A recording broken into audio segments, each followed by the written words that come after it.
Alright. Hello and welcome back, one and all, to Sunless Skies.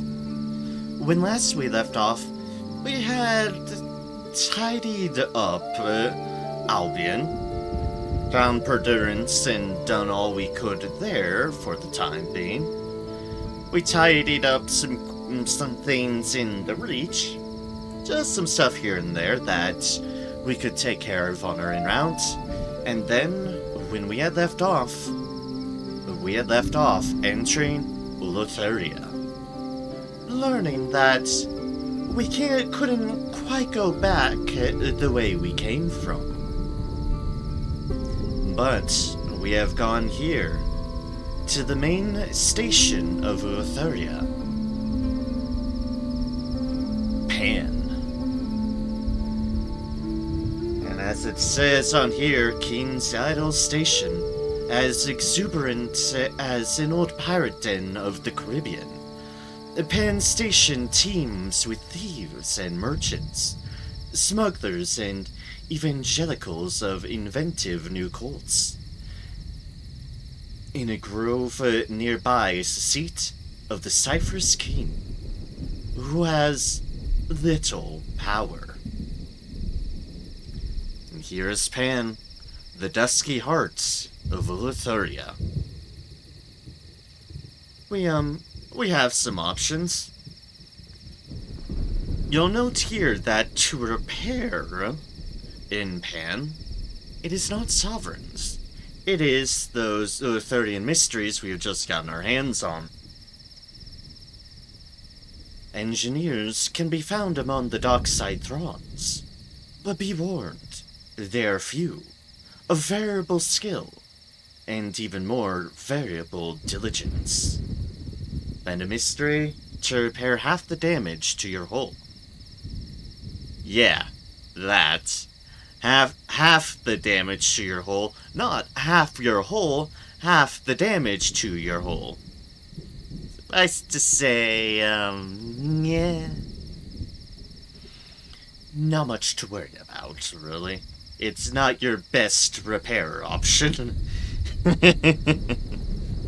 Not your most consistent repair option. Now, if you've taken a lot of damage, well, you get more mileage out of it. If you haven't, well, yeah.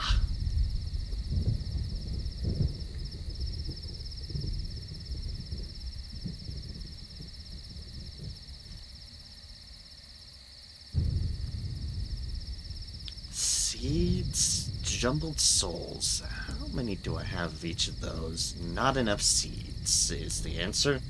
Not enough seeds. We still have some of those London ones just chilling around too. But we'll pick it up. A gift for the throne maiden.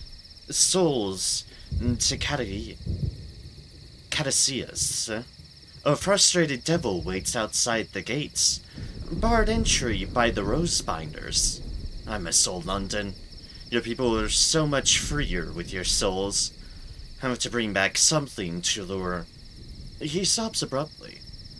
I don't suppose you have 5 jumbles of undistinguished souls, do you?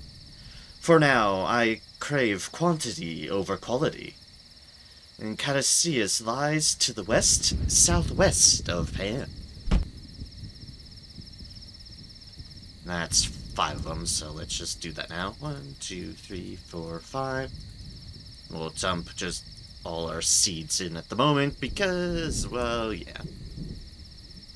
Flowers in the dark. Seeds to Achilles.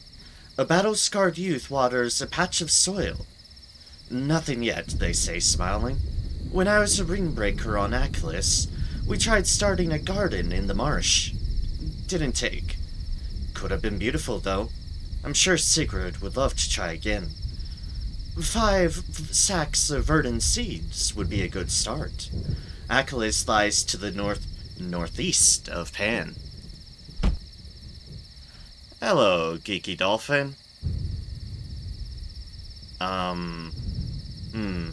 Not sure what to make of your question, but I'm not about to go down that avenue of thoughts. As, you know, For obvious reasons. What obvious reasons? Oh yeah, seeds and that. So we know there are now 2 big ships here. These are the only 2 big ships. And... yeah... suffice to say, they're not the most appealing of ships, to say the least. Minus Eleutheria alone is... yeah. Minus how many quarters and that, and hold space is even worse. Which is too bad. The Medea-class destroyer is really neat looking. Unfortunately, it is just for one purpose, and one purpose only. To get armored the hell up. And kill everything. It's the only thing it's good at. Slow ship, or is it fast and hard to turn? I don't know, I've never used the destroyer. I don't think it's slow or anything, because your speed is determined based upon your engine side. But yeah, that's its biggest fault of what I just said. So pretty much gun. Yeah, exactly. It can have 3 plating and 2 large weapons.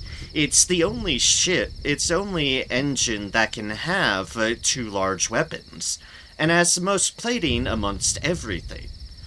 Unfortunately, that's really all it has going for it, because reduction in hold space is brutal, to say the least, and a reduction in crew means more having to account for what sort of engines you can use. So yeah, it is all gun. In contrast, the Malika-class liner, it does have a lot of quarters and hold space, so it can hold a fair bit. Fortunately, captain slots aren't quite as useful. There's only so many things you can have in your captain slots. However, there is another vessel in this area that I will take a look at. Any game that makes you choose between inventory or damage, I'm always going to inventory. Yeah, especially in a game like this, Sunless Skies, where inventory is not only proportional to, well, how much you can hold for trading and monetary purposes, but also your supply and fuel count, which is, well, your lifeblood. For your crew and for your ship, you need judicious amounts of fuel and supplies to make your longer journeys. Suffice to say, limiting yourself on your hold limits how far you can journey, which is unfortunate, to say the least. Which is unfortunate. That right there is if you want all the armor. You want all the armor? Well, there you go. Have 33 armor. It's silly. Like, you could get a lot of armor on the other ship. You effectively would go like this, grab whatever gets you the most plating, grab whatever slots in other places give you the most hole as well, and you could go crazy. But that's not generally advisable. Okay, what we want is fuel and supplies. Because here in Eleutheria, ports are a little bit more spread out, to say the least. So I am going to go overboard, just by a little bit, because those are going to drop down anyways, and we shall be good to go for some exploring. However, first things first, I hope we shall read the King Idea Station. Here is Pan, the dusky heart of Eleutheria. Built upon the sundered remains of a cathedral of the heavens, Now overgrown with midnight groves, it is a refuge for rebels, outcasts, and pariahs, for the unloved, the unmourned, and the unbelievable. Several factions have claimed fragments of the ruins, but the central dock is a neutral ground. Those are all the side ports we found last time. It heaves with crowds, and the air is filled with cries and music, and raving and laughter. So let us help our aunt find February. Your aunt's attempts to find what happened at the St. Dunstan's rendezvous have led you to Winter's Reside and the Calendar Council. Have the aunt on board? Approaching Winter's Reside, I've sent back the card. She's expecting us, your aunt says, leading you through the tumbled ruin of Pan. Limed by pale moonlight, she's sending a coach. We're to wait here. Your aunt rummages in her handbag as you wait.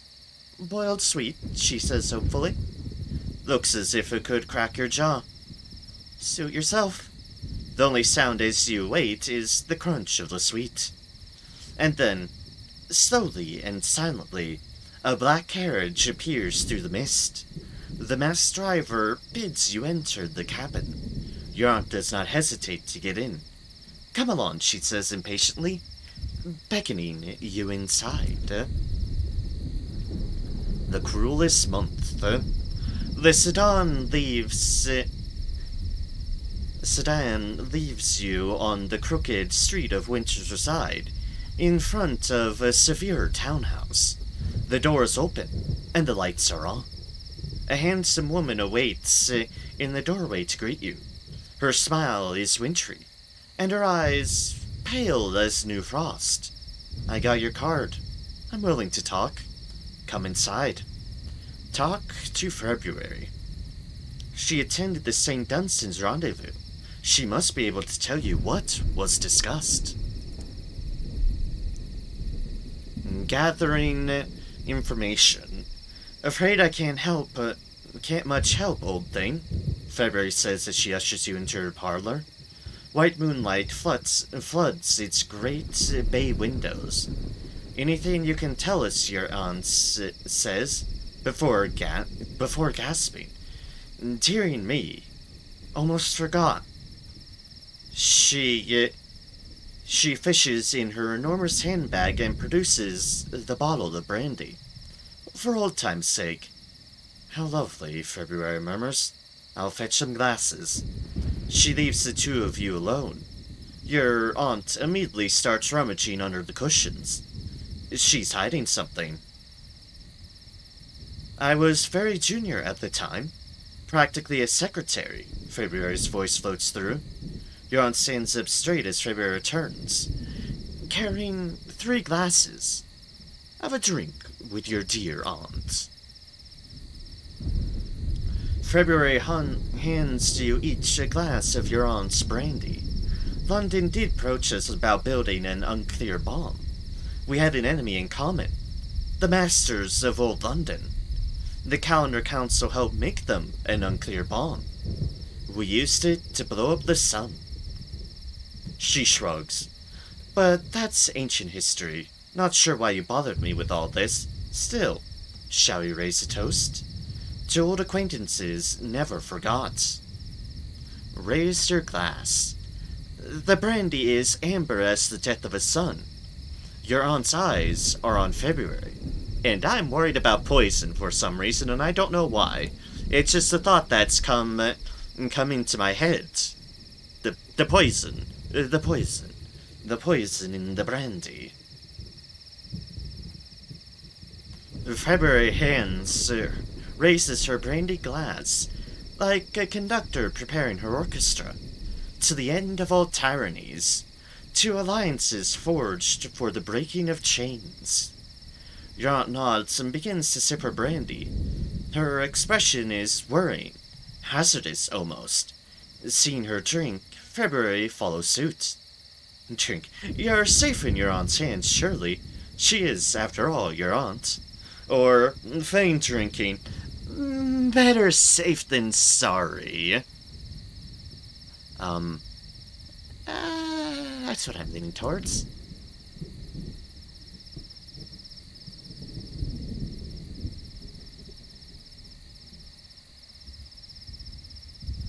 You raise the glass to your lips and make as if to imbibe. Condensation from the glass drips onto your chin, and then you lower your brandy. Does this taste a little off to you? February asks, and then keels over. Your aunt pours the remainder of her brandy onto the floor. Dearie me, she's even more susceptible than I remembered. Very clever of you not to drink. Help me have a rummage through her papers, will you? You spend a frantic few minutes searching February, until you discover a folio concealed in her left boot. This'll do, your aunt says. Now let's make sure we're not seen leaving. Your aunt has poisoned February and stolen her note. Ah, yes, I did have the right call on thinking, poison. I do not remember it was poison from our aunt. Whoopsie. But yes, we have gained 5 terror from that as well. Alright, well, let's go and ask our aunt what she just found. Oops, Savage Secrets, I do have some of those. Help your aunt go through February's papers. The secrets of St. Dunstan's rendezvous are locked behind a nigh impenetrable cipher. The revolution betrayed. Piles of pages are strewn across her cabin. I've been impersonating February in some correspondence to get more information, your aunt says in explanation. It's not like she's going to object. Working together, you discovered the key to the cipher. Various calendars, from the Roman to the Revolutionary. From the documents, you learned that February knew that the final design for the bomb was held by Her Majesty's Privy Councillor. He died, and is now interred in the most serene mausoleum. If we could find those designs, we'd know for certain what our government agreed to, your aunt says. Find Her Majesty's Privy Councillor's tomb in the most serene mausoleum. Thus leading us back that way. We won't be going back there in a while, suffice to say. We'll be going back there in Deal.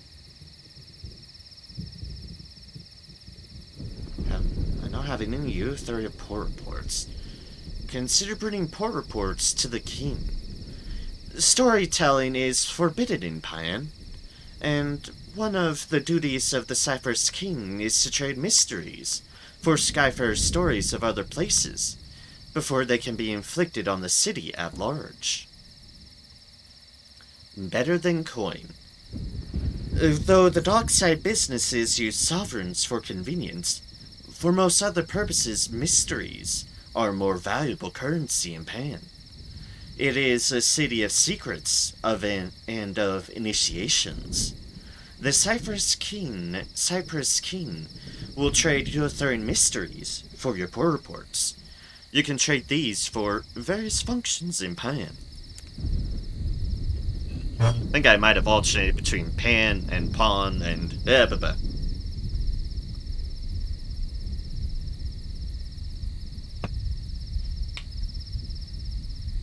Could do that. The fact that it requires crew worries me that you also sacrifice a crew member to do it. But yes, if you so desire, you can potentially trade crew, a moment of inspiration, and a lot of savage secrets for a Syrian enigma. We're not gonna do that. Pardon them secrets to bestow an enigma upon you. Ask the king how to leave Eleutheria. The relay station by which you entered the region was broken. How then might you leave? The king knows. You are informed that the Eagles Empyrean, London's nominal allies in opening the path to the sky, maintain a transit gate that leads back to the Reach.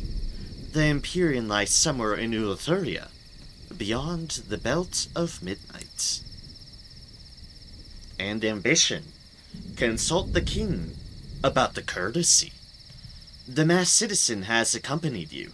You hope the king can tell you something about the phrase that reoccurred in your friend's singed notes. A satisfactory payment. The king expects tribute first. Something appropriate. 7 savage secrets. A crimson promise, steeped in old starlight. A moment of inspiration. Pride from the skull of a... The masked citizen interrupts. Sounds like a lot of work, and we're already here. Will one of these do instead? They draw a luminous bottle from their bag. Inside, a knotted soul stirs. The inconstant color of a blue bottle's back. It opens 7 slitted eyes, lazily.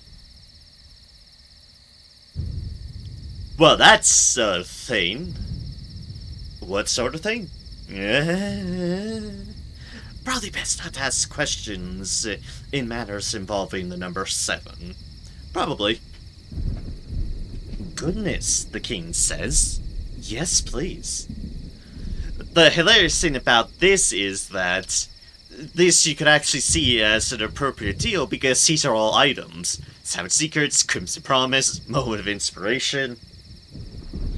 The eerie soul changes hands. The king will speak, but in accordance with Pan's restriction on storytelling, only to one of you. It's either you will hear it. After all, she was your friend first.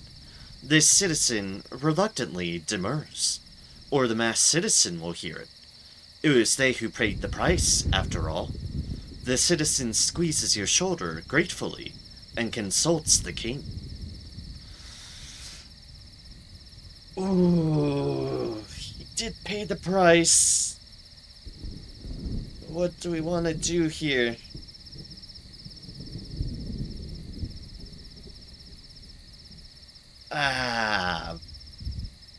Bugger, this is a choice.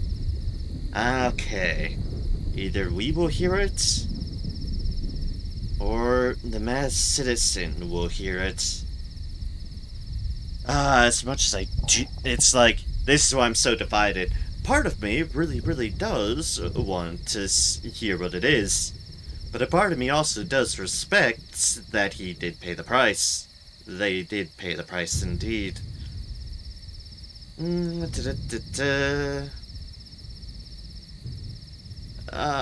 greedy. I'm greedy. You will hear it.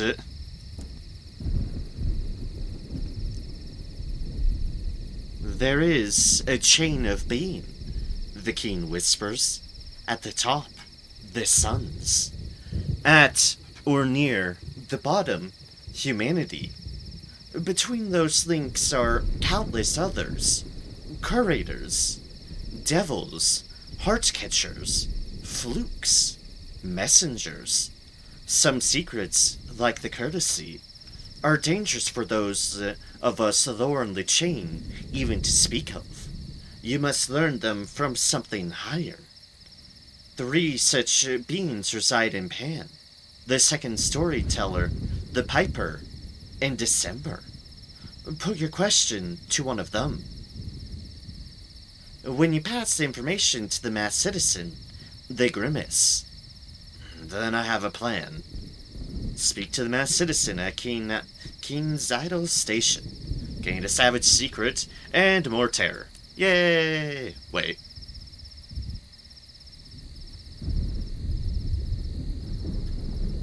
Ambition, the masked citizen at Pan.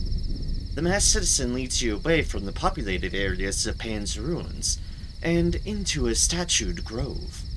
We can speak here, they say.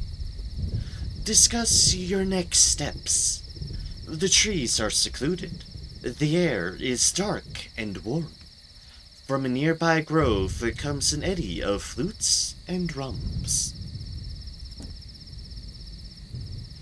A plan, The mass citizen sits on a tumbled column.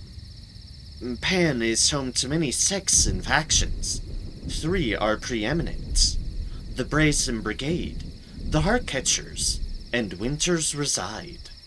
Join one, win their trust, advance in their ranks, and then coax an answer about the courtesy from their patron. I'm going to look into something else. The king has given me an idea. If you want to speak to me, leave a message in this grove. I'll check it regularly.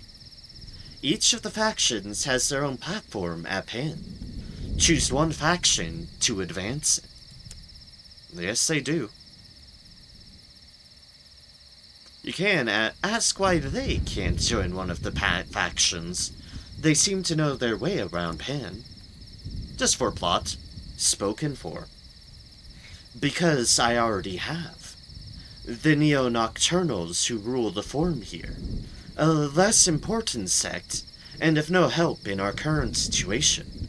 But one apt to my proclivities. My loyalties are already declared, in other words. Yours are up for negotiation. Pick a faction that suits your temperament. Don't worry, I'll find a way to make myself useful. Well then, we should figure out these different factions. And we are indeed around all of them. So that's all of that. That's just that. I think we have picked up all we want to pick up here. Yes, yes indeed. Alright then, so. West, southwest. So, that-a-way. Sorry, I forgot my camera's reversed. I think I always forget my camera's reversed. But, yes. We need to go south-southwest, so tick, tick, tick, tick, tick. Yeah, weird cameras. But first things first, there are indeed... Oh, we actually haven't found every single faction. That is just the gentlemen, which is smugglers, apparently. The gentlemen are a coalition of smugglers, bound by crimson oaths of silence. The Brazen Brigade is a traditionalist faction of devils, dedicated to the return of the saints of hell. And the Heartcatcher Gardens, an uncanny orchard, where many-headed inhabitants keep old secrets, and play tricks on death. And then there's wherever the third faction is, which we'll actually go and find, because might as well try to find all of them. Also because that'll give us experience. That too, we like experience. It's Phosphorus Morn. That's just a wrecked train just chilling here. Ah, lovely. The Dawkins Rock. Well, let's mourn the dead a bit.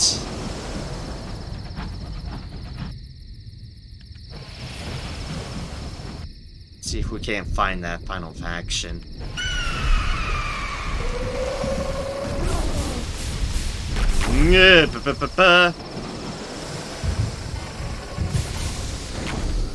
Clearly not this way.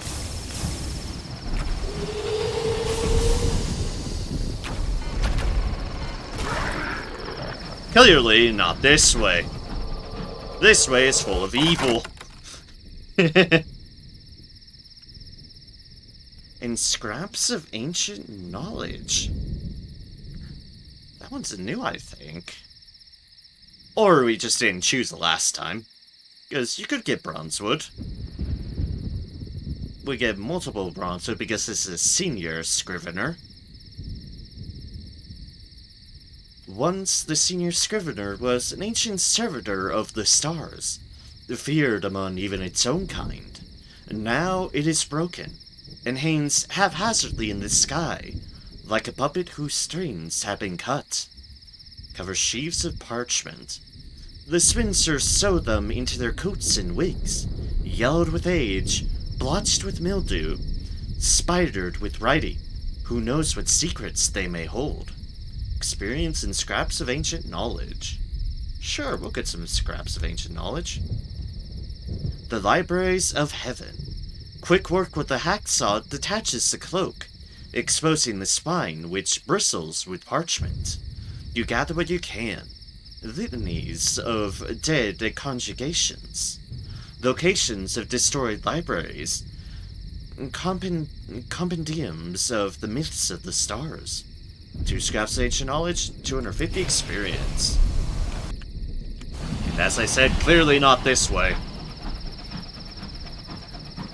Clearly not this way. Well, let's look around these areas then.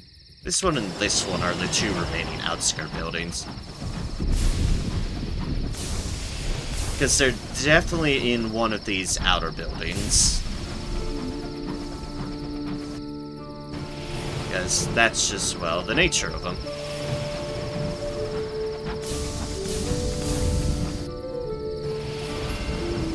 That's the stellanellium. So clearly, again, not what we're looking for.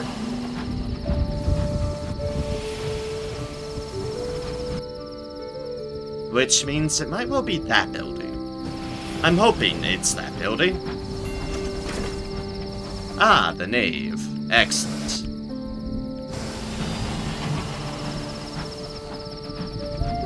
Let's hope it's over here.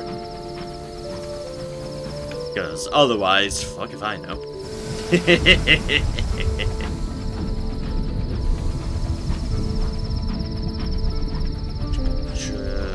Chug, chug. Alright, there's our Heartcatcher Gardens. And let's start off that way because we came in through that way. So it'd be kind of weird if not, otherwise.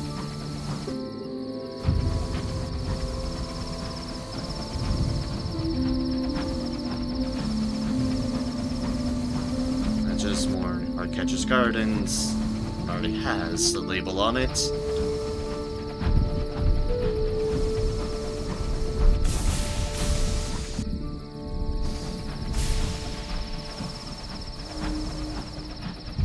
Good eating on a partner, you. We do not have, well, that's it. It's clearly another little outbuilding.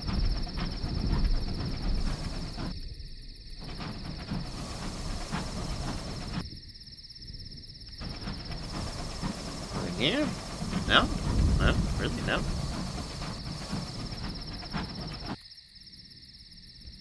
Weird. I know it has to be somewhere around Pan. It'd make no sense otherwise.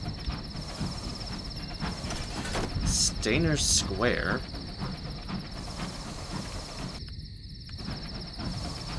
I'm finding no dock, which is peculiar. Which means I probably need it. Maybe it is more outskirted. Oh, there's treasure out there. And there's a sprinter there. We'll get to them in a moment. Didn't think it'd take this much effort to just find the last one. Oh, hey, hole repair. Nice. Now, anyways, where's that scrivener? There it was.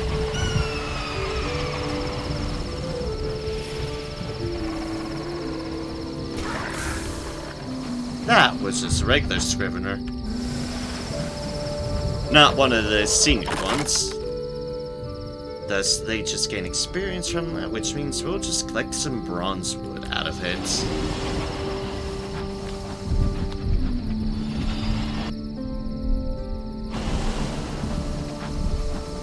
So that's the gentleman. Maybe it's somewhere around here-ish? I've totally forgotten. Like I said, I have been in this area on when I initially played the game, but A, it's obviously been a bit, and B, well, it's been a bit, and I've clearly very much forgotten. Very, very much so.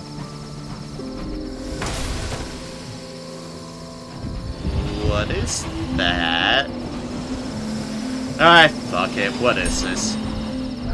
There are mysteries in the dark, but other things too.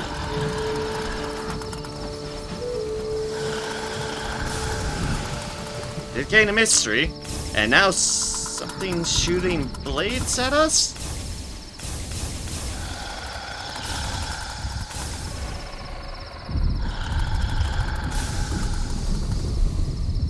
Oh, that is something we can get stuck on. Oh, hi.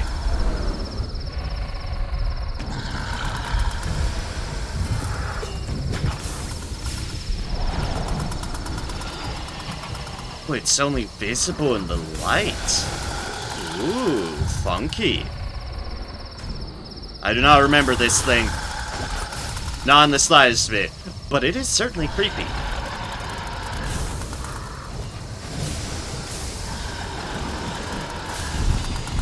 Click back as it shoots its blades at us.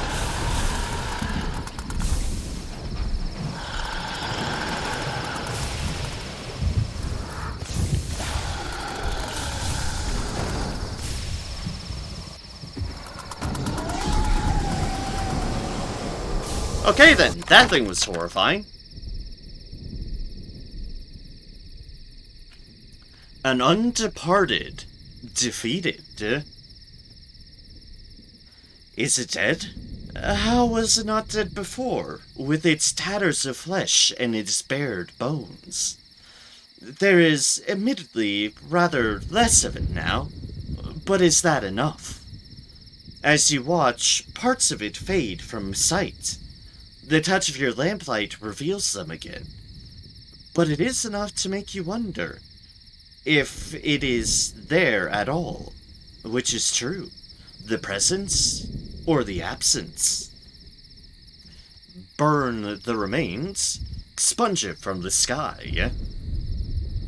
Spend fuel to reduce terror and gain a tale of terror. Pry out its eyes. Behind its strands of twig-like hair, its face is studded with gems of many colors. Are those its eyes? Naventine gemstones or sovereigns? Probably gain terror out of that and harvest its bones. They look strong. Perhaps you can use them to brace the hole. If you have butchery, we're gonna burn its remains. Yeah. A good use of fuel. The thin air of the heavens fills with greasy smoke. The smell is overwhelming. Flames devour the corpse. Or is it simply fading from view again, hiding itself in the unseen corners of the night?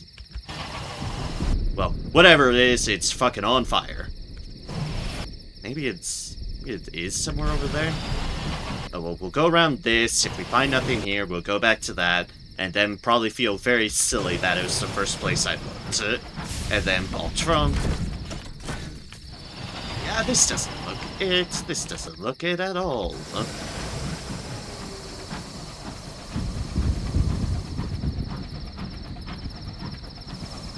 All this just to find a place. Yeah, pretty much. Pretty much. Well, we at least discovered the thing. The foregone arch. And that's the ticket indeed.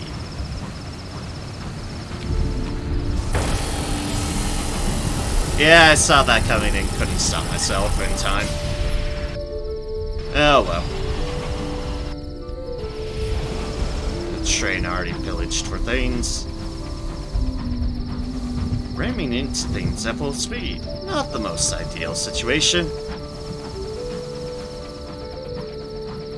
But then again, I'm clearly still just trying to get back into the groove of things here. New Elpis. So, pardon me there. Maybe new pen? Ah! I did call it. Shit. Then we have Winter's Reside, an enclave of revolutionaries, commanded by 3 members of the anarchist Calendar Council.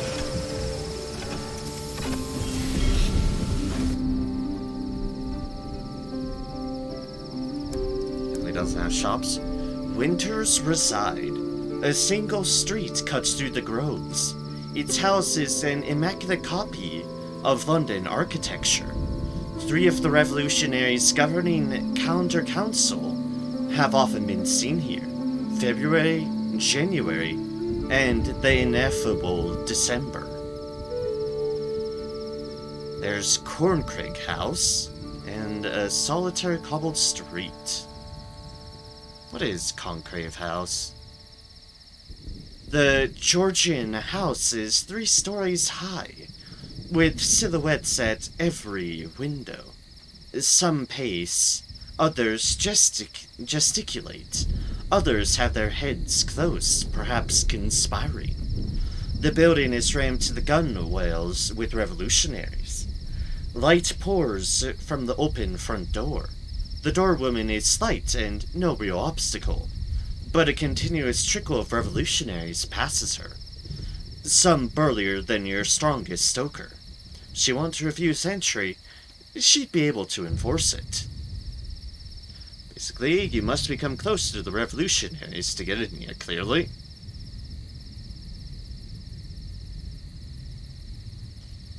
I'll repair... Charge repairing nameplates. Liberation despises the Empyrean, with its laws and its light. And a solitary cobbled street.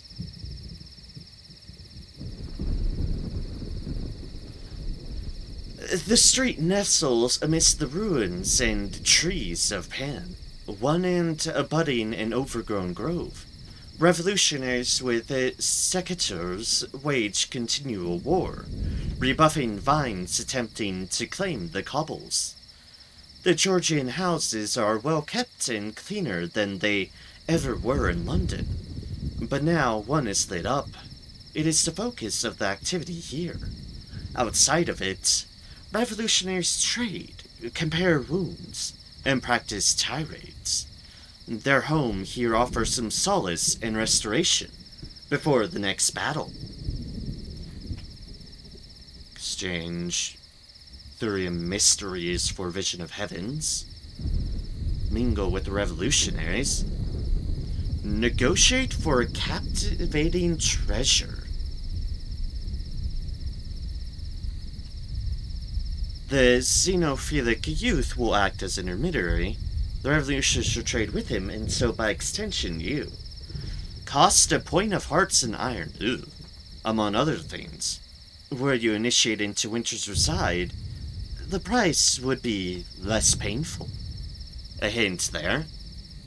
But you would need to reduce your stats, which is generally not what I consider a good thing.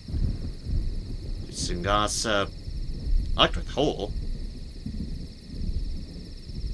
And crew. And here is one of the factions you could join. You could accept an offer to join the revolutionaries. You are steeped in the mysteries of Eleutheria. Your knowledge is invaluable. Do them a service, and they'll believe your ambitions align. However,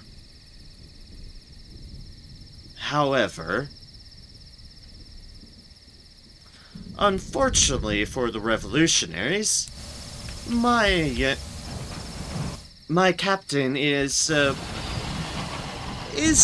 pretty London-orientated captain.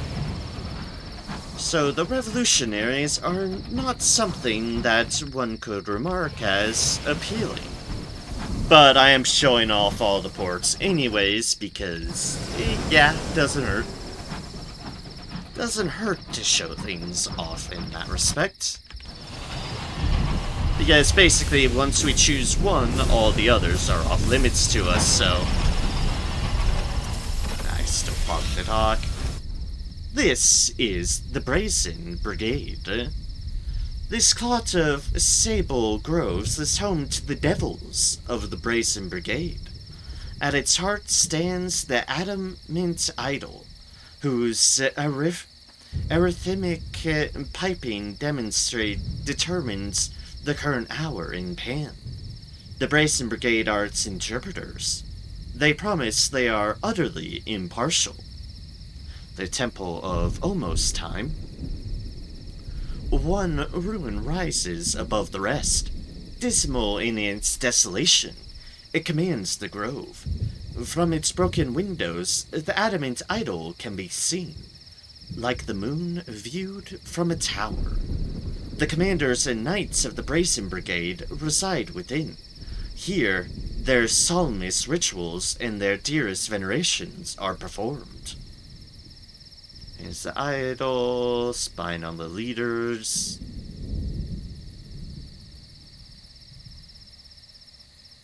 Not have a marcher in the Brazen Brigade.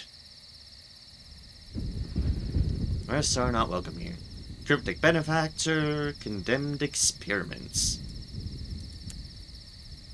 And the Grove of Far Too Late. Here, the Brazen Brigade venerate the saints of hell. Reliquaries speckle the ground like gemstones on a cardinal's vestments. A hill rises from the grove. Halfway up it, a broken temple rests, below soaring arches. Behind the hill, from the center of Pan, the adamant idol is clearly visible. Long shadows move below the arches, swaying the rhythmic wail of the pipes. Enter the grove. Walk in the fiefdom of the Brazen Brigade, the devils that aspire to seize heaven's thrones. Not sure if this commits us to anything, but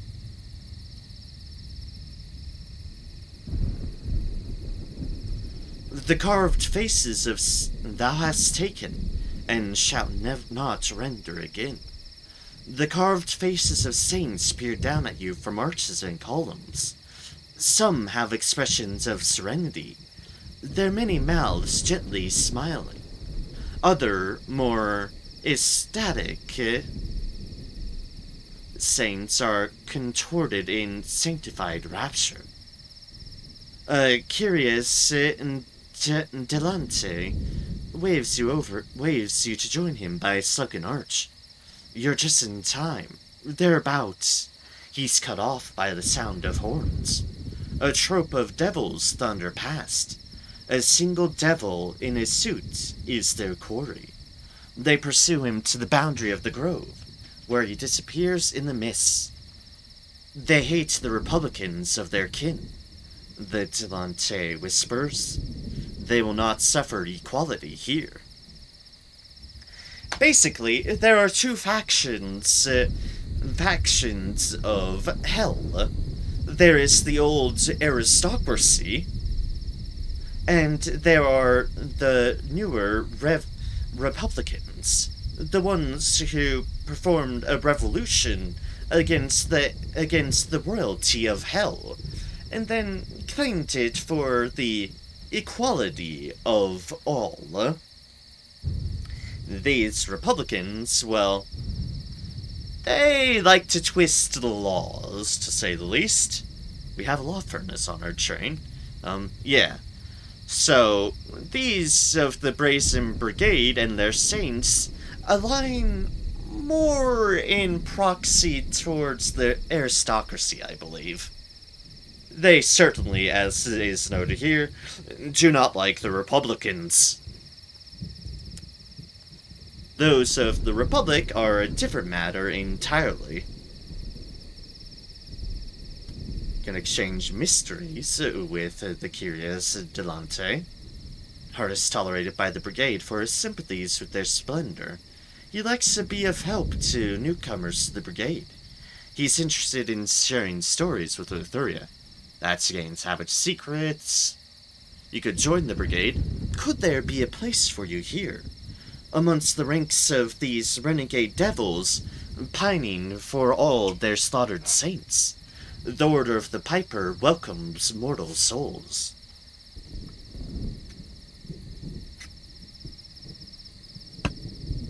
Receive the blessing of the violist.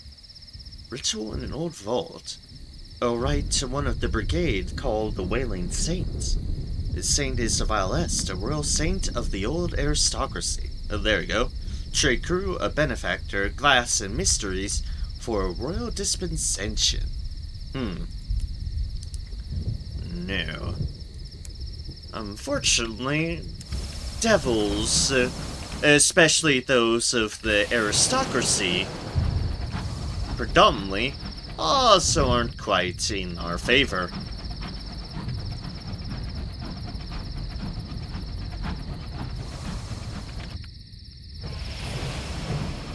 At least in terms of the Brazen Brigade here. Who, as you've seen, could possibly do some dubious things with pan time. They certainly hold some mediocre of power, bro. Within here. For better or worse. Possibly worse. And now, the last faction. The Heartcatcher Gardens. A grizzled coterie of gardeners care for this unusual orchard. The plants that grow here are heartcatchers, whose fruit looks and speaks like human heads. The Mimicron,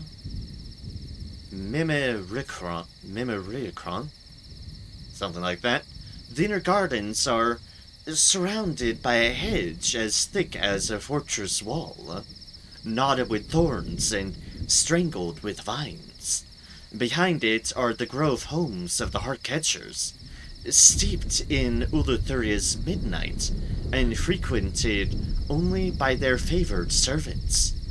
Within the Mimicon,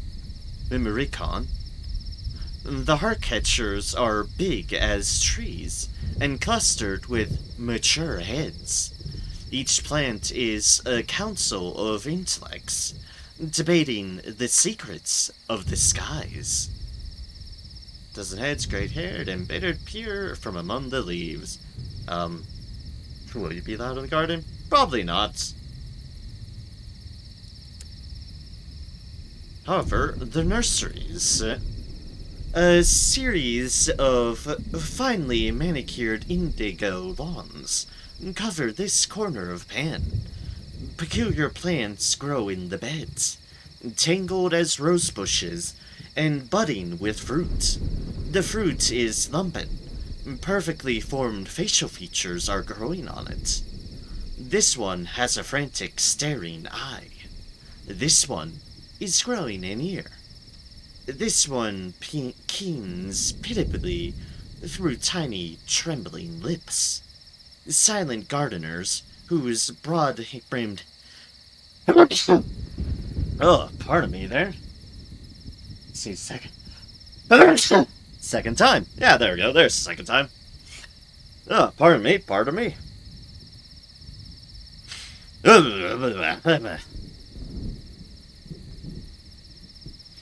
Sometimes the sneezes just come on out.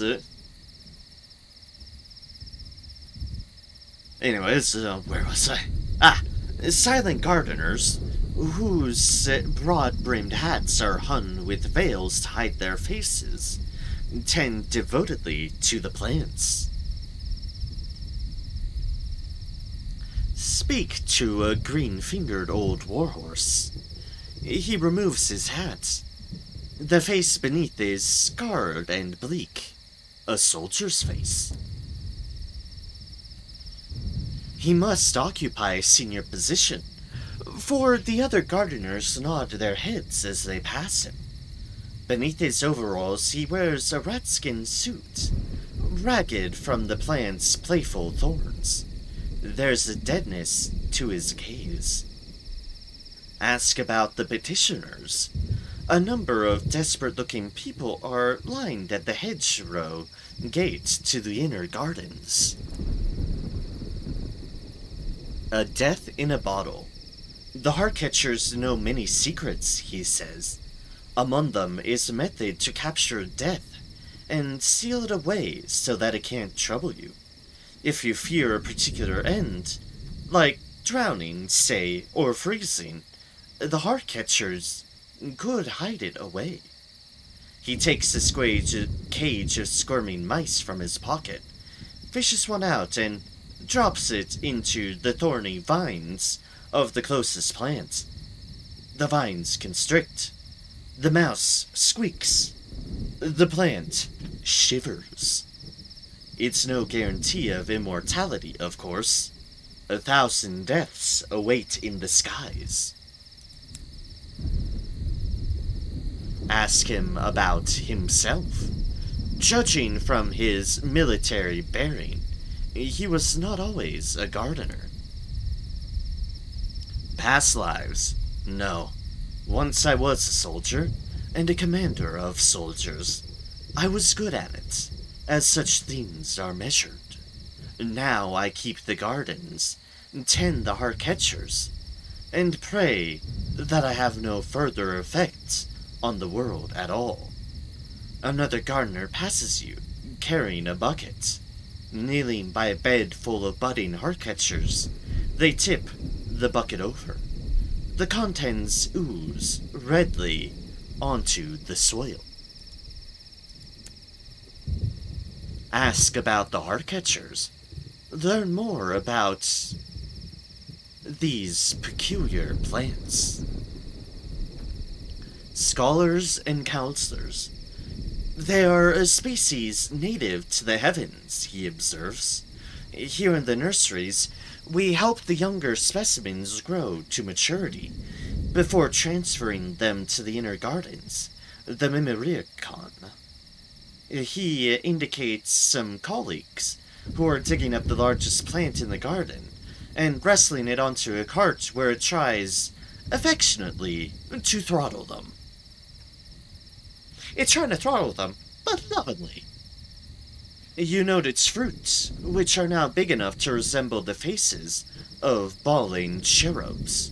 Once fully grown, the warhorse continues, their fruits can reason, and speak, and debate. More effectively than we, even. Each plant is an entire council, or faculty. Ask about entering the inner garden. A hedge encloses it. An archway permits entrance, but is protected by a mature heartcatcher, whose cynical faces peer from the thicket. They exorciate intruders with insightful critique. Quid pro quo. Only friends of the heartcatchers may enter the Mimyricon, and successful petitioners, of course, but the latter are blindfolded. Perhaps, if you performed a service for the heartcatchers, they would warm to you. Bid him goodbye. He dons his veiled hat and returns to his labors. Whisper thrilling mysteries to the heartcatchers. Otherworldly artifact for these. I'm particular need for them, but the young plants require more than meat and bone meal. Their minds, too, must be nourished.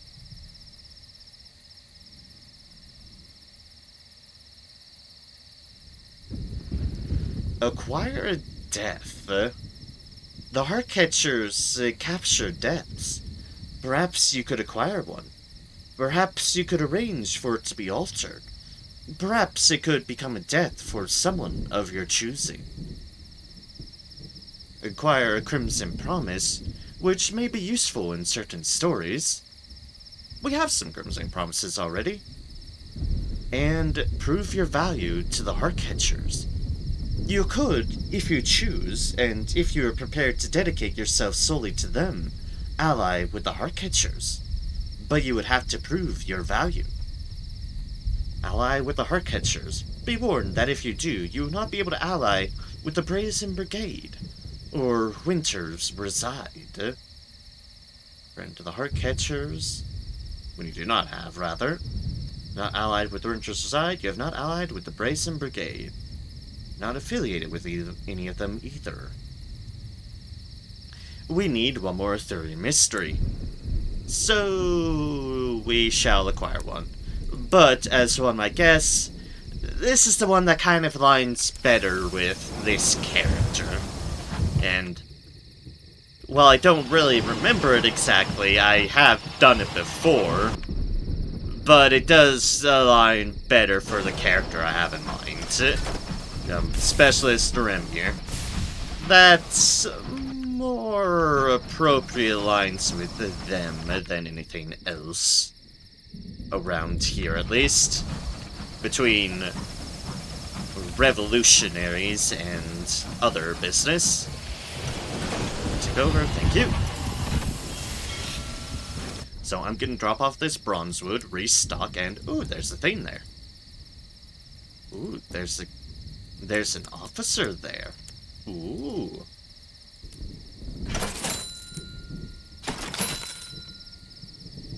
Okay then, game. Okay then.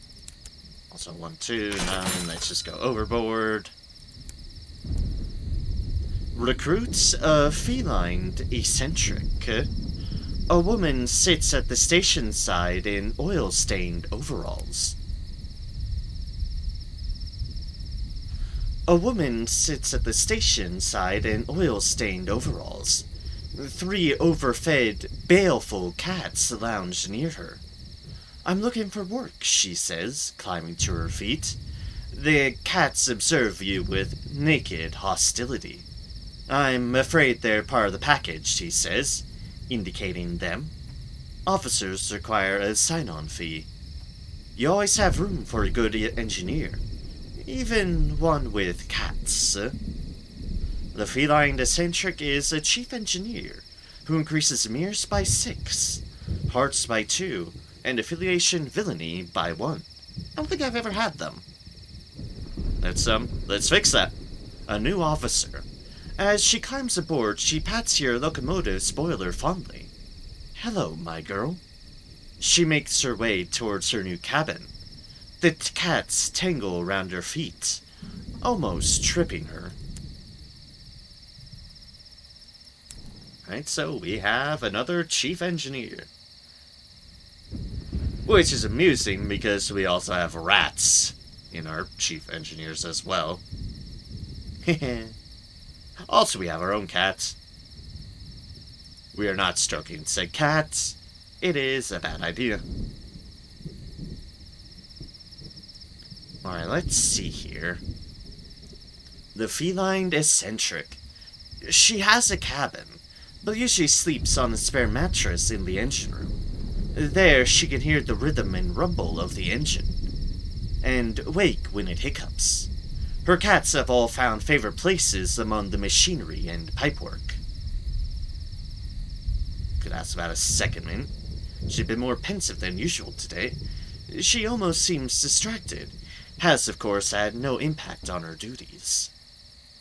A moment of inspiration. She shakes her head when you ask. Sorry to trouble you. Just an idea I can't shake. I like to be useful. Her smile's crooked. I wondered about taking some leave at the Royal Society. I could help you out while I'm there. The engineers will have all sorts lying about. She turns back to the engine. Just a thought. The eccentric will generate experimental modifications for you while on a secondment. Interesting. But we need to break the ice with her.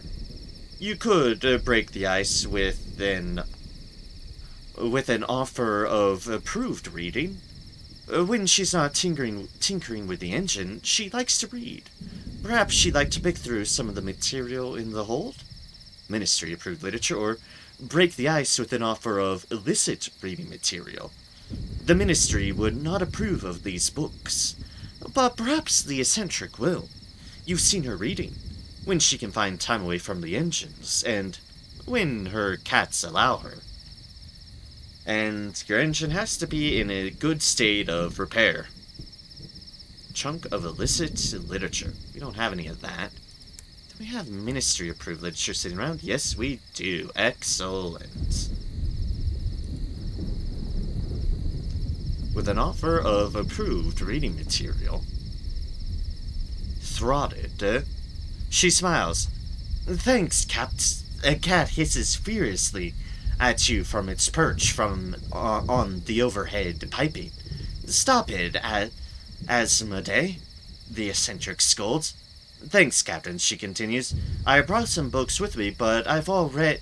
A prolonged, deafening clamor interrupts her. A second cat has knocked over a toolbox, covering the floor in spanners. The third climbs under the engine, and becomes trapped in a gauntlet of pumping pistons and whirring wheels. It yowls, pitiably. You tell her that she can help herself to the books when she's less occupied. 3 sets of yellow, baleful eyes watch you depart. They seem smug. Cats! As time passes, the eccentric story will progress. Check in on the eccentric. She's busy tinkering with a nest of piping and valves. We'll just check in. Patience. Morning specialist, she says as you approach. She has shadows around her eyes, as if she hasn't been sleeping well. One hand is bandaged. Her cat's coiled around her feet, glaring at you with naked malevolence. You ask if she's alright, and she smiles breezily. Oh, yes, mustn't grumble. Perhaps in time she will come to trust you more. The eccentric story will automatically continue as time passes. Alright, fair enough. So we want to go... I think this was... Yep, west-southwest. Okay.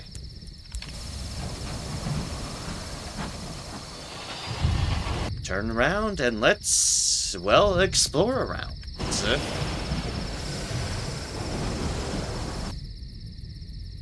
southwest south.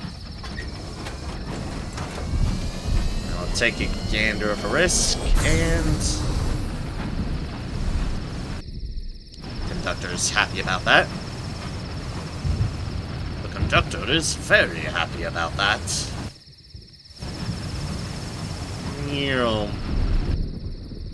Let us go. Oh, let us go. Speeding along in these new heavens. Oh, do we go.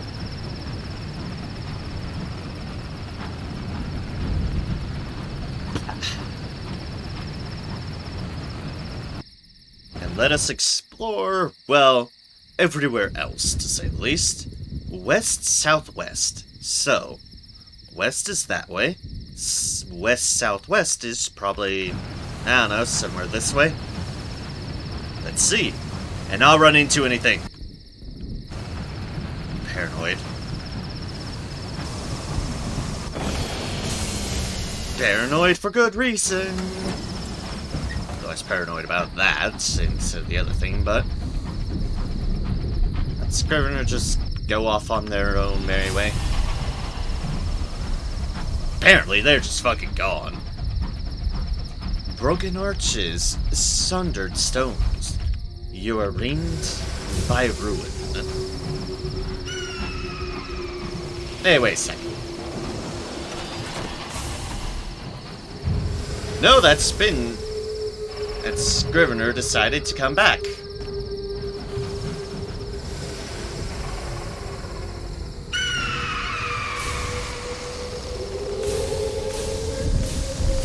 There you vanish and then follow me back.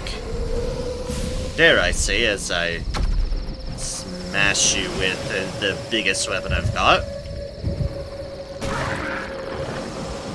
You hear the hateful wail of a scarce Spencer. Has it come for the scraps you plundered from their library?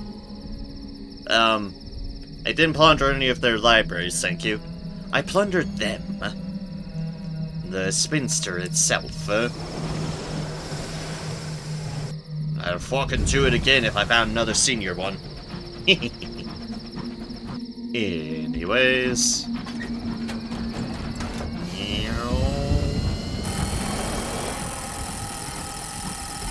That is not what I meant to do. I did not mean to left click. Was my bad.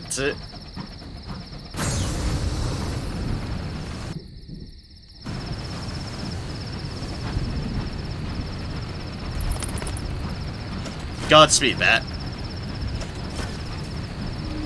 Oh, cool, it can catch up. It's found something.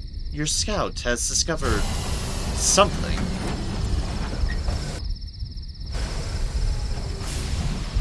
This is looking like the right environment. Disengrumbly. This place is home to a disgruntlement of Cantankerite. And yes, they are indeed called a disgruntlement of Cantankerite. Let's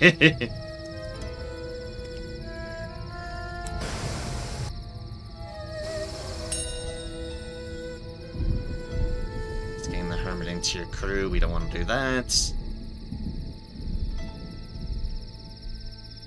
Give up more savage secrets, but we don't really want to do that. Let's observe the Hermit. Something still drives them, down here in the dark. Ah, more terror. Excellent.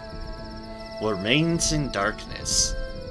The Hermit finishes carving their latest spiral, and takes a drink from a gentle trickle of water running down from the roof of the cave. Their milky gray eyes stare past you. Their mouth occasionally forms a coherent word. Sweat builds on their brow. Their words might be truth, falsehood, or any flavor of madness in between.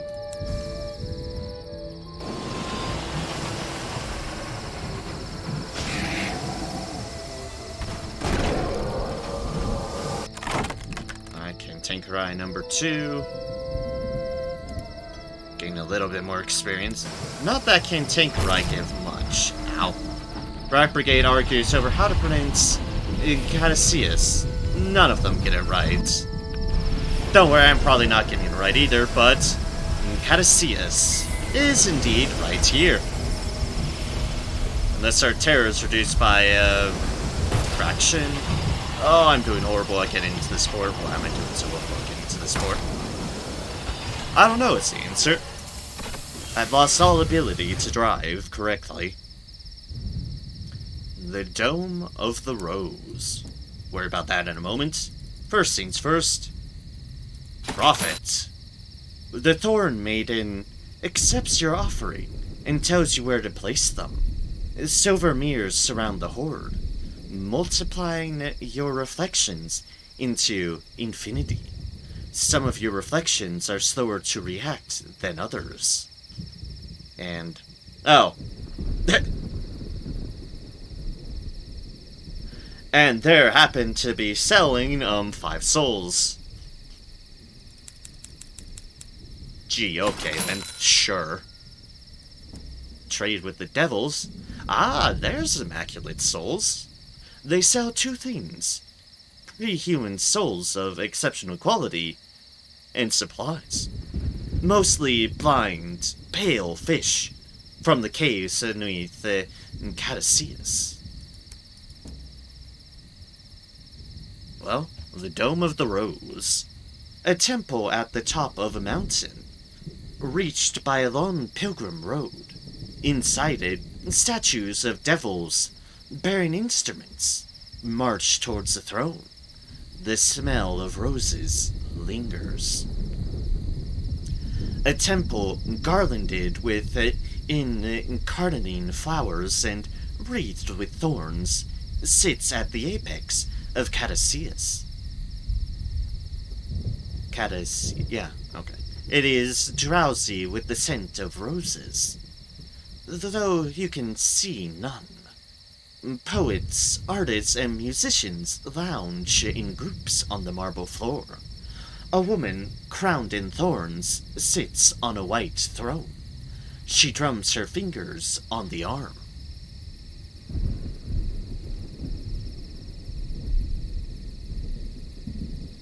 Having any cold, not having any lightness. Investigate the temple. What is a Caduceus? The March of the Roses. Marble statues of devils line the aisles. They have wreaths over their horns. Their lips are daubed scarlet as sin. Their eyes are the colors of ash in sunlight. The detail is breathtaking.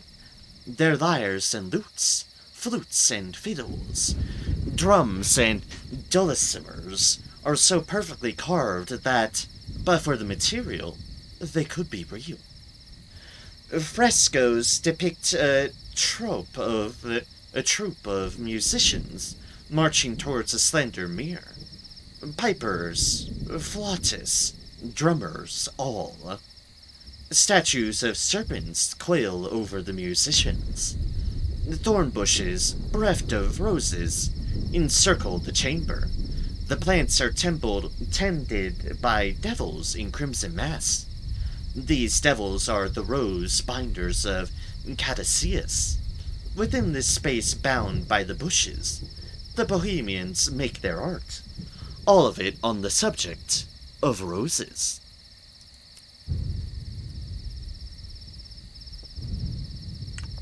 Talk to the Thorn Maiden. From her throne, she watches all. The Thorned Maiden. Her crown is thorned, her stave coiled with snakes. Her eyes are quiet as an ox's. As you approach, she raises a hand, bedecked with rings of white sapphires. Whether she is bidding you approach or refrain is unclear. The Thorn Maiden. The Thorn Maiden considers you, then approximates a smile. Her fingers still tap against the marble arm of her throne, in time with the drum from below. "How may I serve?" she asks. Her voice resonates like beaten bronze.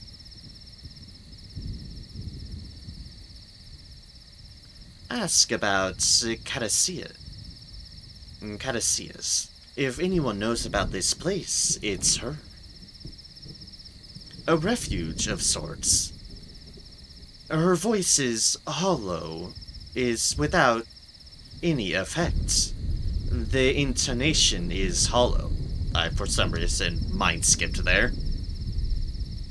I found Caduceus not long after I arrived in Eleutheria. I was frustrated with the mythologies of Winter's Reside. Where was the poetry? Where was the beauty in all the horror? Her fingertips dance as she speaks. The devils were here before me. They were wearing those masks when I arrived. This temple was once something else, something important to them. They reclaimed it, though for a new purpose. She trails off, having lost interest in your inquiry. Well, how is she? She seems restless. Is she bored? Listlessness. Her eyes widen. Is it obvious? Her tone doesn't change. The waiting between rites becomes more intolerable. All these people. She gestures. Her bracelets are set jangling, venerating me. But all they care for are the roses. I'm a link in the chain, not the pearl in the crown. She sighs and looks away. Leave her. You've heard enough. There are other diversions here, because we don't know anything about no rose rites. Descend to the caverns. Beneath the temple, the mountain on which Caduceus rests is tunneled through with caves. A drumbeat, slow but steady, sounds from below. Underneath the dome of Caduceus is a warren of caverns, a labyrinth of caves, walled with slabs of volcanic black glass, burrow their way through the rock. A steady drumbeat thrums through the walls, echoing from somewhere deeper. Follow the rose binders. 2 rose binders, a devil and a deviless, wait in the main cavern. Their eyes like coals in the dark. The deviless beckons you to follow her. If you linger too long in the dark. You are led down darkly gleaming passages. Heading deeper under the main temple, of Caduceus. The devil walks at your side. He occasionally uses his thyrsus to strike the ground, as if testing the depth of your descent. You emerge into a cavern lit by moonish light, pouring through a crack in the roof. A broken temple stands before a pool of dark water. The Devilis bids you to kneel by the pool and drink. Drink deeply. Refuse, you will not drink. No. The water is clear, reflecting only the pale rays of light and the thorn mass of the rose binders.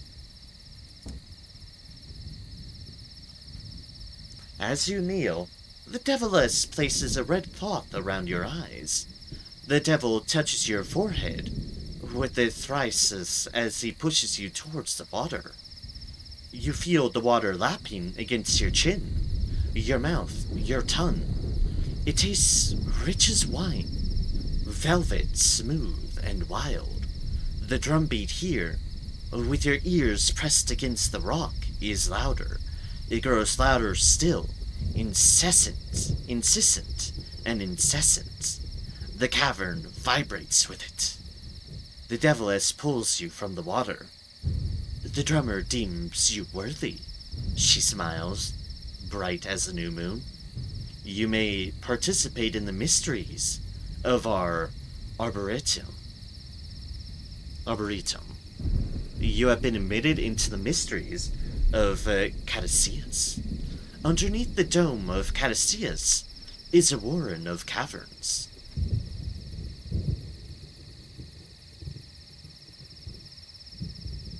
A labyrinth of... I think I read this before. I think this is the same. Yes. Follow the beating of the drums. The sound is steady, like the pulsing of a heart. Circles and circles again. Following the sound leads you in what feels like circles. You travel between cave after cave, the tunnels narrowing like a throat as you go deeper. The drums sound on, a steady, funerary beat. You are forced to cleave to a wall slick with dripping condensation, for the tunnel here has the width of a wicked king's spine. As you drew, the drums cease for a moment, and you hear a sound like a finger tapping on glass. When you emerge from the thin cave, you find yourself in the large, wide cavern where you began. Return to the temple. You have lingered too long in the dark. Returning, back to the marble and the frescoes, and the devils in rose mass, back to the place where the roses do not fall.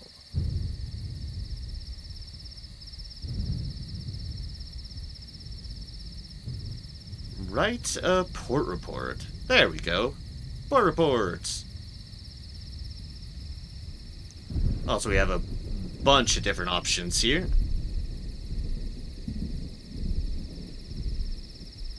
Yes, write a port report. Would anyone take an interest in this Langoria's title?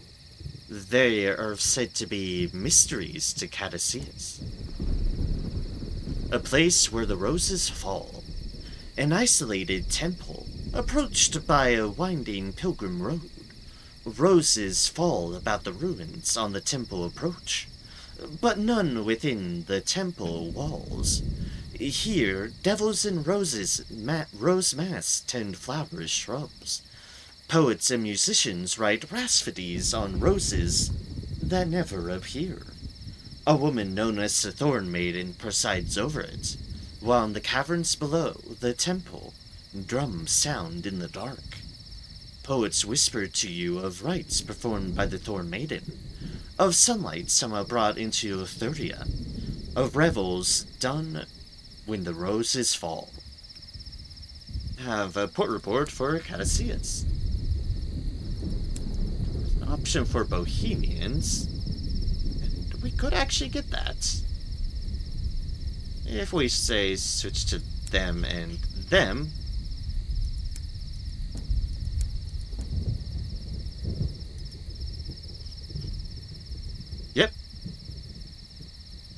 not have a patron of Persephone. Talk to the ebullient decadent. A poem with a tangle of violent red hair is staring at you. Captain, he calls. What does he want? A poetic dilemma. Captain, he beams at you. You'll have heard of me, or my poems. Although, perhaps you haven't. I get censored, so... His eyes are wide and wild. My muse is disapproved of. I came to Eleutheria to be inspired, and my God, I have been.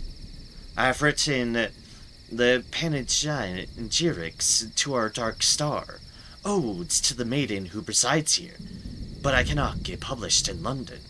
He sniffs, frowns, smiles once more. Please, take my latest to my publisher, Storages in London. It is better than my last, but they won't even read it. Pass it off as yours. Please say you will.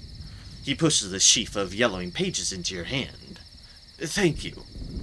A paean for Persephone. The ebullient decadent wants you to take his poem to Storages in London.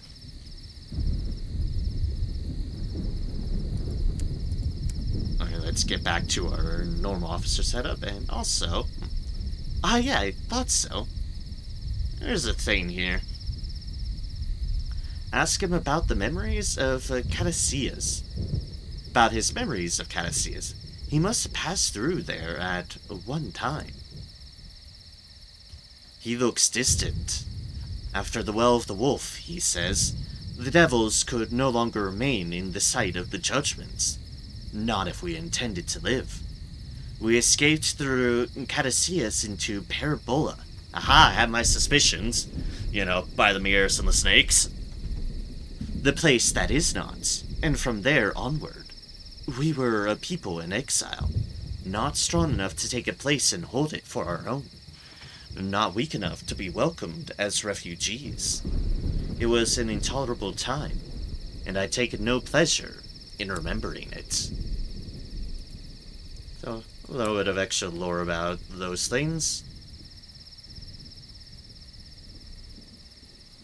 Did we No, we are admitted now, so we should be able to explore with maybe 2 different results. It must predate London's entry into the high wilderness. Old powers. Corinthian columns line the processional, though their capitals bear budding roses, rather than acanthus leaves. Devils unmasked recur on the frescoes. Only the wall behind the throne has been left without adornment. The temple contains a multitude of shrines, scattered through the complex, like links on a chain. Each holds a reliquary to a single figure. One is to the fiddler, another to the piper, a third to the drummer, the chorister, and the violist. The rosebinders treat these shrines with a reverence that borders on fear. Old powers indeed. And now, with 3 moments of inspiration, participate in the Rite of the Rose. For those suitably attuned, the Throne Maiden is willing to perform the Rites of the Rose. It is the great mystery at Caduceus' heart. Enter the Rose. The Thorn Maiden rises from her throne and strikes a single bell. Rosebinders advance on the throngs, passing out garlands of thorns. A rosebinder wearing a mask of thorns and petals passes you a garland. It fits around your neck easily, like a stole. It reeks like a ball of perfume left out in the sun. Your fellow visitors to Caduceus are approaching the throne, their arms outstretched, their eyes agleam. The Thorn Maiden turns away from the supplicants and faces the marble wall behind the throne. She raises her arms and lifts the crown from her head.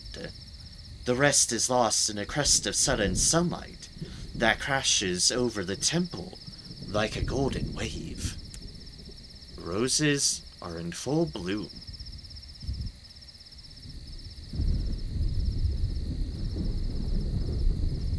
And suddenly we have literally everything. As your eyes adjust to the illegal radiance of the sudden sunlight, you can see that the ugh, me pronouncing words. The Arboretum, Arbitrum, has been entirely transformed. The statues are covered and crowned in wild roses of every possible color. Impossible roses bloom on the throne, and on the marble slabs on the ground, celebrants run through the fields of brightly hued flowers, drinking and dancing and laughing. Rest among the roses, how long since you have known peace? Like the roses bloom, soon they will fade. Examine the roses, they glisten, but not with the dew. Are they weeping? Kiss a rose, some celebrants press their lips to the flowers. Dream in the roses, before the throne a throng of celebrants lie entwined, asleep. Cavort among the roses, bohemians run through the roses with wild abandon. Some dance, others fall, pulling others down beneath the petals with them. Take a gift of the rose. Celebrants wander among the roses, naming and entreating them to offer up jewels held in the petals. The roses have almost faded. Approach the maiden. She stands apart from the celebrations. Faithful acolytes surround her. The time of the rose. A poet places a garland of silver roses round her neck and bids her follow him to the caverns, where they might gaze on the moon together. The throne maiden laughs and turns away. Beckons with wild eyes, takes the throne maiden's hand in her own, coiling their fingers together like serpents in a nest. The throne maiden smiles distantly, extracts her hand and turns to a third, a fiddler with eyes flecked with gold. I think you are ready. The roses have taken enough of you. She ignores you entirely. Sunlight dapples the petals and glow gold and amber. Okay, that's a gift of the rose, maybe? No, I don't remember what I'm doing here. A celebrant with lobelia tangled in his hair leads you to a patch of roses blooming in red and black and gold. Each gleams with something akin to dew. The youth pulls back the petals of the nearest, exposing a jewel, broad as an athlete's thigh, and faceted as the mortal soul, nestling in the rose's maw. Only take one. They'll be affronted should they all be plucked at once. He offers no further explanation. Which will you take? A ruby, a stone as red as the fall of dynasties. An onyx, a stone as black as the paintings of Lucifer. A citron, a stone as gold as the dream of empires. Let's see here.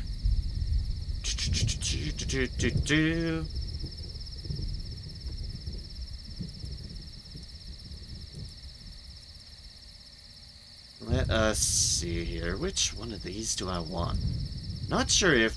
I can't remember if any particular deal leads to any particular progress or...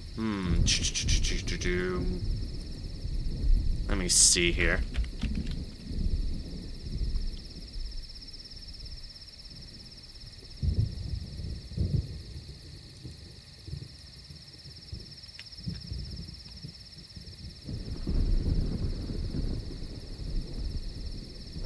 See here.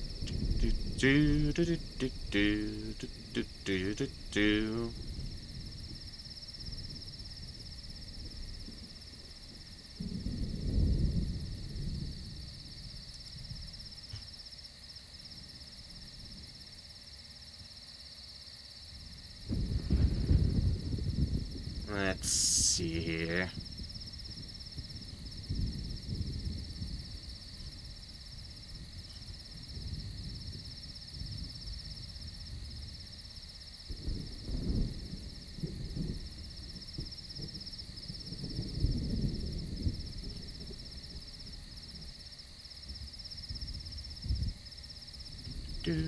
I have lost what I was doing. Also, God, there's a lot of things here.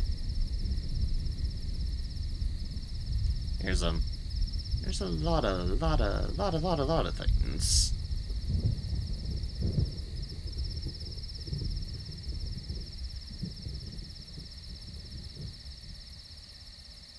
Don't know what I'm doing. It does not matter, but of course. Okay, Fall of Dynasties, Lucifer, Dreams of Empires. Take a citrine. The petals brush against your hand like sylphs as you reach in to grasp the golden stone. It smells of honey and wine. A dream, the celebrant says, beautifully, the finest of dreams. 50 sovereigns and a vision of the heavens. Okay. What the hell do I need to do, proper things? You know, progressive things.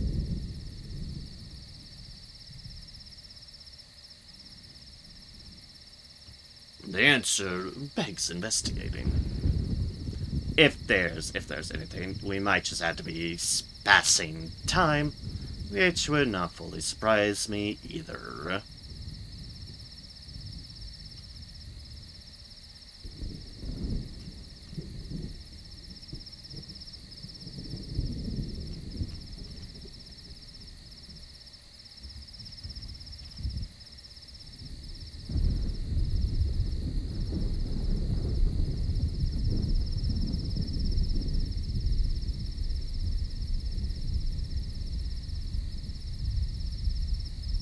I think we're just gonna be doing things then.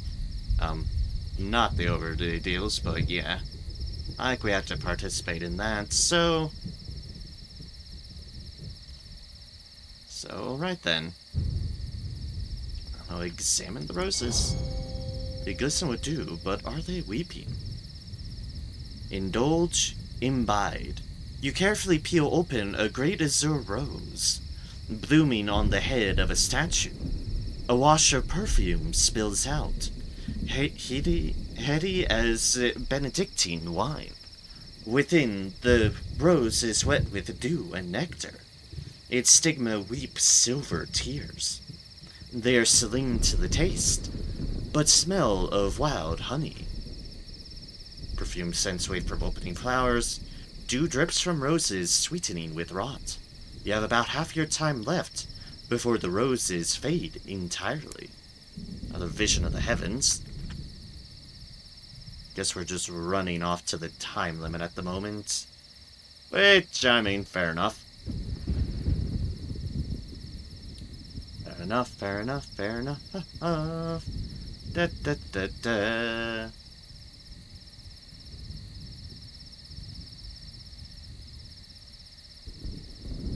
Enough of what we do? That is a wonderful question.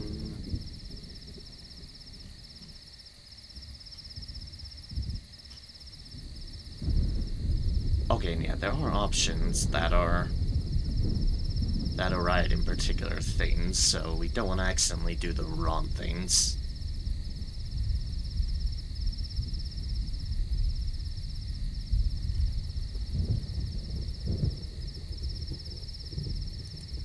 Now let's try this one, because this one hasn't opened yet.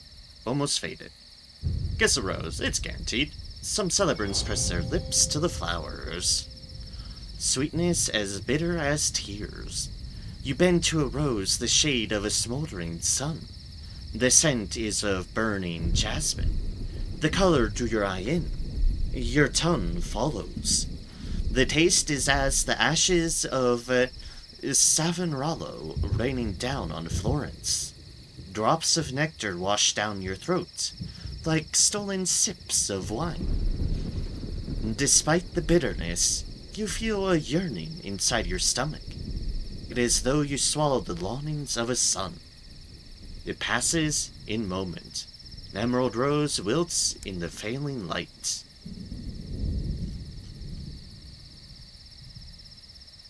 Okay, we have another thing. I don't know, this one seemed kind of profitable. A ruby. Fall of Dynasties. The petals part willingly as you reach in to take the stone. It is warm to the touch and fills your palm entirely. A gift, the celebrant says, an odd smile on his face. They bring us such gifts. They have no use for them. The air is sickly sweet with decay.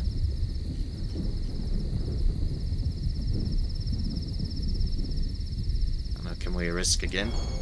Yes, we can. For the last one, an onyx. Black as the paintings of Lucifer. The black rose draws back its petals, like veils as you reach in to grasp the onyx.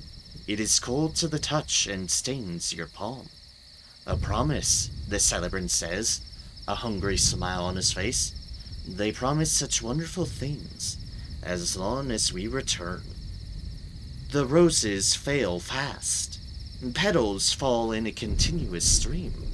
The roses are almost gone. You have time for only one more activity here.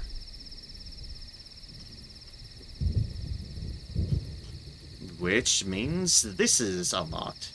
Roses have almost faded. Participate in the mystery of beholding. A few celebrants have entered the Hall of the Fiddler. The dreams promised. As you join the group, a rose binder places their hands on your shoulders. They steer you through the rose-covered portico and into the little shrine. Here, copse of roses the size of church windows bloom. Some are saffron-hued, others crimson, others azure. Don't be afraid. The rose binder at your ear says, look inside. They have something to show you. Peer into a saffron rose. You can make out a throne and a familiar silhouette upon it. Something in the rose suggests a gift. Peer into a crimson rose. You can make out lips as dark as cherries and thrice as sweet. Peer into an azure rose. Inside, you can hear a rushing of water, blue and endless. Something catches in your heart. Peer into a white rose. You can hear nothing within. A loss emanates from the pale flower. The petals shiver and open slightly, as though they want to be opened fully. Something in the rose suggests loss.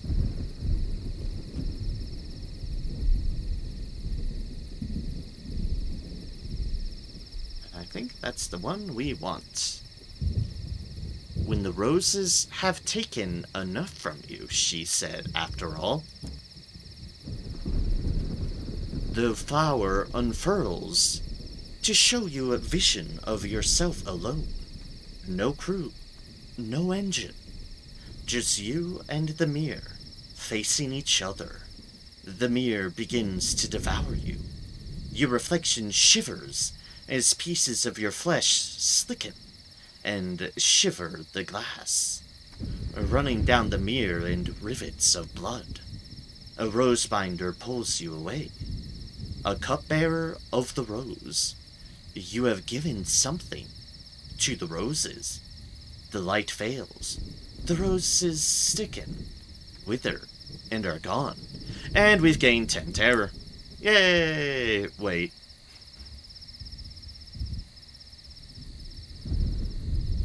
And that is our next one, but we'd have to go through this cycle again. Return from the rites. The roses fade like the tide withdrawing from the shore. The sweeping of the petals. The roses fade.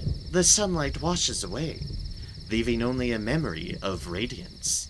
The rose binders approach the debris of the rose rite. armed with brooms and dustpans. Leave them to it. The red mass bear down upon the temple. An end. The devils make light work of the sweet-smelling chaos of fallen petals, broken hedgerows, and shattered glass. Theirs is a practiced craftsmanship. Within minutes, the temple is as it was before the rites. As though the sunlight and the roses never were. Hello, Cybershot. Welcome in. Trains indeed. Trains indeed. We have been heading up Caduceus at the moment. But welcome in, welcome in. I hope all has been going well for you, Cybershot, and it is a pleasure to see you, as always. We need more moments of inspiration. Didn't realize time changed yesterday. Ah, yes, that's right, daylight savings. Yeah, that did happen. That did happen. I can't wait for it to not be a thing. A lot of places including Colorado where I live have been making votes and laws towards going away from it. Don't know exactly what's gonna trigger it, but it'll be nice not to have to worry about changing fucking clocks if it actually does go all the way through. I was kind of sad today, but I feel better after some junk food and a frozen Arlo Parlo smoothie. We all have those sort of days, and as you so rightly said, sometimes you just need to indulge yourself. You're just feeling completely and utterly like shit. Sometimes it's just fitting to be like, yeah, okay, I'm just gonna do what I want for myself, for no one else but myself. And that is all fine and dandy. You must not only participate in the rites, but learn some of their mysteries. Okay, not yet. We will need more moments of inspiration if we want to continue this, so, yeah, we'll have to do something about that. But for now, there is nothing else we need to do here. We go to the hold. That one is north-northeast of Pan. So basically in the entire inverse direction. But we have enough mysteries for the heart catchers, so... No, wait. Forgot which way I entered through. Like, yep, wait a second. Not that way.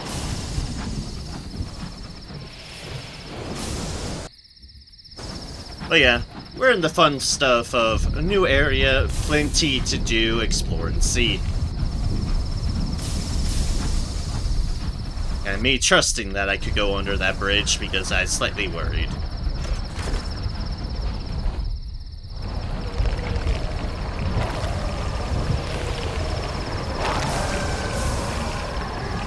And, hi, we found more horrors upon horrors. Say hello to these scribbly fuckers again. And wherever the hell they decide to go off to.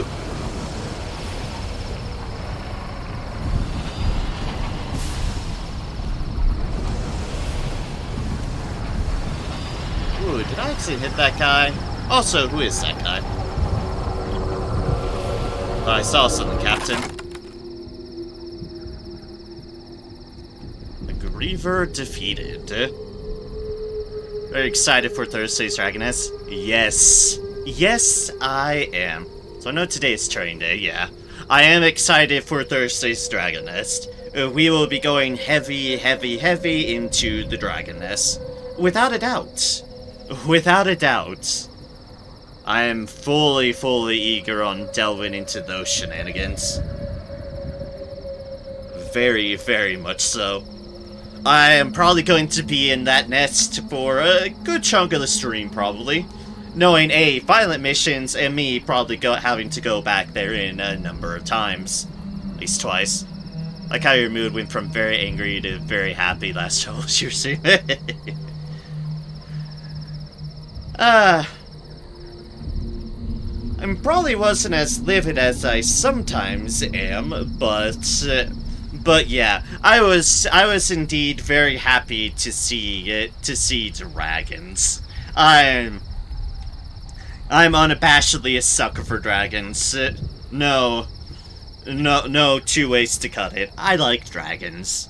Seeing that they're actually dragons in that game was just amazing. So, even if I was like in a neutral mood or something, it's like full-on dragons are gonna, yes, they pleased me. They very much pleased me. Alright, now I remember why I was cross. Yeah, okay, now I remember why I was cross. Yeah, okay. Playing the critically acclaimed Final Fantasy XIV Heavensward. That game is fun. That is fun. I've gone through all of it. Several globs of Griever remain. Seems to be livid acorns in the sky. But yes, the dragons in Heavensward are certainly interesting too. Not quite as cuddly, but dragons are dragons. And there are some cool dragons amongst them. Then there's Nidhogg, who's just all anger. Yes, it was indeed. It was the dragon. Expansion, without a doubt. Let's see here. I could repair, but I did just say I needed moments of inspiration. So, decipher the sigils in its bones. The Griever's morrow is laced with symbols. You have seen enough of the sky's wonder to attempt a rough translation. Does this give me terror too? Oh, excellent, no terror. That's nice of them. The Devourers of Distance. The Grievers are not one of Mr. Darwin's cosmic accidents. They were made. The sigils, you believe, describe their purpose and their place. You identify a symbol of consumption, another of duty or responsibility, another of violation. As best as you can tell, when the laws of distance were broken, when there existed places that should not be, the Grievers were sent to correct the situation.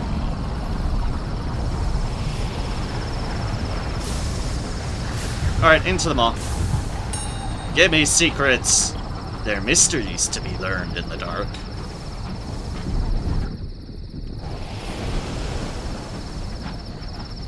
That's why lights are flickering around it, ominously. Well, I know you were crass last time, but remember how the mission afterwards, it went pretty well as you moved everyone together. Yeah. Oh, scratch. Yeah, it did. And then I dared to, and then at the very end, I think you might have left right after, right before this happened, but, zapping noises? But, at the very end, I tried to have, fun and, got Hexing killed. In that he got fucking one-shots.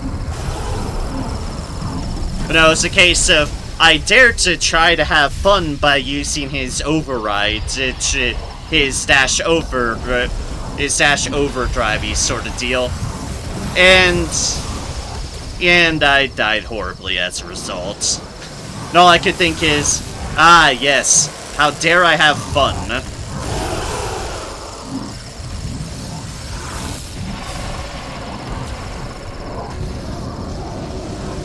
Like, ah yes, I tried to have fun in there, and then I died horribly. Yeah, and, I can understand that now. Basically, yeah. He does have a 10 bullet line AoE drive. I might have to remember to change into that. I probably will have to remember to change into having that deal available, because at this point, well, yeah. Game is very, very, very dangerous. at this point. Much as I would love to sacrifice a member of my crew, I should tear off a trophy and reduce my terror. The fluke thrashes and ululates, fighting its end desperately, as if more than its own life depended on it. Success will substantially reduce your terror. Yes, please. Your prize. The piece you ripped from the eyelid is taller than you are. It will make an awe-inspiring banner. If Stoker fusses over where to hang it, too close to the fires and it'll become desiccated and frail. Anywhere else and it'll impede movement. You leave its final placement for the crew. A captain shouldn't get drawn into the niceties.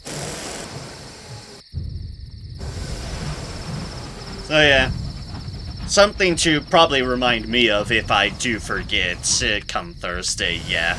I should change into that. Maybe, considering how he's built at this point, quite possibly replace the AoE Overwatch, the Overwatch cone deal.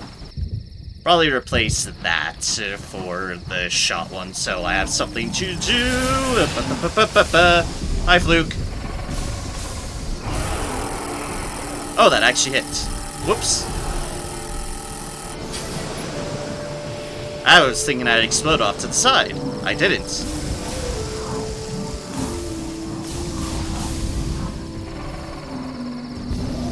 Bonk. Helps a lot against Walker's too, since you get so many chances not to be blocked. True indeed. The more shots you fire, the less you have to worry about. Could replace the dash to not attempt to do it. I could, yes. But as you've mentioned, I could still potentially have a use for it in movement purposes. And that is honestly a fair use of that. The other one is practically worthless at this point, because you get so many damn turns and free overwatches and all that noise. As cool as it looks, and I do love how it looks. Yeah.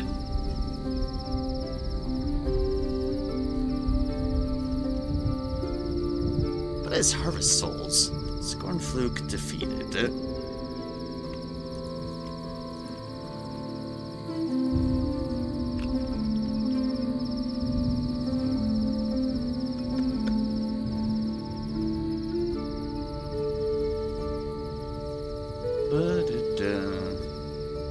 Headshot one each is the last slot and shoots.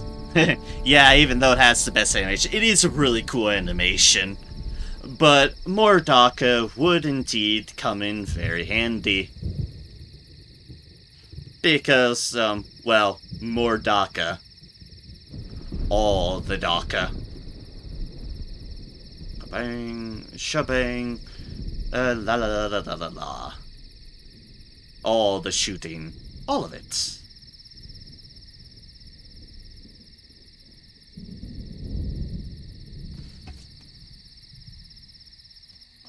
Need to try that, eh?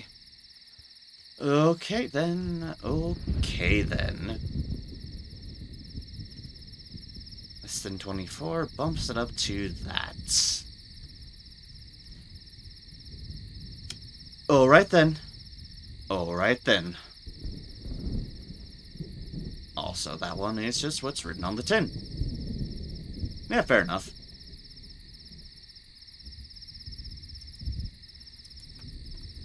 But yeah, I took a pass at the masters of my characters and base and fixed some of it. Mostly gave them AT reduction masteries on slower people. So now I don't have much to do again in Troubleshooter. Ah, fair enough.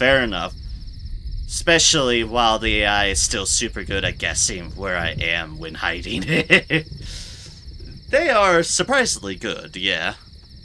So I haven't known what to play besides Yu-Gi-Oh! Master Duel and Final Fantasy XIV.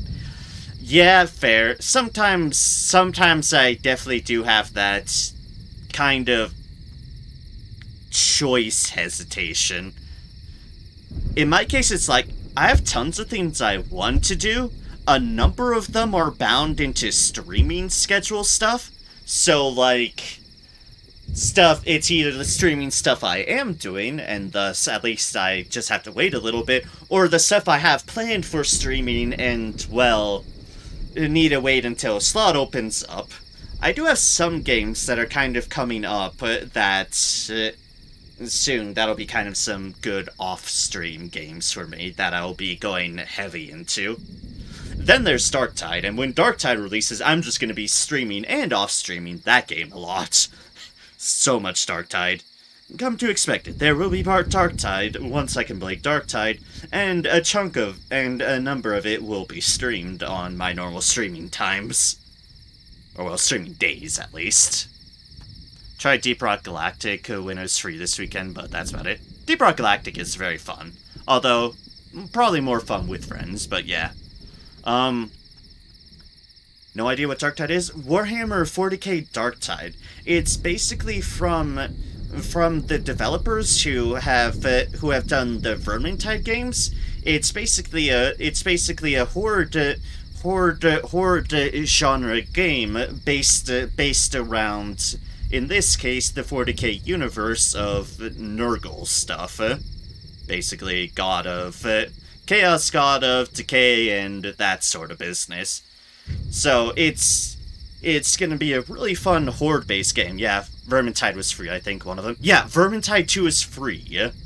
And, well, free to keep at that. So, yeah, that's a deal that, well, don't know when that's ending, but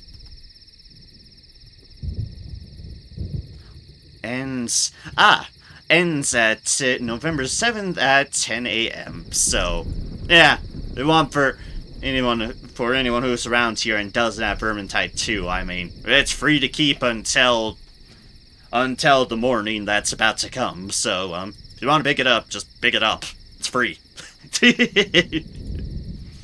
No harm in that.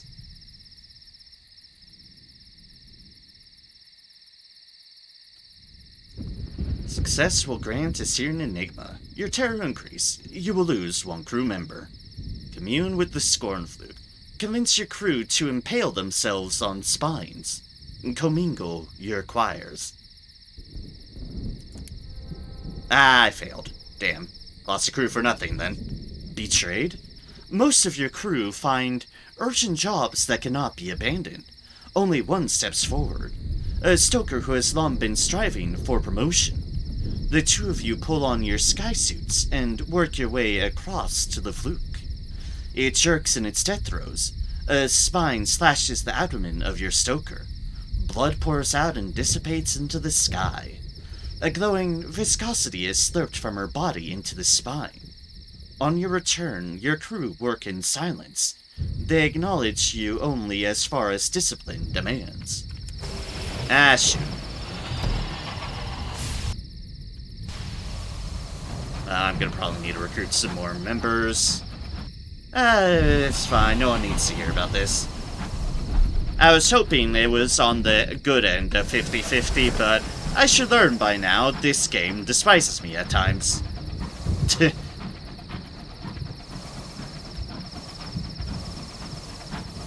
Sometimes the game is like, oh, you want to make that check, do you? Well, let's see about that. The Hour in Pan. It is the hour of veracity, when the word eaters are abroad.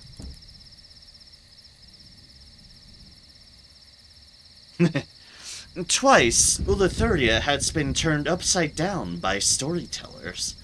Now, the profession is prohibited in Pan. During the hour of veracity, the word eaters bare their feet, cover their faces with ash, and roam the city, confiscating stories. Avoid them as you go about your business. During the other hours, the word eaters are everyday citizens of Pan. But when the piping permits, and their faces are gray with ash, they serve only the halved sun of Eleutheria. Or the better option at this moment, which I meet exactly, thank gods. Take a sizable escort as you go about your business.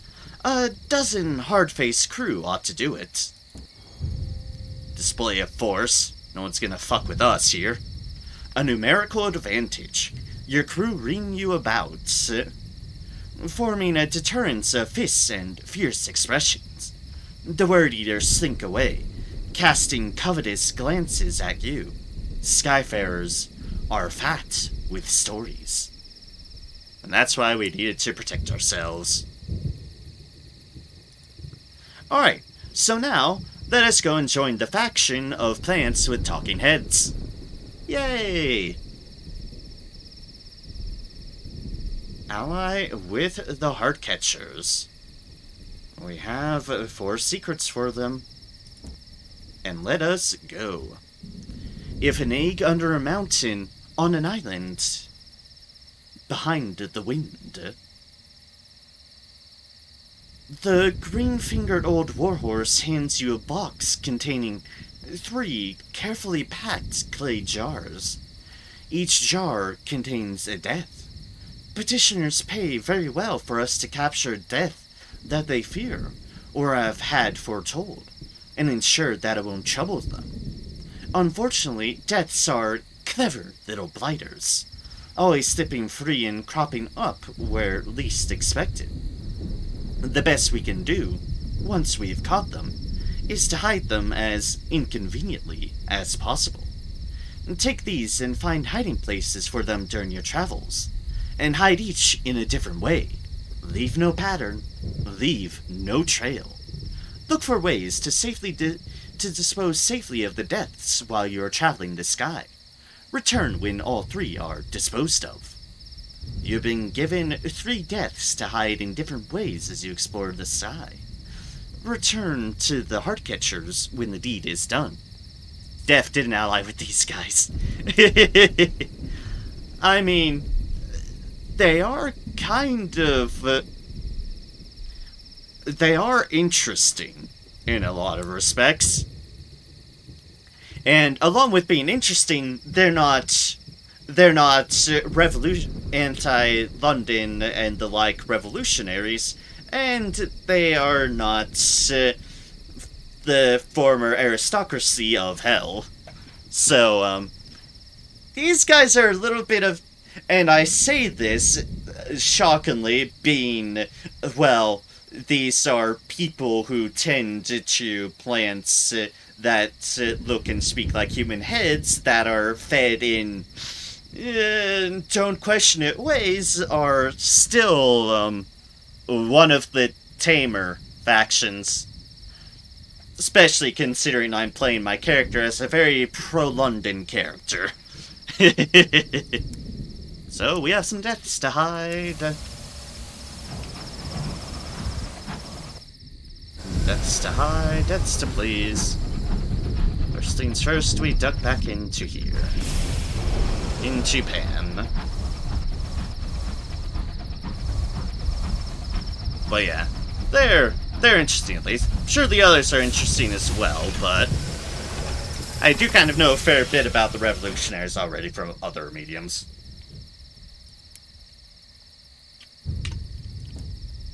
Recruit new crew. Up to 4 crew. The station is busy, but finding trained, obedient crew among the individuals of Pan is a challenge. Search for viable candidates. Recruit up to 4 members. The higher of your hearts, the more reliable this will be. Luckily, I have exactly that. It's not the hour of leaving. New recruits are available. And yeah, we'll just be safe. You gain 3 crew. A full complement. You manage to identify a handful of crew you are almost certain won't disappoint, abandon, or murder you. Guess, I don't know, we might find more of them to throw on Lorne Flukes. Yeah, don't worry about it. Aha! Lord Langley's new library. Bronzewood for Langley Hall. His absent lordship's servants have put out an urgent request for high-quality building materials. The old library was mere mahogany and gold. His lordship is no pauper.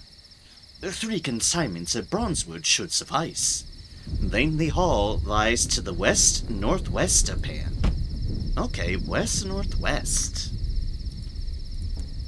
How many bronzewood do I have? Enough! I have enough. Excellent. Let's buy that then. And buy more fuel and stuff. Actually, our supplies are about to take over. Let's buy one more supply. Alright, and put these souls away. That's what I need to do. Put the souls away.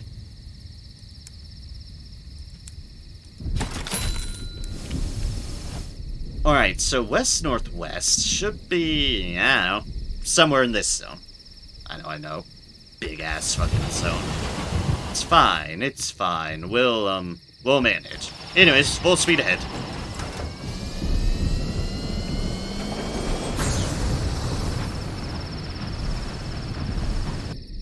And off we go. If I might ask you, Cybershot, then, who did you end up allying with here? Just kind of curious. Curious your thought process on which faction you chose to align your interests with. As I'm always curious about the other aspects of the game. The other avenues this game takes you. Think it picked the smart people. Oh, also, the Jackson's dog.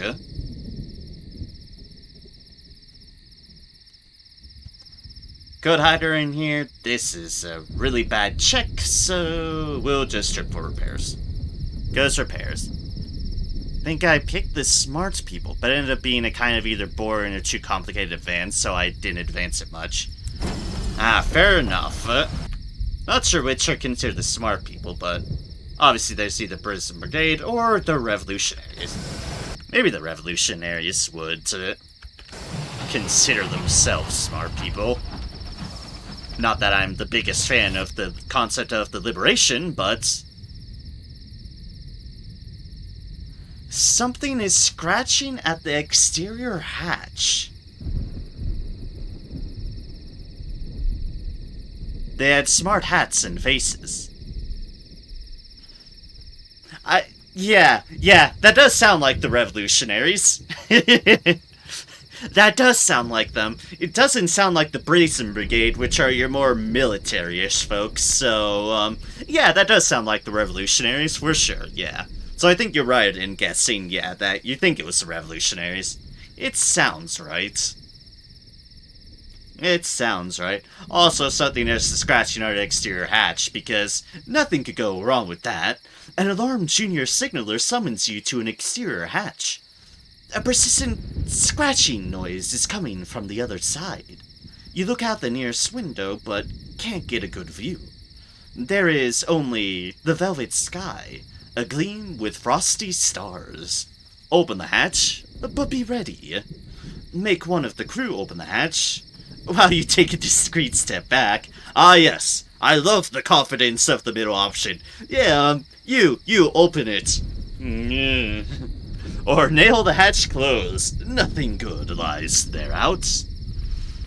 Oh, I kind of want to open the hatch.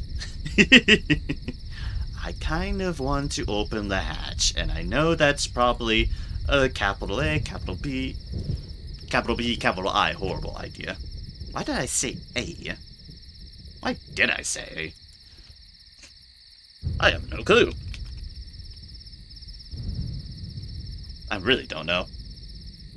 I mean, I guess there's BA and bad idea, but you don't want to capitalize in both. That's a little bit...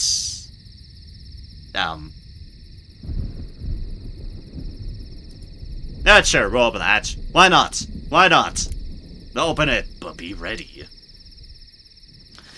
The Wanderer. You fling the door wide, pistol in hand. Ah yes, good precaution. The cold reaches in, and the hard light of the stars. And something else enters too. Something small and furred and yellow-eyed. It is one of the feline eccentric's cats. Its fur bristles with frost. Its muzzle is browned with the blood of something unnameable. Ignoring you, it pads calmly towards the engine room. Has it been out for a walk? I beg your pardon. What the hell is this demon cat? Oh gods, that just brought me mind to the demon cat in Fallen London, and oh gods, I hope this has nothing to do with that. Oh, please let it not have something to do with that. Oh, please don't bring that demon cat upon me from Fallen London into sunless skies. Oh no, oh no. Learning about the feline eccentric. When you try to speak with her.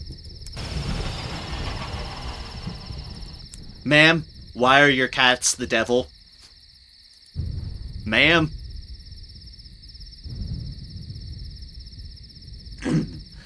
Dissuade one of the eccentric's cats from terrorizing a stoker.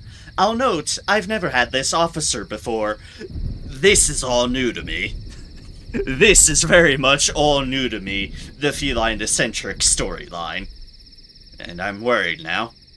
Dissuade one of the eccentric's cats from terrorizing a stoker. The man is pressed against the wall, white-faced and sweating.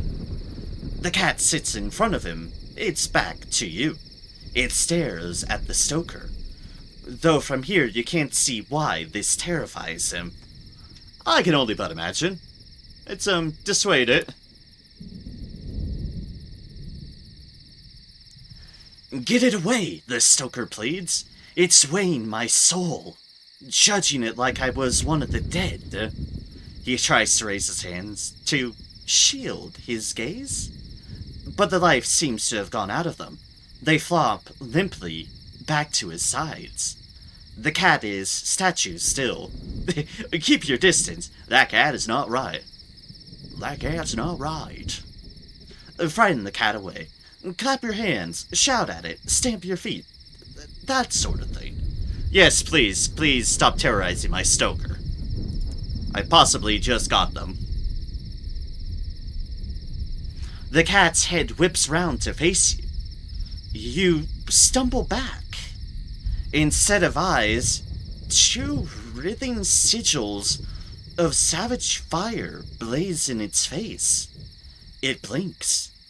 The sigils are gone, replaced by its usual supercilious yellow gaze. It hisses at you and stalks away. The stoker thanks you and hurries away. I don't blame him. What the hell is up with these cats? Acquire a vision of the heaven to continue the eccentric story, and you've gained 5 terror. Gee, shocker. Oh, gods. Try to talk to her cats. The cats of London can talk, when they deign to do so. Oh, yes, that's right. Cats in London can indeed talk. It is a valid thing they can do. They can be polite, but like to give the impression they know more than you do. Which is cat behavior. And perhaps they do, for they are hoarders of secrets. That they are. Try to talk to them. Imposters. The cats do not respond to your greeting. When you ask them about their relationship to the eccentric, one of them yowls. Another washes its paw. The third yawns. You comment critically on their lack of courtesy. They only stare. You see no comprehension in their eyes. You try the ultimate test. You share a secret. Careful to get one detail wrong. They don't correct you. They don't patronize you. They don't even give you a disdainful look. These aren't cats.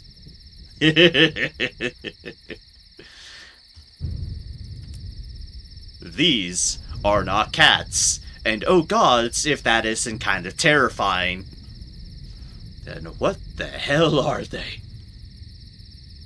Should Heaven try to have a conversation with the eccentric? Investigate an eerie noise. Your dreams are plagued by a star wind, moaning and mournful. In lieu of sleep, you walk the corridors for a time.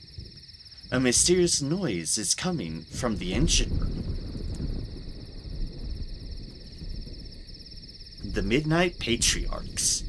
The eccentric is asleep in her tangle of blankets at the foot of the engine. 3 hunched shapes cluster around her. Her cats. One of them gnaws at the fingers of the eccentric's left hand. Another sits on her chest, its weight making her struggle for breath. The third chews insistently at her hair, tugging at it like yarn. The eccentric is caught in a dream. Her sleepy attempts to dislodge the cats watery and weak. Spiders in the wall, oh god, I hate that. Please, no spiders in the walls, I beg of thee, she moans. My eyes were fire. The dead groveled. One of the cats looks up, then the others. As one, they consider you, their eyes yellow as sovereigns. Then they melt into the crannies of the engine room. Discuss this with the feline eccentric. What the hell are these things? What the hell are these things? Talk to her about her cats. You discover them chewing and smothering her while she slept. Why does she tolerate this? Excellent question.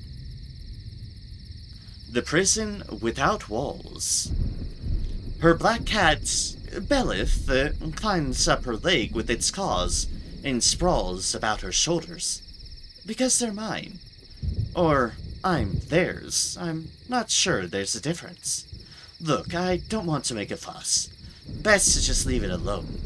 She removes the bandages on her fingers to reveal the tracery of light scars. See, it's not so bad. She tries to sound brisk. You are clearly unconvinced. Gee, I wonder why. The eccentric sighs. They've been with me since Peronsi, she says. If you really must know, we'll need to go there. The chaplains can explain. Peronsi lies to the southeast of Pan. Okay then. Go to Peronsi to learn more about the feline eccentric and her intolerable cats. Offer to get rid of her cats by more direct means.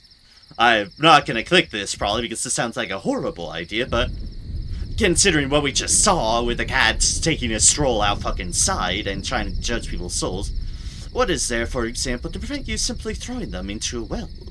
Or abandoning them on a wreck? Ooh, or flinging them into a weft of unraveling time? Options! Yay! Sounds like a horrible idea. Locomotive is home to several malevolent cats. Let's not tempt the fates and, try to find Langley Hall. Yeah, well... Scrivener!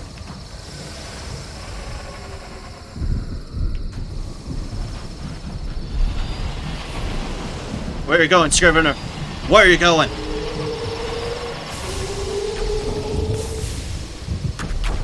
You missed! Well, I missed too, but I have explosions from that. Yeah, like that.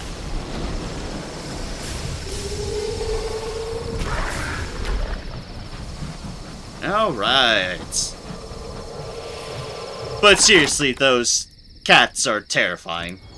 And I say this knowing I have the captivating princess on board, which is its own breed of terrifying. But the difference kind of lays in, well, the captivating princess is a horror I know. These cats are a horror I don't know. That's really what it boils down to.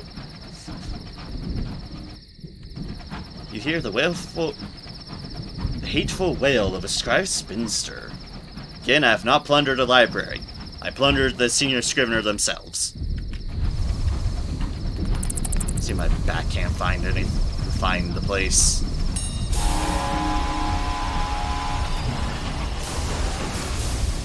Reports a successful expedition. Ah, good. I have Starman Explorer to deal first.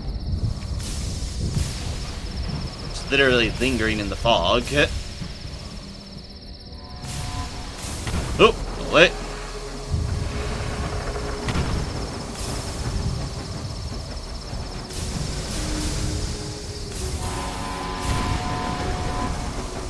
Two of us can do the shotgun game. Also, I can do this game. Oh, you're staying still for me. How polite of you.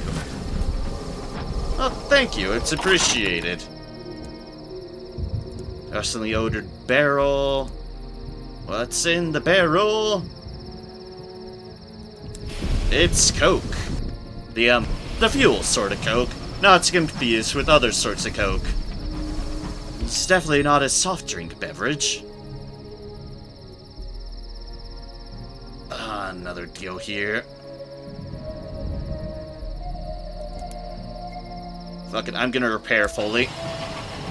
Dennis, thank you kindly. Afraid of losing a crew if I try to hide it there. And, well, there are other hiding places. Ah, it's all the way down here. Okay, okay. Need to go down there. Actually, do I want to do this with all this fog about? I'm not sure I want to do this with all the fog about. We'll take it the steady way. It's not that far. Ah, good, I'm being rewarded with shards of amber hanging in the nearby sky. Sometimes shards of amber steal from cracked ruins around here, your lookout says. Eerie stuff, huh? I have a feeling like I should remember what this is, but I don't. Eleutheria, House of Rods and Chains. Chunk of blue amber. A fist-sized chunk of rubbery secretions. The color of nostalgia and regret. Oh right, the rubberies. Because they are indeed rubberies.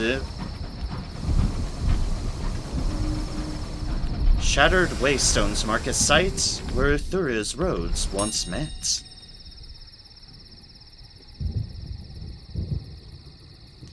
A meeting at the crossroads.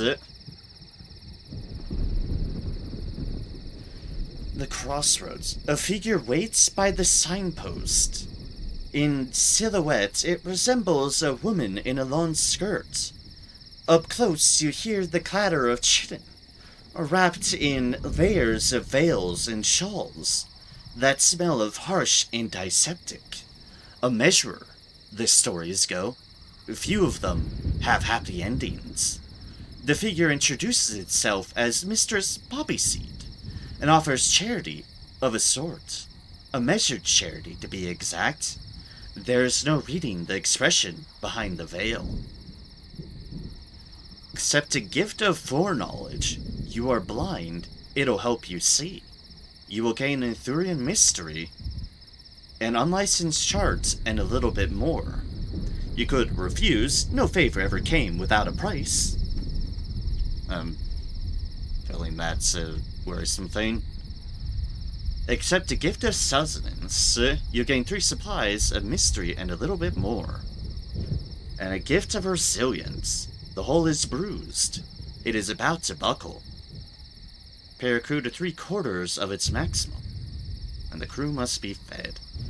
Tempted to do that, because I'm not sure accepting a gift from them is the smartest idea.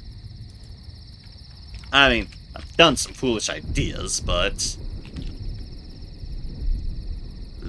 yeah. I have done some foolish things.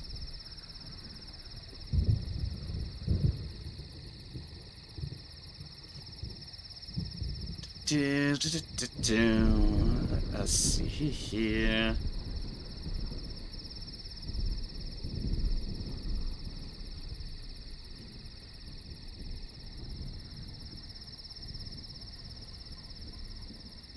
Don't exactly want to accept a gift, so I think I'll bribe them for this.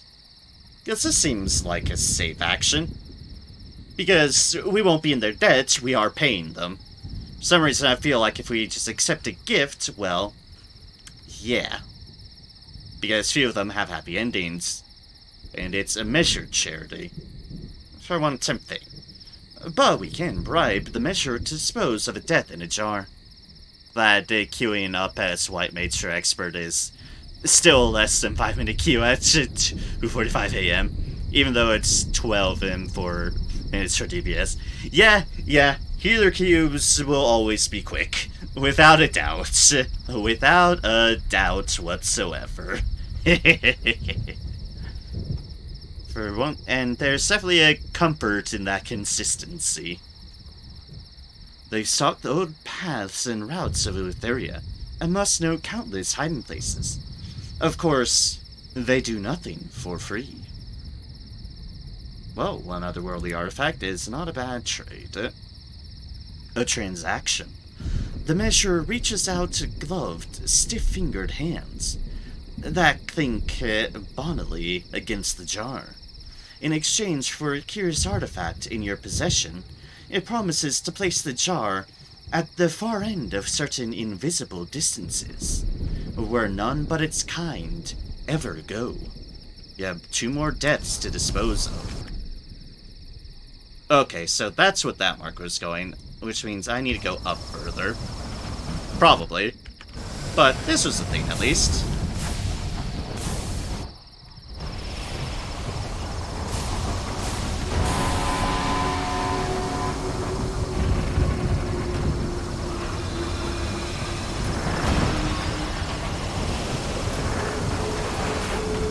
Once one of the great roads of Eleutheria. Did I get it? No, is the answer. I did not. Fair enough. Oh, more amber, though. You've led me to goodies. And if you keep running the fuck away from me.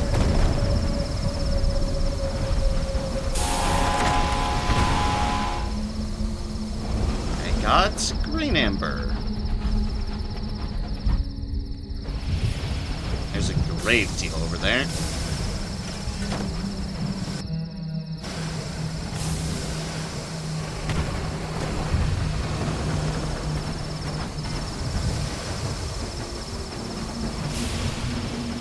I'm back here, damn you. Suffered a critical hit? Oh, come on. A grim business. I can terror too.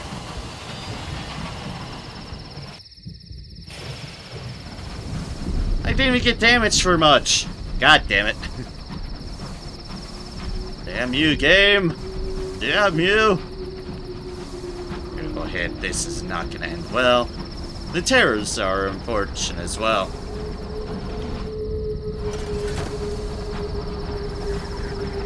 The Avons. Oh, that's a well. The seal of its chassis is mangled, but the bridge appears largely intact behind its broken windows. You don your skysuit. Your driver pulls your locomotive alongside the wreck, close enough for you to leap from one to the other. The floor of the bridge is carpeted with glass fragments. It shines like stars in your lamplight, and trinkles like bells when your boots brush it.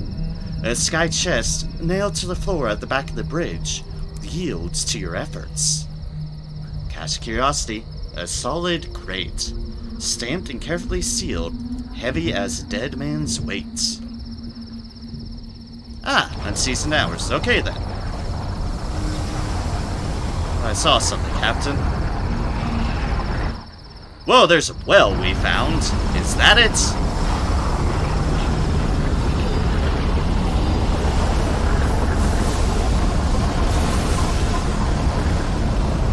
Trying to swallow the sky. The Well of Wonders! Oops. Accidentally bonked.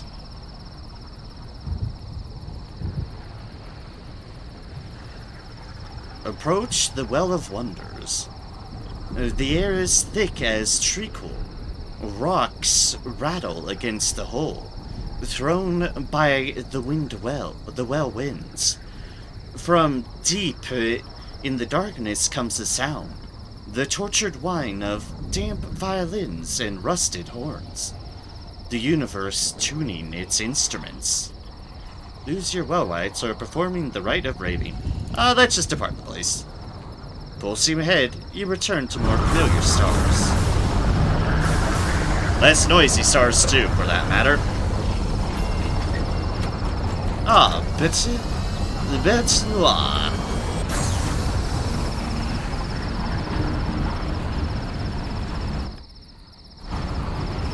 Haunted by those who are mad in the skies. Yes, indeed.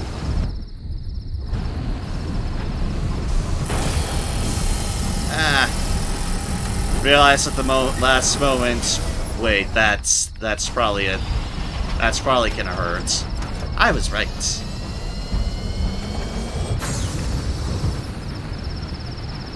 Like I said, my driving hasn't been the most ideal this stream around. Gee, shocker. Beam of Amber, we've already picked that up. Engine damage. A commotion from the engine room. During your recent battle, shrapnel pierced the hull and perforated a cluster of pressure lines. In order to maintain the boiler pressure, your locomotive now has to glug fuel the way your aunt does sherry. Shut the engine down for repairs. A reliable approach, but the work could take long, cold days. Press on and make repairs in transit. You'll just have to live with the fuel leaks in the meantime. You will lose fuel. Or leave it be. Your business is pressing. You'll have to live with the inefficiency until you can arrange proper repairs. Your fuel efficiency will be reduced until you pay for repairs at a region central port. Let's just do this. That is a guaranteed success. Bit by bit, your engineers work as quickly as they can, shutting down one pipeline to work on it, then bringing it back up and moving on to another. Soon, the boiler's frantic whine had settled once more into a steady thrum. Another sky story. Hey.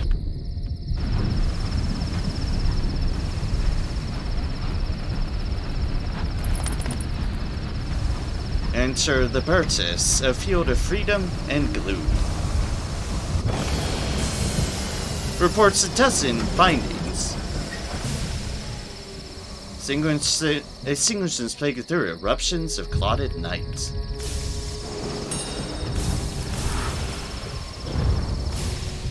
Frantics make a duration to the dark.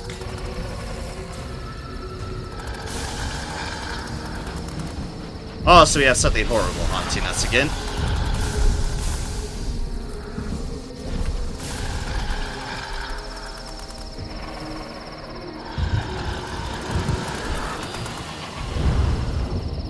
There it is. There it is.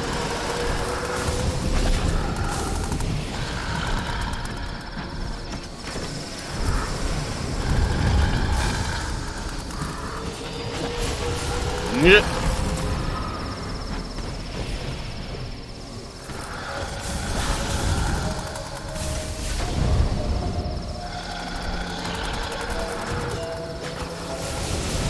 Nice, I hit it.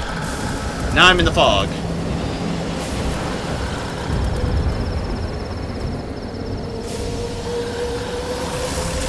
So where is it? It's around there. Alright, good hit, good hit, good hit. Good hit. Also, T-Gods, those scenes are terrifying.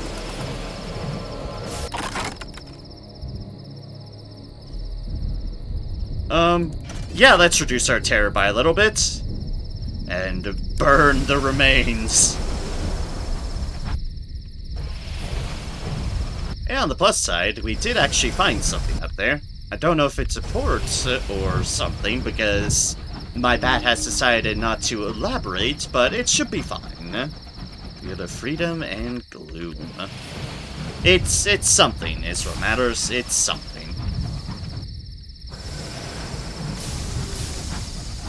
Ah, that's... Gotta wear something. Oh, gods!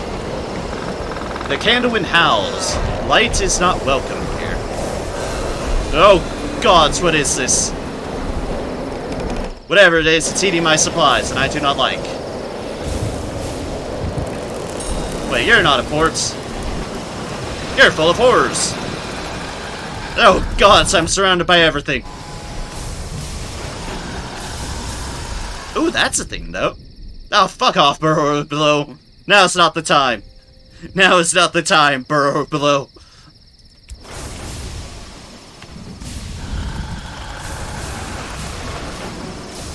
Exploded that. Should have exploded that. I did not. Oh, right, we still have the invisible thing. Why did I forget about that? I got hit.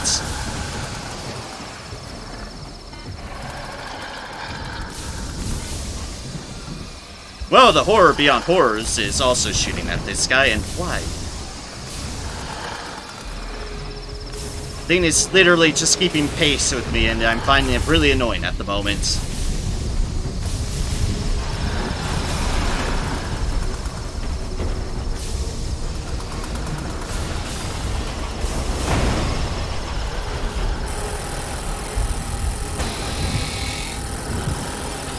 Oops. If you have the belly for it, who knows what you'll find.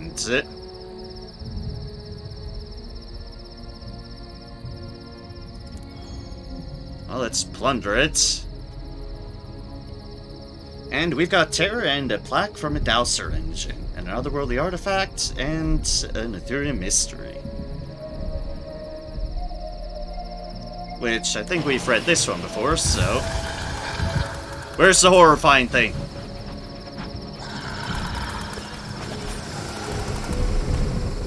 There is the answer, there. Kind of drifting on my own, huh? I think it was the candle wind. Oh, it's focused on me now. Oh god, it was after me there. House was captain. They rove here. Yes, they do, clearly.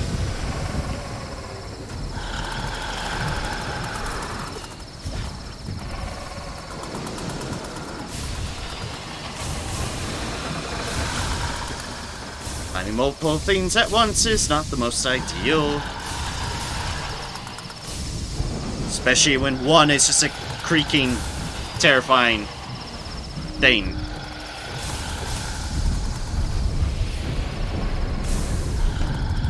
Is it over there somewhere?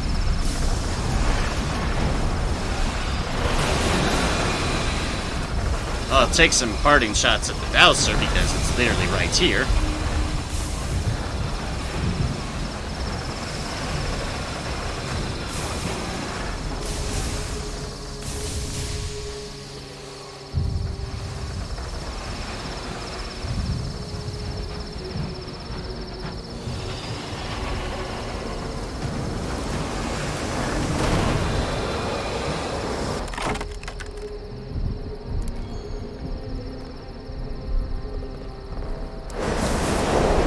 I don't want to go more into... Ah!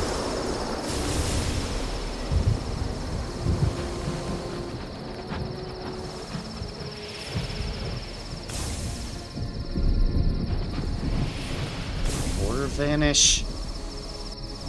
Oh, I don't know where the horror went. The undeparted. Don't know where it went. All I know is our terror is gone crazy. Wait. Something's creaking.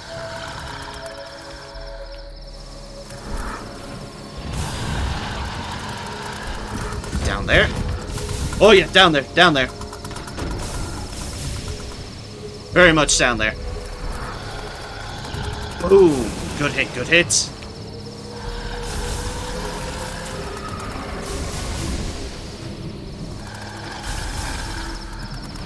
Oh, I got it.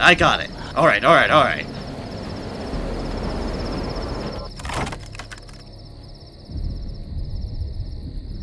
Oh, gods. Gain secret submission, but also terror. You needed all the terror. The voices are not your own, but they serve it as sheepdogs serve a shepherd. Listen to its whispers. No. burn the remains. Oh, I'm running low on fuel, but still, be like gods, burn the remains.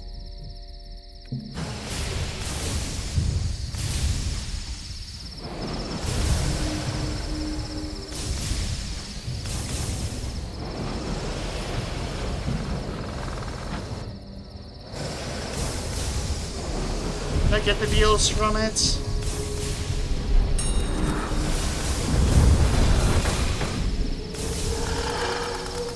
The answer is no, but I've corrected that. And now have another horror. Now have another Undeparted.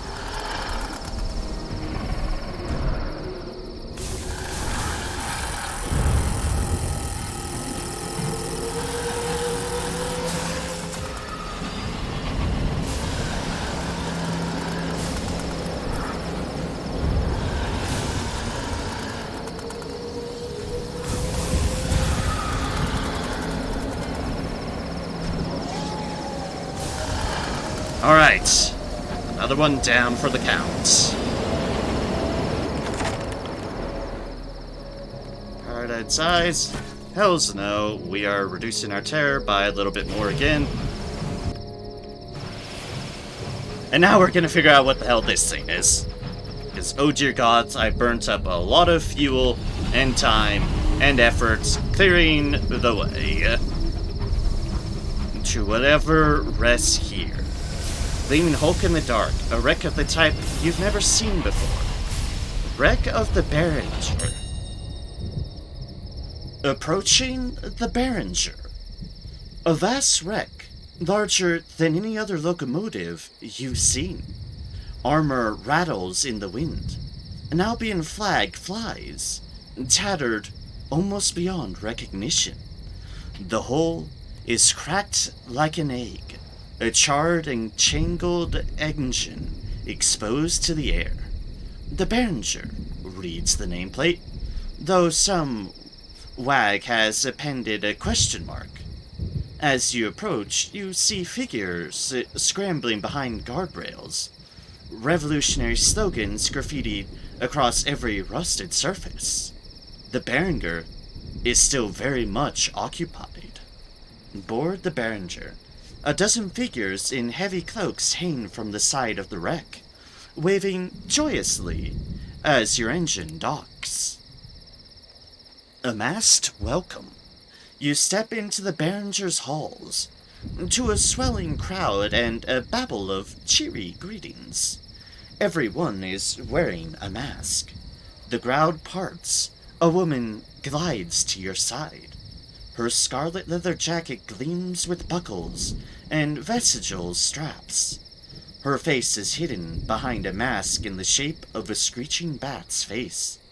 Glad to have you aboard, says the unassailable founder, shaking your hand.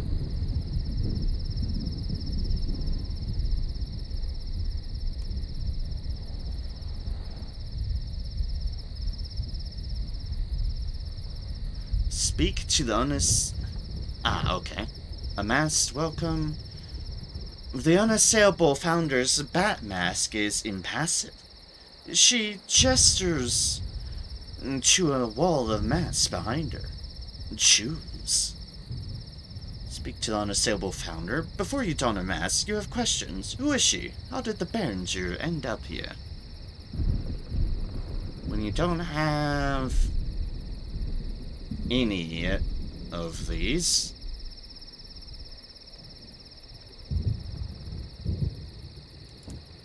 we might as well, I'm sure nothing go on. Questions.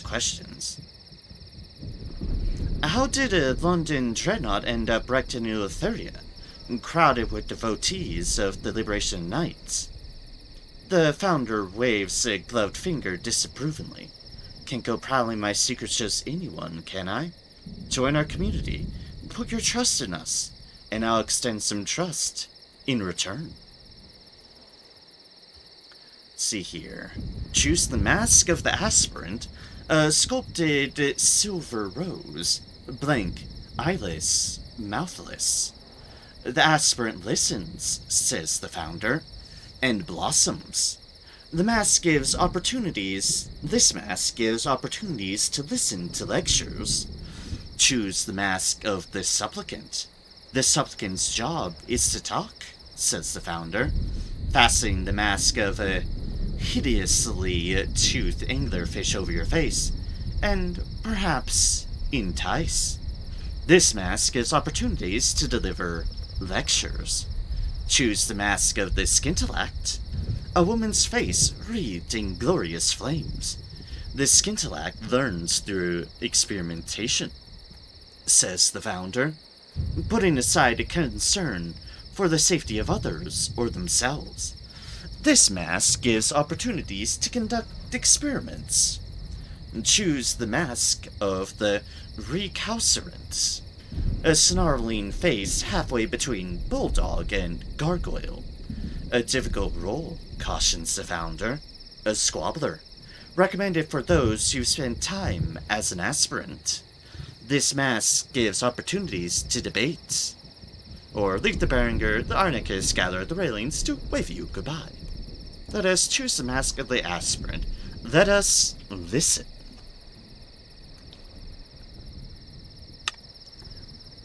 As the mask slips over your face, you realize that it is ingeniously designed so that you can see perfectly between the folds of the silver petals.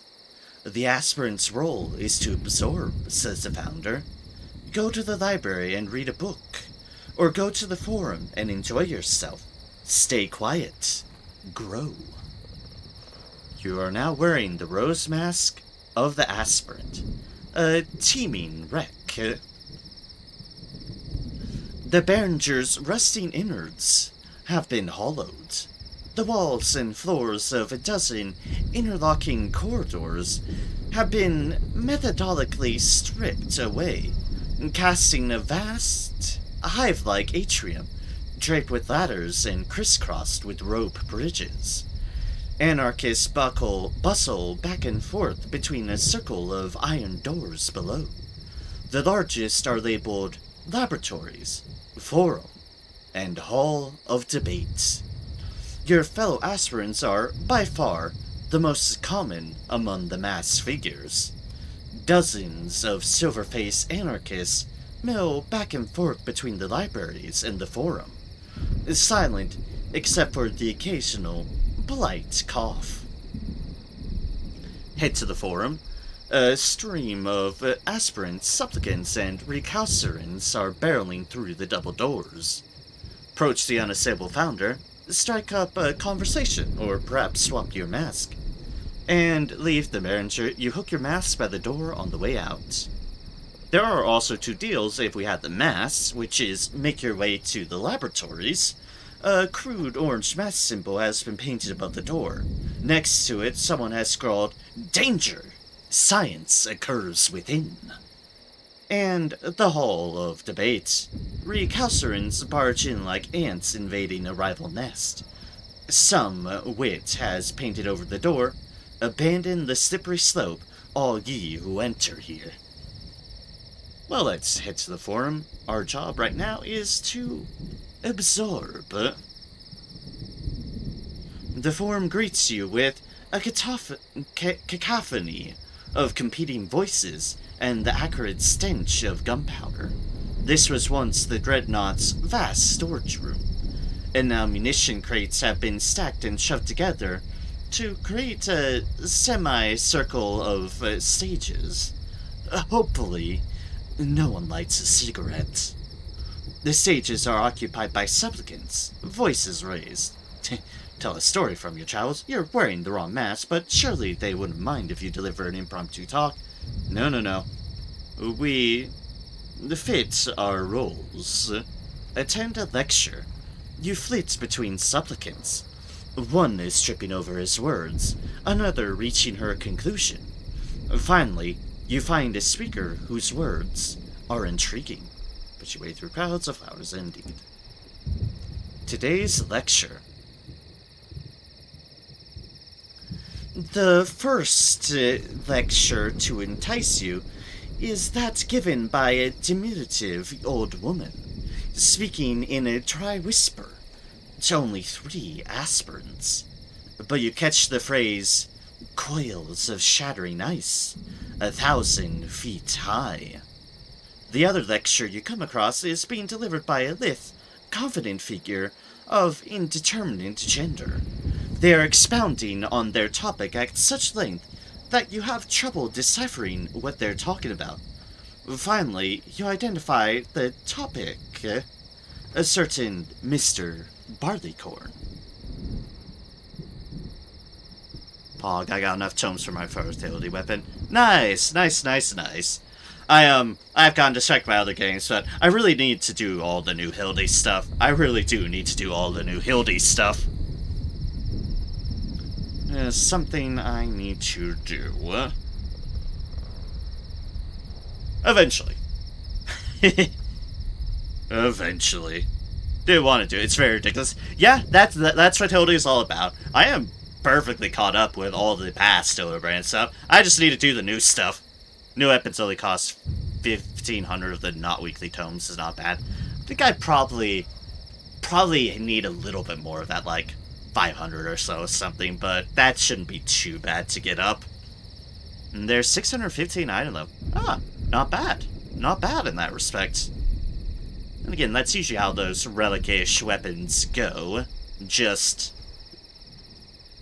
slightly around current level from what comes out. It's the old woman's lecture. What could she be talking about? So earn the respect of the founder, you will gain terror and an Eleutheria mystery, or listen to the lecture on Mr. Barleycorn. The lecturer sounds remarkably self-assured. You earn the respect of the founder, you'll gain a sky story and an Eleutheria mystery, and not gain terror, so that sounds like a plan. Mr. Barleycorn, the Halves' most eminent, most enigmatic servant, declares the supplicant, striding down the stage. We all know that it is in the Liberation's best interest to keep him on side, and he is at least more scrutable than his master. So what can we do? Send him baskets of fruit? A backgammon set? The supplicant reaches the end of the stage. Pirouettes. No! Mr. Barleycorn is fond of stories. He is a collector of information. And he is a lover of music. Bring him stories, secrets, and songs, and you may win his favor. Perhaps he might even relay your words to the Halved. By listening to a lecture, you have shown the founder that you can be an aspirant. Perhaps now she will tell you more about herself. Enter laboratories, you may enter the Hall of Debate.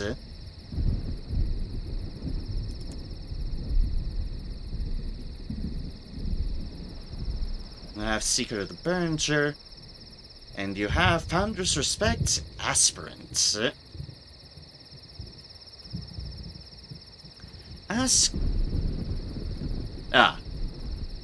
This is actually a new description for it. Okay. The founder lingers in the Berenger's central atrium, hands in the pockets of her leather jacket, chatting to everyone who passes. She combines an encyclopedic knowledge of everyone's names and habits, with the uncanny ability to recognize them, despite their mask. Questions? Complaints she has turned to? Or simply here to take a new role? Ask her why her mask is different from the others. The face of the bat is distinctive. You've not seen another during your time aboard the Berenger. The Mask of the Bat. The founder laughs. My father was a diplomat for London. In my formative years, we were stationed on an island called Visage, far out to sea. Yep. And if y'all have played Sunless Sea or watched my Sunless Sea playthroughs, then yep, one would connect masks with Visage. Our good old mask place. The locals' lives revolved around the mask they wore. We chose our faces for ourselves. I was keen to implement something similar here. She adjusts her bat mask. This represented the worst of outsiders, the exile who brought nothing but misfortune and death. After I turned traitor and left the Admiralty, seemed an appropriate statement. Visage is fun. Kind of the tragic thing about Visage is that you can get through all the lore kind of in one run, and then you're just kind of done with it. But the lore that was there is quite enjoyable, and very unique. Very unique. As we remember from Visage, she mentions the exile who brought nothing but misfortune and death. In Visage, it was the one who is, destined to die. Yeah. Yeah, but it's good lore. Oh yeah, 100%. What lore there is there, it's good lore. It's just the fact that it's such good lore, it makes you wish for more of it. Because it is good and interesting lore. Sunless Skies has a lot of playing roles, even when you're not wearing masks. True indeed. True indeed. The mask here, the mask at the ball, then there's one place near the gate. Yeah, I do remember Perdurance. Then there's the mask here. I'm not 100% familiar with the Blue Kingdom as much as other areas. No, there's a lot of weird shenanigans with it, though. We'll get to that eventually. But it's probably the place I least explored everything in. Probably because I was just confused. Confused at the time. But yeah, we now have one estimation of the Founder. You're closer to becoming a part of the community. Aboard the parent ship. No, pardon me. Switch to the Mask of the Supplicant. We should be able to deliver lectures. Get near London. The one London people that come through and open. Oh, the Avid Horizon. Oh yeah, the Avid Horizon. Oh, the Avid Horizon. Yeah, there's some... Yeah. The plane of roles. Yes, okay. If you're meaning, like, the 3 different cults, then I do know what you're talking about there now. Yeah. I went through one of them. Yeah, there's those people parked there in Sunless Skies. Yes. Let's see, yeah, the cults. I went through one of them. I'd like to say the name, but it's that weird fucking name one. The one about tradition. The one about old London. And thus played the role of tradition. The Supplicant. A miniature lantern dangles from your new mask, swinging back and forth between your eyes. Do the iceberg place in Sunless Seas? I do. I did do a lot of the stories in Sunless Sea. I know there's.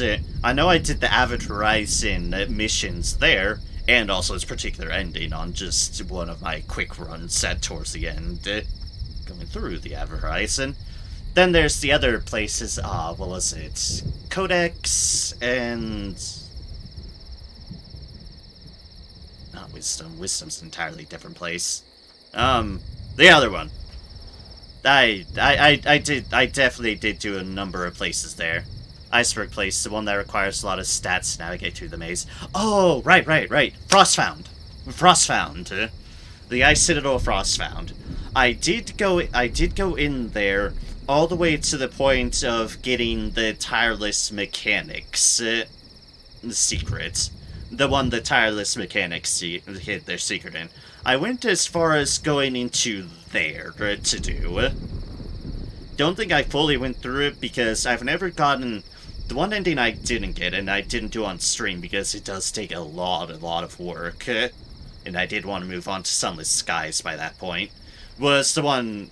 Yeah, that ending where you have to, like, go through all 4 points and then go in there. I didn't do that, but I did get the tireless mechanics secret, so yeah.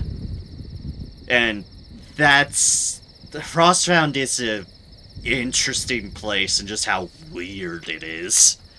It's weird, but it's interesting in its weirdness of what you go through. It's very weird in that regards. But yeah. Honestly, both Sunless games and Fallen London have so much interesting and lore and story stuff behind them. This is just why I like all of it. there's so much fascinating stuff that they've put in their setting, in their lore, in their characters, just in the entire grand picture of it all. That just fascinates and hooks me, and why I'm so eagerly looking forward to Mask of the Rose when it comes out next year. It has some very cool stuff in all of these. This supplicant gives speeches in the forum, says the founder. Thanks to the mask, a person's reputation, or lack thereof, doesn't matter here. Just stand and talk, and if you're saying something worthwhile, perhaps you'll attract an audience. I had to check, but yeah, I think that's where you learn the name Witchburns. Yes, that's the, you have to hit up, like, all four corners of the world, then go, well, of the world, I mean, of the need, just go off the edges of the map in all the kind of four directions. Yeah, that's the one. That's one I need to do at some point on, like, my own time, eventually. But I have so much other stuff going on, but at one point I would like to delve into that. At one point. It's a lot to it. And I would not be doing that with an Invictus token, because I'd want to actually not be wiped out for doing some of the very risky stuff you have to do to get that ending.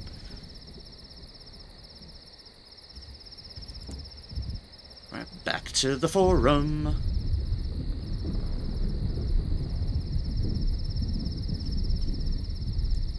Ooh. Place behind glass. Your research is sure to attract an audience. Oh, right, that's something you can do too.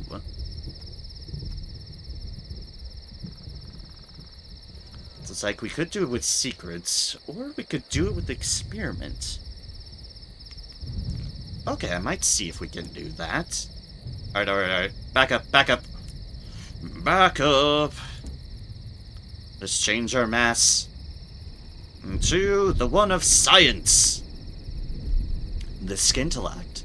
The flames on the mask are orange-yellow tissue, which rustles as you move your head. The scintillate's purpose is to visit the laboratories and take part in the experiment, says the founder, clapping you on the back. Good luck. Last time I went to the laboratories, I lost a finger. Oh. You are now wearing the fire mask of the scintillate. We can make our way to the laboratories.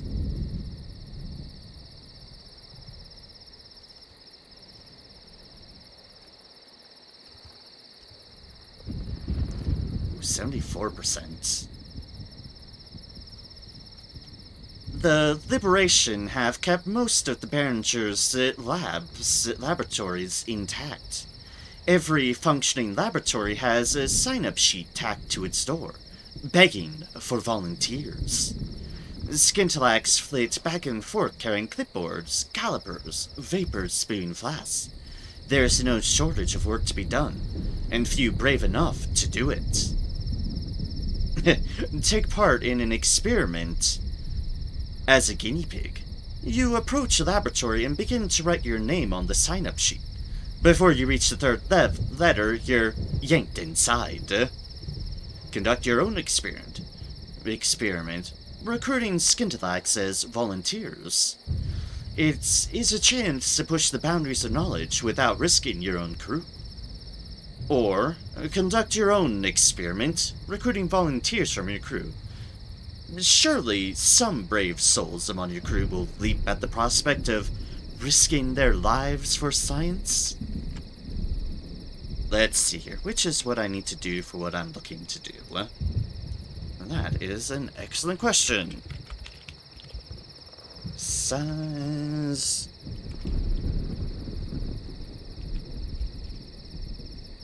Do.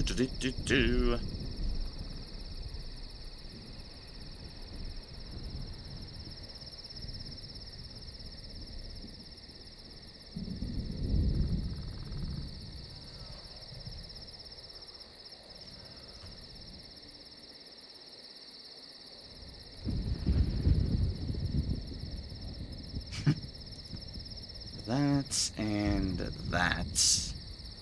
is the difference between those?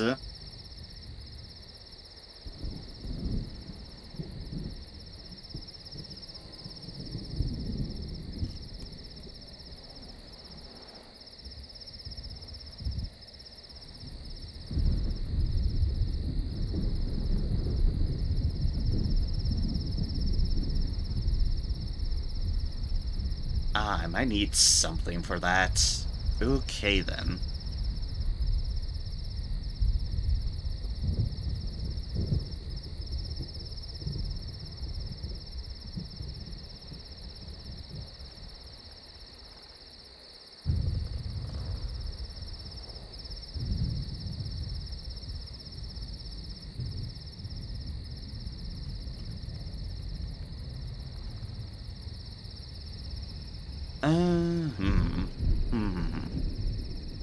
Wish Sunless Skies had an ending like that one from Sunless Seas. Fair enough, fair enough. Feel like finding the truth is just too similar to finding Dad's bones. Never actually did the Father's bones one, but yeah. Just kind of doing this, I'm doing the truth one now because I've never done it, so kind of want to see what it's like because it's an actual story-like one. And I kind of feel bad about not actually choosing any sort of story-based ending on my Sunless Sea one, so that's why I went through the truth on this one. Because frankly, yeah. I did want to see what's what, so I am doing so.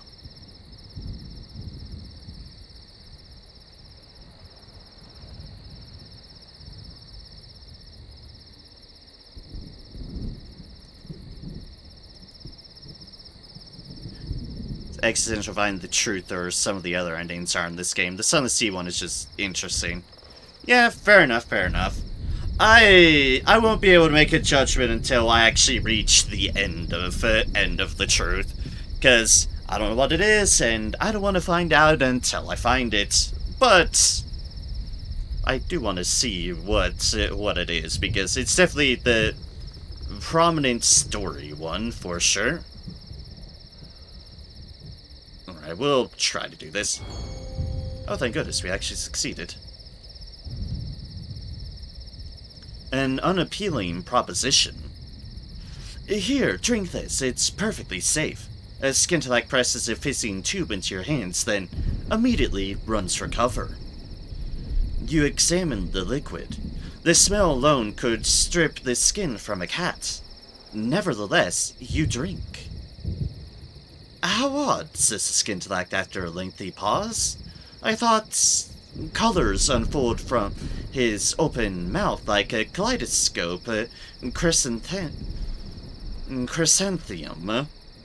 For the next few days, you wander in the landscape of spirals and fireworks. When you cover, you find yourself in bed, sweat-soaked, your ears still ringing. Perhaps now she will tell you more about herself.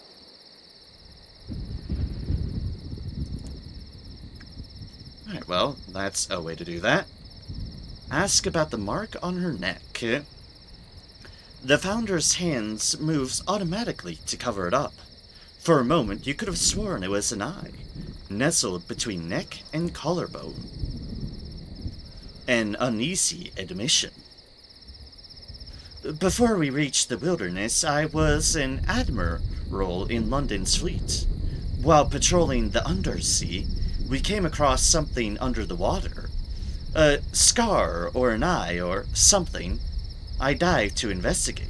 I still don't understand what happened down there, but I met something far greater than myself. And I came back with this. She brushes the eye on her neck with a fingertip. Wait a second. I found that eye. I went through that same thing. I got my character an eye on them. Oh gods, it's that eyeball. Lovely. It was that eyeball.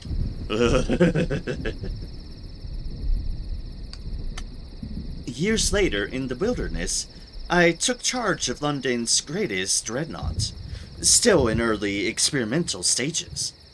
That's when the eye opened. At that moment, I knew, deep in my bones, that I had to seek out Eleutheria. Okay then. Yep. Well, speaking of another connection to make between Sunless Sea and Sunless Skies, yeah. That eyeball we found and dived into.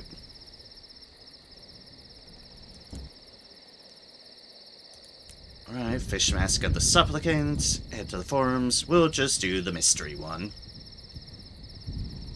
Strange. It said Deep Rock was only free to play this weekend and the timer should be done, but I can still play it. Huh, interesting. Don't know what to say. Maybe it's... I don't know, maybe there's something... Maybe it's something with time zones, maybe it's something otherwise. I wouldn't know exactly. Or daylight savings, or who the fuck knows. And time is weird. I deliver a lecture on the extinguishments. Out of the furious emptiness, there are places that have never known light or heat. Oh, my Terrafell. Cool. I'll take it. The extinguishments. Your approach is academic, your tone matter-of-fact, but the aspirants listen as though to a ghost story. There are places of darkness in Eleutheria, you tell them, a darkness so total it devours even the memory of light. Your audience whispers and swells. What does such emptiness conceal? Unlit trains that plunge into the darkness, hoping to commit crimes beyond the sight of any god. Disgraced servitors, hiding for millennia from otherwise omniscient masters. At the end of your lecture, your audience are too subdued to ask questions. The specters of an extinguishment seems to hang in the air above you, fascinating and repellent in equal measure. Lots of mysteries, gain vision of heavens. You've earned the respect of the Linsdale founder for your excellent lecture.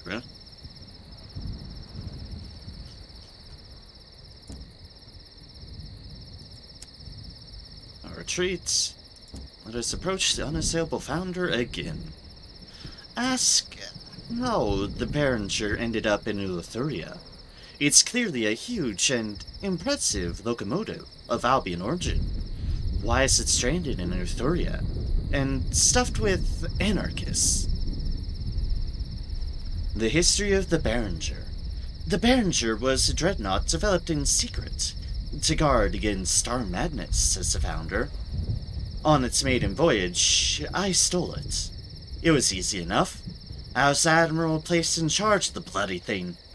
She snorts.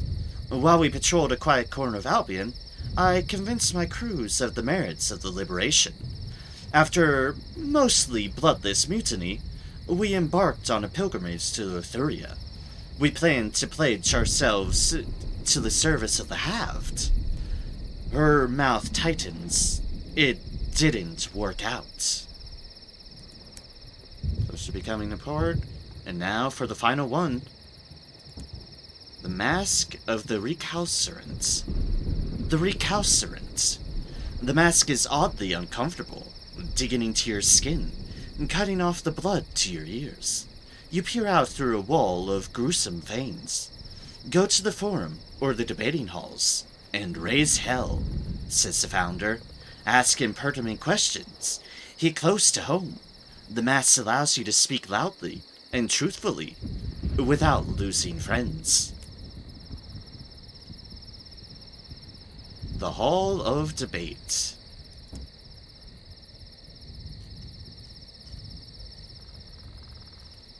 $50, $57, $34.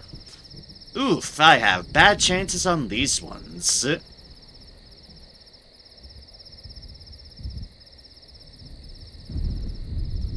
The Hall of Debate was once the Dreadnought's gun deck.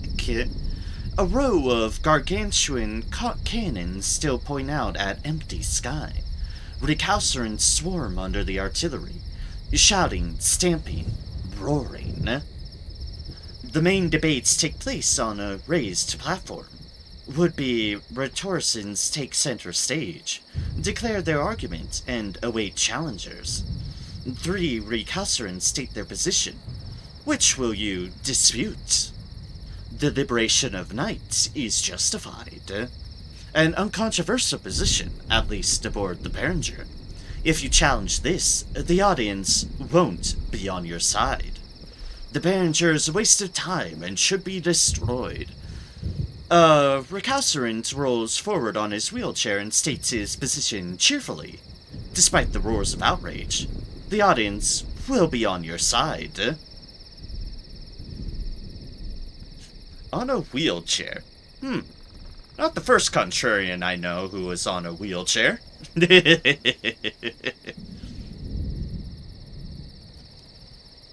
Let's see here. Morality is a social construct that collapses without the fear of punishment. The recalcitrant clearly hopes to deal only in abstract philosophical matters. The audience won't have a personal stake in the outcome. Successful debate will earn you the respect of the counter. Founder. Counter. It's a founder, damn it. I have best chance on the hearts one, unsurprisingly.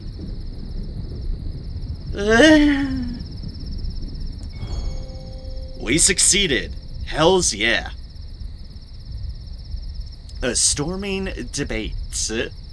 As soon as you step up to challenge this position, a wave of jeers rolls over you. You have to fight to make your voice be heard. The liberation is forcing its ideas of freedom on everyone, regardless of casualties. And who knows the ramifications of an empty sky? Who knows what terrible powers will move to occupy the vacuum that the judgments leave behind? By the time you finish speaking, your opponent is stuttering and failing to muster a counterargument. He clearly didn't expect to find himself persuaded. Gained 100 experience, and by changing someone else's mind, or changing your own, you have shown the founder that you make a respectable recalcitrant. Perhaps now she will tell you more about herself.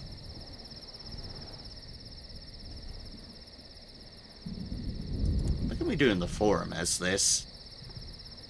Wearing their own mask and attend a lecture.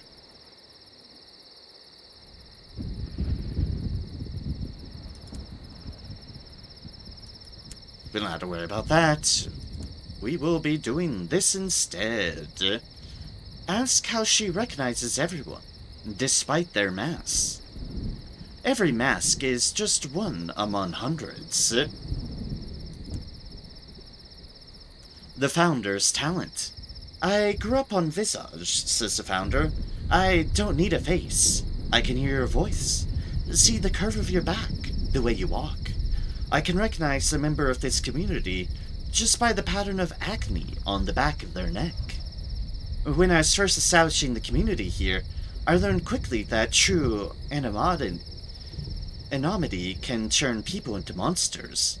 She raises her hand in cheery greeting as an aspirant wanders past. Hello, Renaud.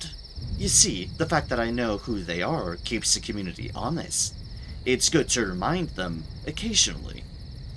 Close to becoming a part of the community aboard the Behringer.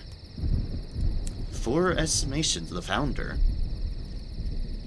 And that gets us to this.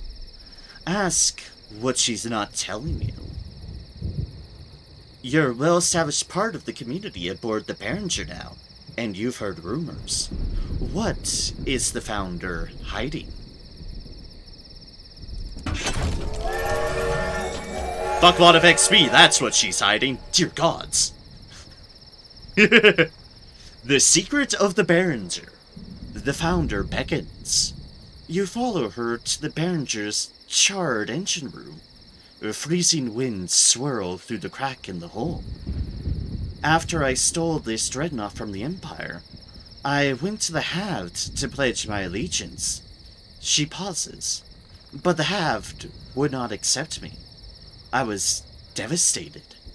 I turned the Behringer into a hub of discussion, hoping that one day we would come to a consensus that could guide me. This is no wreck.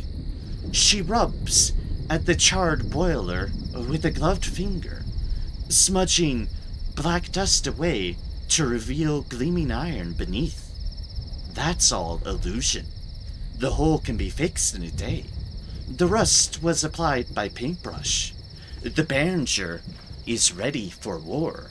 As soon as I decide war is more important than debate. Secret of the Behringer. You've learned the secret of the Behringer.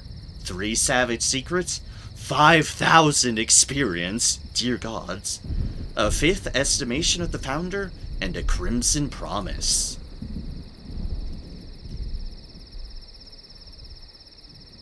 The respected mentor of the Behringer's community, and you may swap stories with the founder today.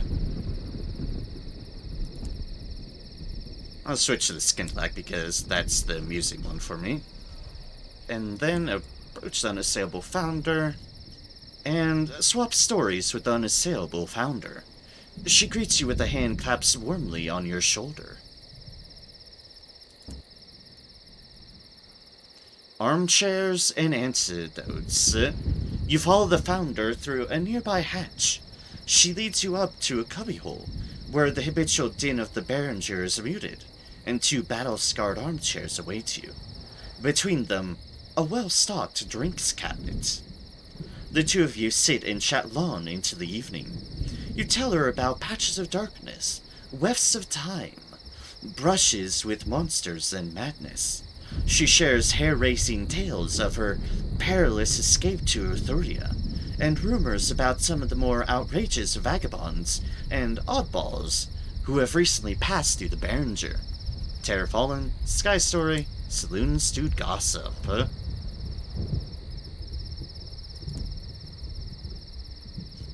Alrighty then. Neat, neat, neat. Not sure if there's any more to do here, but I am kind of glad we were able to just get through all of it, just all at once. That is neat. It's very neat. Wasn't sure if I had everything. I wouldn't have had everything in an alternate route, but we still have the potential of doing it. I just might need some souls. Souls. Not the fancy souls. Just the regular souls. The indistinguishable ones. Yes, yes, yes. Indeed. Okay. Let's see here. Have I done everything here that I can do? Is a fantastic question. Very, very, very.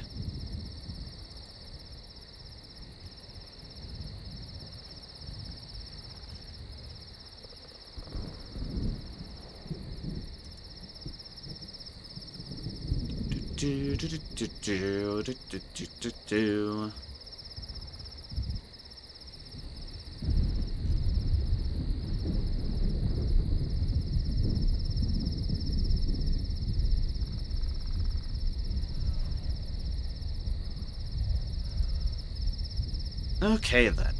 Alright then. We shall leave the Behringer now. Your face returned. Your crew expresses a measure of relief at leaving behind the Behringer's babble, its crowds, its ceaseless bustle, not to mention that riotous smell of rust and sweat and gunpowder. As the unromantic darkness swallows your train again, the crew's relief turns to dismay.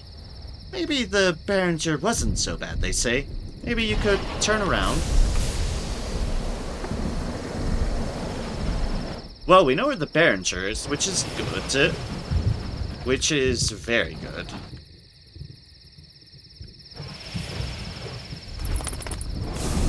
Also means what I've been looking for this entire time should be nearby.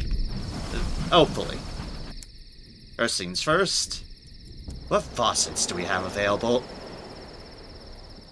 Seance is back. Pestilence is present. Rubbery inclinations.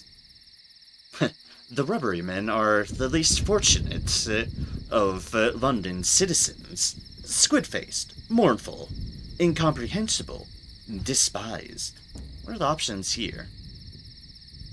They clustered in rookeries and alleys, singing in gloomy, fluting voices of exile, their lost home. Why did you associate with them? For charity's sake? Poverty was brutal, their habits repellent. You had a cast-iron stomach to help them, but someone had to.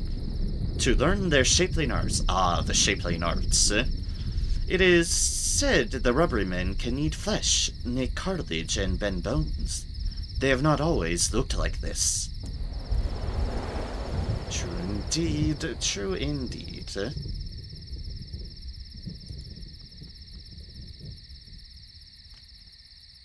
Of course, veils isn't exactly what I'm looking for. Devils, rubbery inclinations, so... think pestilence. Slowly turning to glass. Progress of the deeds are halted for now, but where has it taken root? Beside your heart would be veils. That would get me some more irons. And I'm not against getting more iron, so... in your lungs, you suffer from a perpetual or hoarse cough, and occasionally expel clouds of emerald sand into your handkerchief. And badoop. The one I've been looking for and trying to find again has not appeared again, and that has made me sad, but oh well. Well, that puts our total stats at, for irons and mirrors at least, 17 is 60, 70 irons, and 6, 64, 74. 74 hearts. Yeah, 74 hearts and 70 irons. Being our high stats that I've been predominantly focusing on. I know I've gotten a little bit of veils here in places here and there, but a little bit of veils doesn't hurt matters. Just like we've gotten mirrors occasionally here and there as well, but for the most part, we've definitely been predominantly focusing on irons and hearts, and I have nothing against keeping up with that avenue. So, let's hope this is a port that has everything available to us. And also hope that this is a port.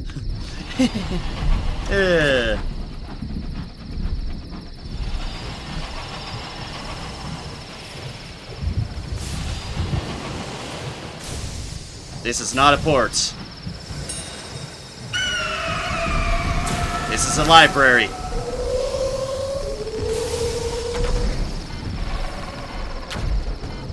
Ma'am, this is the library.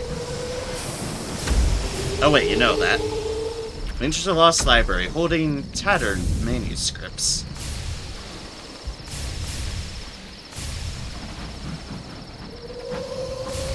I might have to head back to, yeah, I'm gonna have to head back. It might be down there, but my supplies and such are really risky at the moment.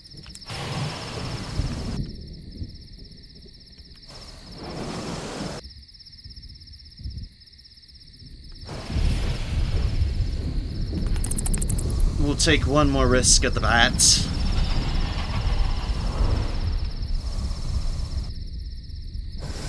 Discovered nothing of use. Okay.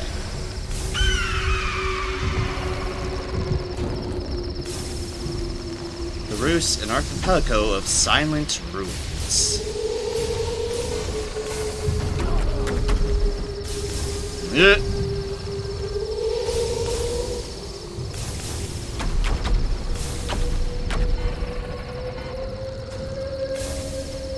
Oh god.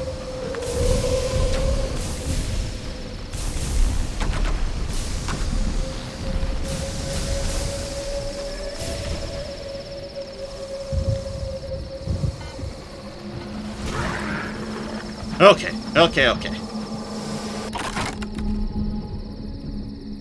Bronze wood. Experience and scraps of ancient knowledge. Yes, please.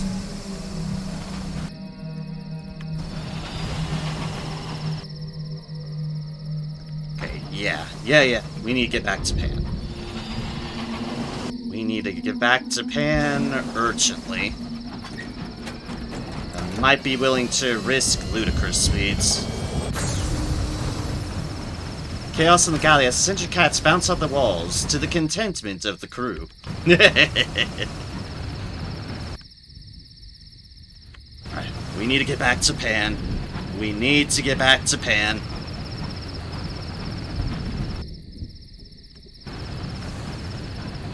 So I've just been lost everywhere. I at least found the wreck of the Behringer. I'm very happy to have found that place, because that is a cool place. No, we can't afford to be going against the grain of this Candlewind here. We might have to cut through it. Hopefully not. Yeah. Okay, good. Guess it will drain our supplies. It does the exact opposite of the other wind. The peacock wind that we constantly run into. As nice as it would have been to have a little bit of regenerating supplies, yeah. Speed ahead, full speed ahead. Here we are going full speed ahead, back to Pan. Hopefully before we run out of supplies and fuel. But ludicrous speed might save the day. And that would be quite acceptable, really. Yeah, I couldn't think of a rhyme. All I could think of is Bane, and it's like, no, I positioned myself in a position where Bane was not going to be doing anything for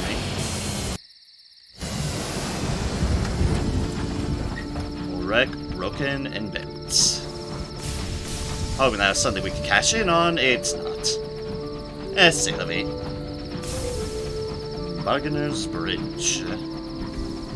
The important thing is, we are here, back at Pan. And we should be able to cruise on in. Hopefully.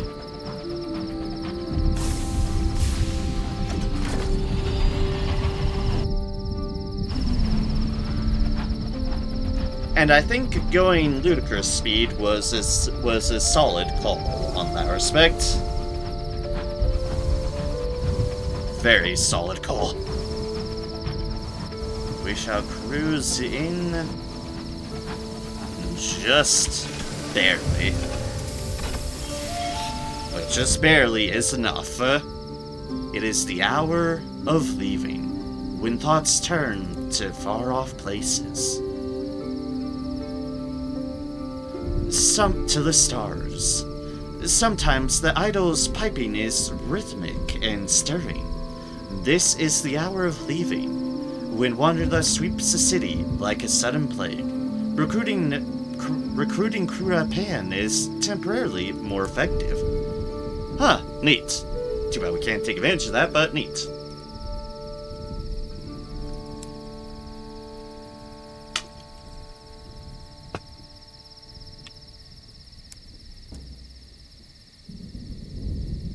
Souls to Caduceus again. Ooh.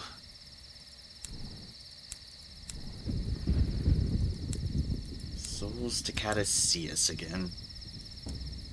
Okay. First things first. Picked up a crate of munitions somewhere along the line. Huh. Wonder when I did that. Oh well. Is the price for that? 6,000. Okay. I do want that. I do want that indeed. 6,000 is fairly pricey call at the moment. Especially when we need to buy, like, supplies and shit. Yeah. We are definitely... Oh, no. Maybe not. No, actually, we won't need that many.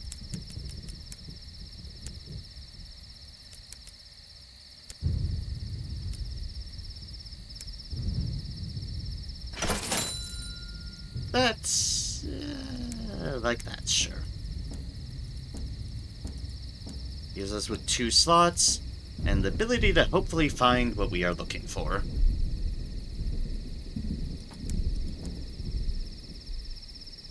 Okay. We'll keep that in mind for going back there if need be. For now, it might... what I'm looking for might be slightly south of where we found the wreck. I'm hoping that's the case.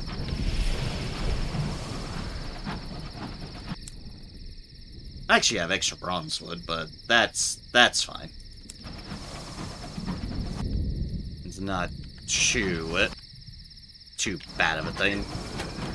Alright, time to speed up.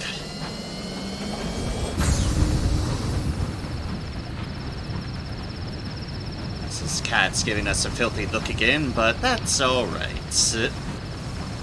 We just have, you know, all the evil cats.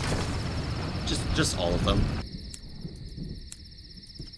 I can find here, which is west-northwest, so yeah. We could get a good amount of money from it because bronzewood is good selling. So maybe above the well, but below Wolf's Manse. So maybe somewhere around here? Maybe. We'll find out. We will find out indeed.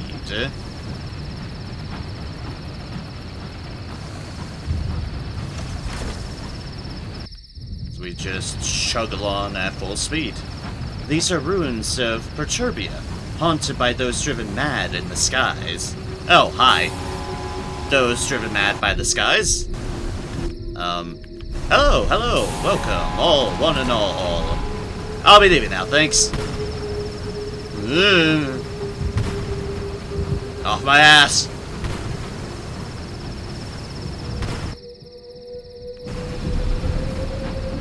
Off it. Didn't invite you. Avoid the well. The well can't be anything but unfortunate.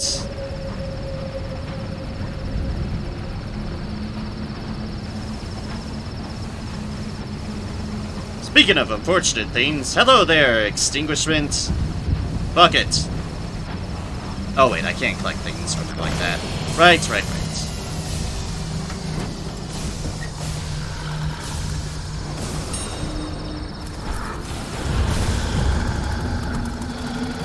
Alright, time to fight, let's go. Sometimes you can find blind hermits or fragments of bronzewood here in the briars. Right, Incognito Prince, I remember reading about Lord Laney. Strange fellow. Strange ideas. I think what we found what we're looking for. Oh wait, that requires that. That requires a seine. I don't have a seine. Just that would be nice. Stokering's study. Yep, I think I finally found what I'm looking for, and I've accidentally fired Lockwood's second kitchen. Sorry, whatever island your window clap. I'm sorry that I just kind of accidentally founded you full of heavens on earth. Langley Hall. So we give it a nice, good old bump. A sprawling house of numberless rooms, founded by Lord Langley.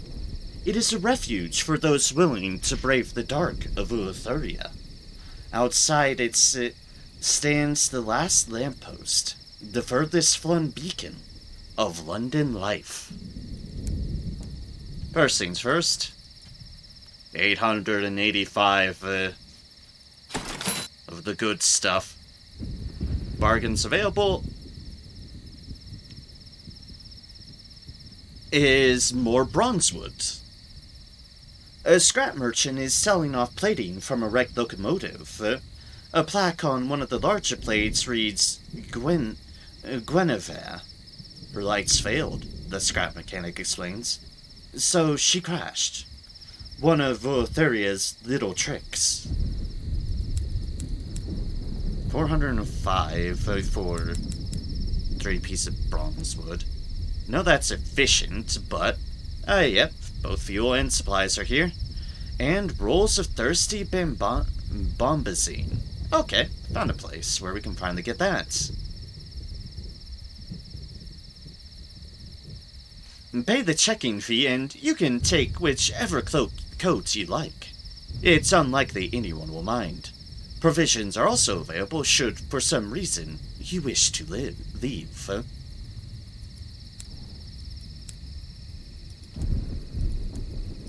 Well, let us see what Langley Hall is about. A jetty off the edge of nowhere. A cottage the size of a cathedral. Mellow candlelight shines through its frosted windows, like spilt treacle. Here, the vanished Lord Langley founded a home away from home, a London for the exiled, the lost, and the lovelorn. Distance is suspended inside.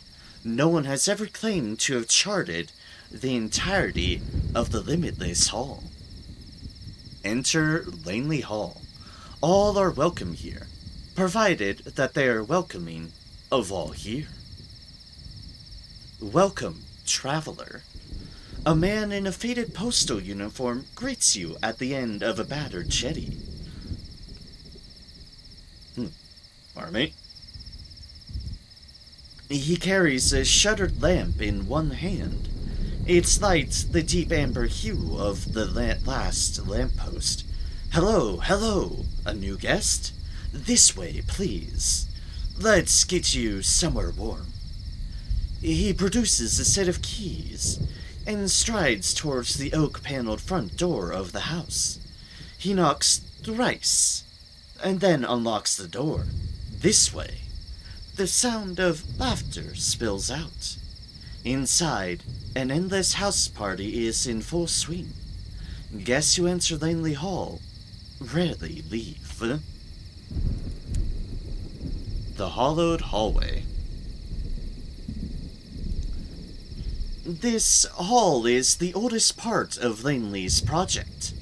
From here, staircases wend their way to other rooms.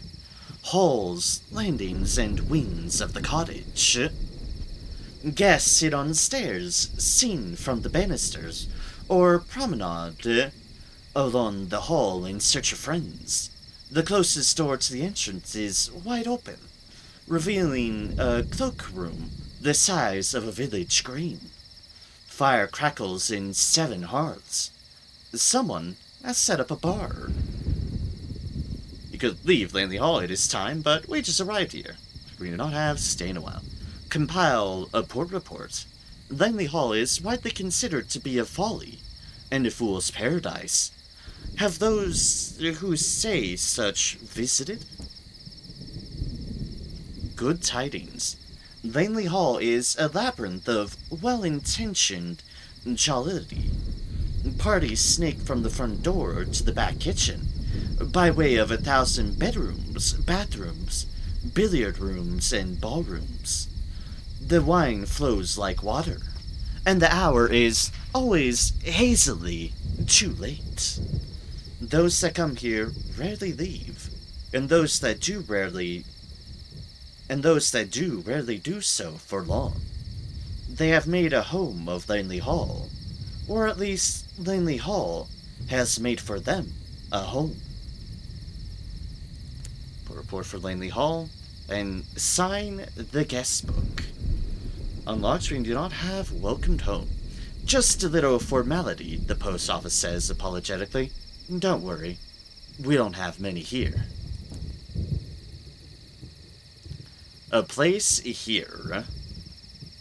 He leads you to a little side room, where a buffet replete with dips and breadsticks. Ooh, breadsticks sound good, actually, at the moment.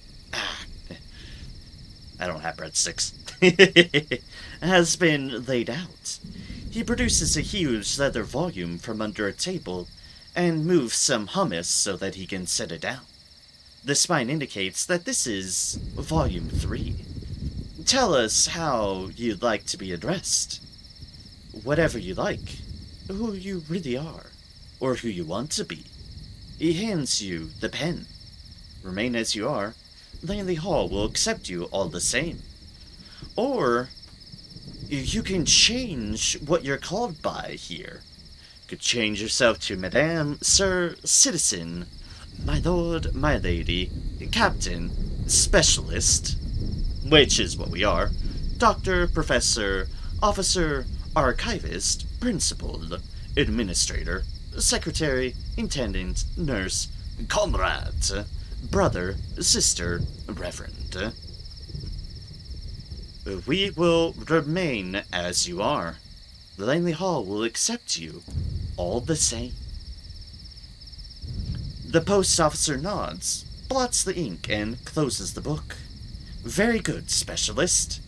You're welcome here, for as long as you care to stay. He shakes your hand. One thing, just a note of caution, if you go exploring. We don't know how far the hall extends. I doubt even Langley does. Basically, if you go back to Langley Hall, you can change who you're addressed by, however it is. Not the name part of things, just your title. Explore Langley Hall. A house bounded on the outside, but endless inside. Langley Hall extends as long as it likes, without interference from the laws of measurement, architecture, or probability. Inquire after Lord Langley. It's only polite to introduce oneself to the master of the house, and the host of this endless party.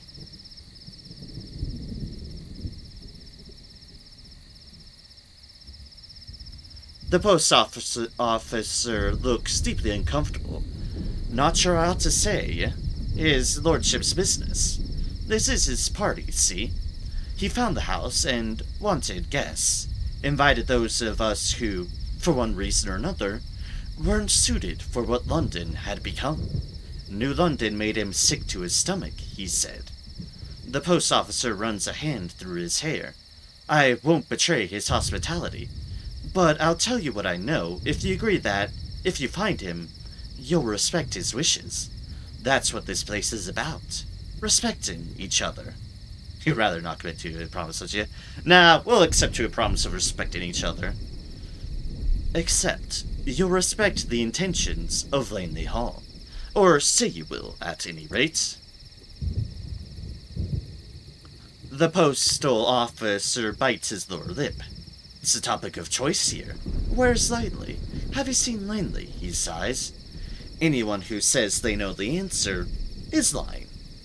But if you want a place to start looking, when he was with us, he favored a particular chair in the lounge.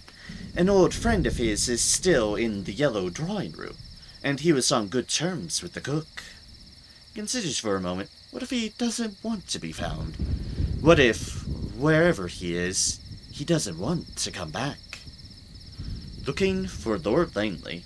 Search Langley Hall for clues to where Lord Langley has gone. To find the cook, you'll have to find the kitchen. Lord Langley was known to favor a particular armchair in the lounge. To find the friend, you'll need to find the drawing board. I'm not sure I've ever done this before. I don't remember doing this before, which means I'm totally doing it.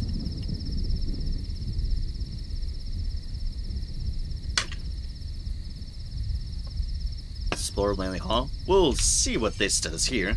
The byways of Langley Hall. Some floors are littered with floors, like the inside of a beehive. Others contain but a single bedroom. Doors rarely connect one or more rooms at a time.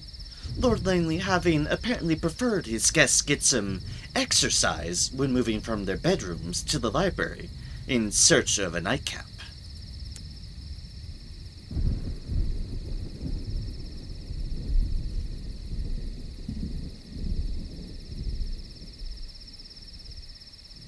Interesting.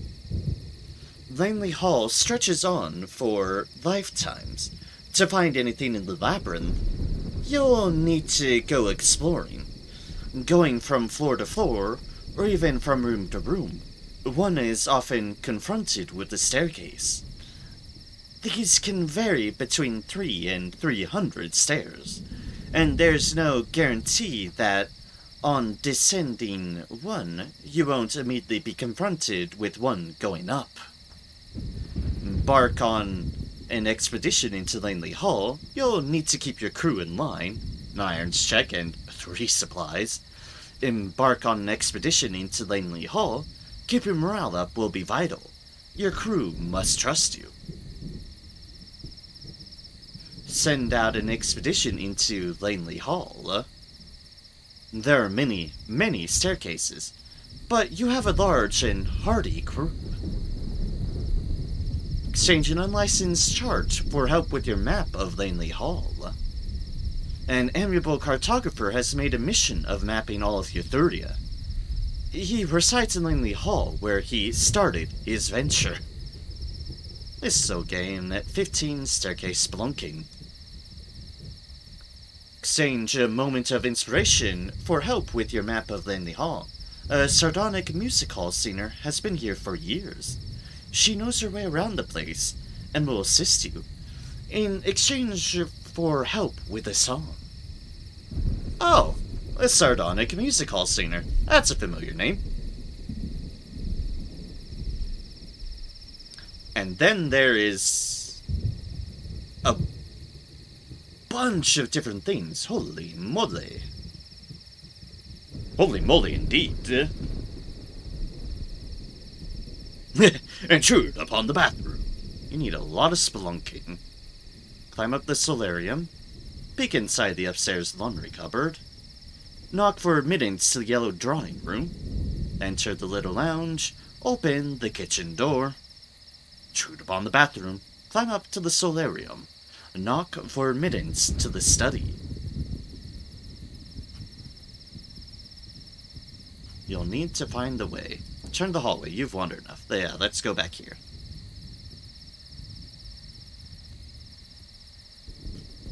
Hang up your coat and hat. You plan to be here for a while. You'll be able to explore more options in Langley Hall when you've declared your intention to stay a while. But you run the risk of wanting to come back. The hall engenders dreams that weigh like an anchor on the dreamer. Make yourself at home. Make yourself comfortable.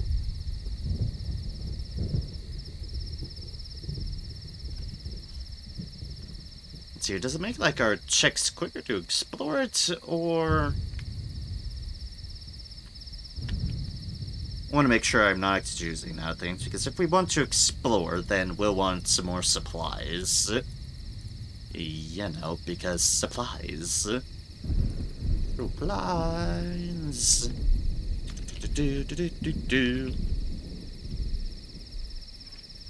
Let's see that I don't do the wrong thing.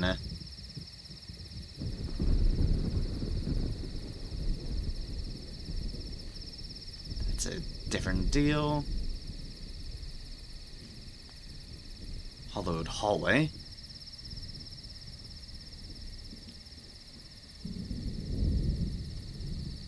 Report. Go to the study. First in the staircases is the expedition-y deal.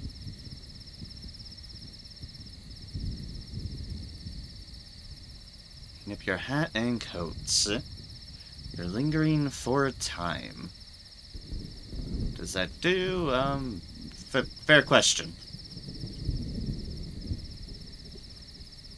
A fair question. Maybe if I go to this one, maybe this shows some differences.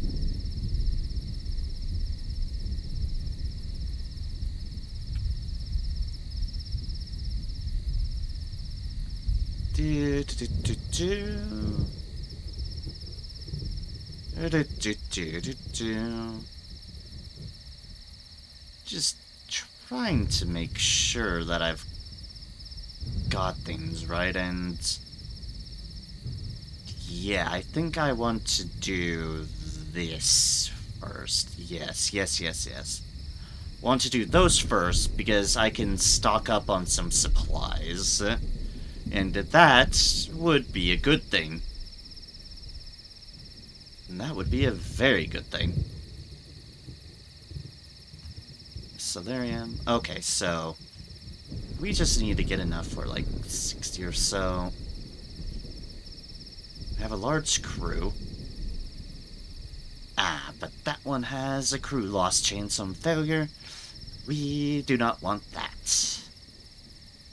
So slow or steady is more expensive, basically, but without risk of losing crew. And we don't want to potentially... we don't potentially want to lose track of crew. Okay, so we want supplies. We want plenty of supplies. Away. The post officer escorts you to the dock. Not good to go out in the dark alone, Specialist. He shadows you all the way to your engine. He waits on the platform as you make ready for departure. Even as the dark rolls in to swallow your engine, the amber light from his lantern lingers. Not that we're actually leaving, we just want to buy some supplies. As much as we can muster. Even if it's expensive, be worth it because I do want to actually explore this place. How long has it been since your last visit? Return traveler. The post officer is here to greet you again. Hey, wait, weren't you just here? I'm so pleased you returned. This way, please. Everyone will be so glad to see you. He unlocks the oak-paneled door, and a familiar flood of amber light and bright laughter spills out into the cold. Explore Langley Hall. What do I have the best odds on? Arts. Definitely hearts. We could do this one. This is the one that can go awry if you fail. And crew must trust you. In candlelight, you lead your crew through lamplit hallways, up stone staircases, and down hidden back passages. You meet exiled duchesses, take tea with priests, and swap stories with fellow spelunkers on the landings. When you arrive back in the hollowed hallway, you find you've been away for less time than you thought. Your chart of the hall... Your chart of the hall is expanded, and some of your supplies remain. Sharp laugh somewhere far above, the sound of a cork popping. Cheers.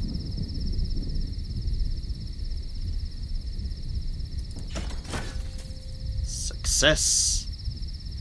The smell of champagne rises from below, along with the unmistakable scent of fireworks.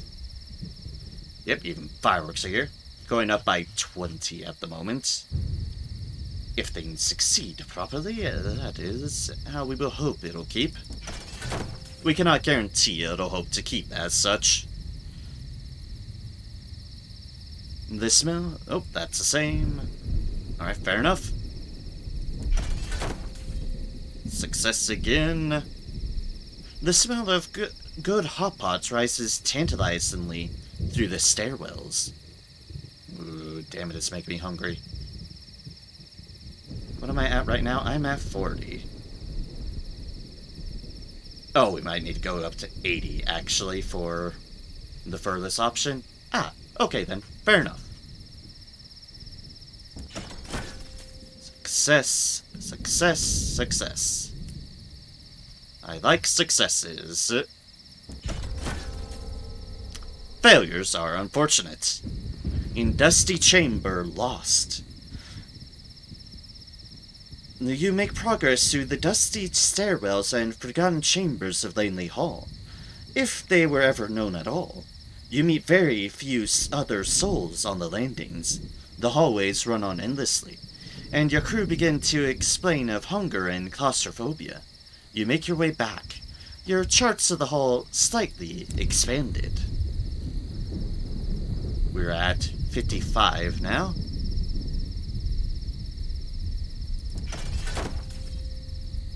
Alright, another success. A clock chimes the second hour on a landing above. So, 65. If we do one of these, then... Alright, fine. Or maybe not, actually. It's like, fine. Oh wait, or maybe not. Snoring nearby. Oh, if I hadn't failed that one, I would have had this, but I need to go up just a little bit more. Just a little bit more. And I need 2 Bohemian as well. But I still need 3 Academe as well. Okay. Turn to the hallway. Alright, leave Lenley Hall. And let us... Bookworm. Get some more supplies. Success or failure, we will be fine on this accord. So we shall go like that. Let's see what we can do about our officers. Your establishment. I don't think I saw establishment, so let's switch to you. Academe is one we need, although we are actually 1 in excess, so we must have the Incognito Princess. Return Traveler.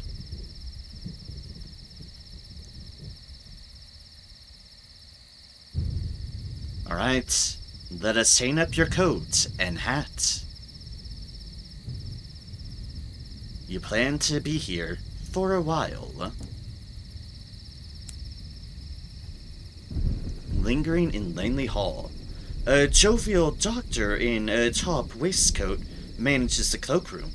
This way, specialist. Let's see if we've any space left. He guides you to a hat stand nestled between a vast tower of wigs and a row of pinstripe suits. Do let me know if you find anything interesting during your stay, he says, so that I can avoid stumbling across it. You'll linger for a time at Langley Hall.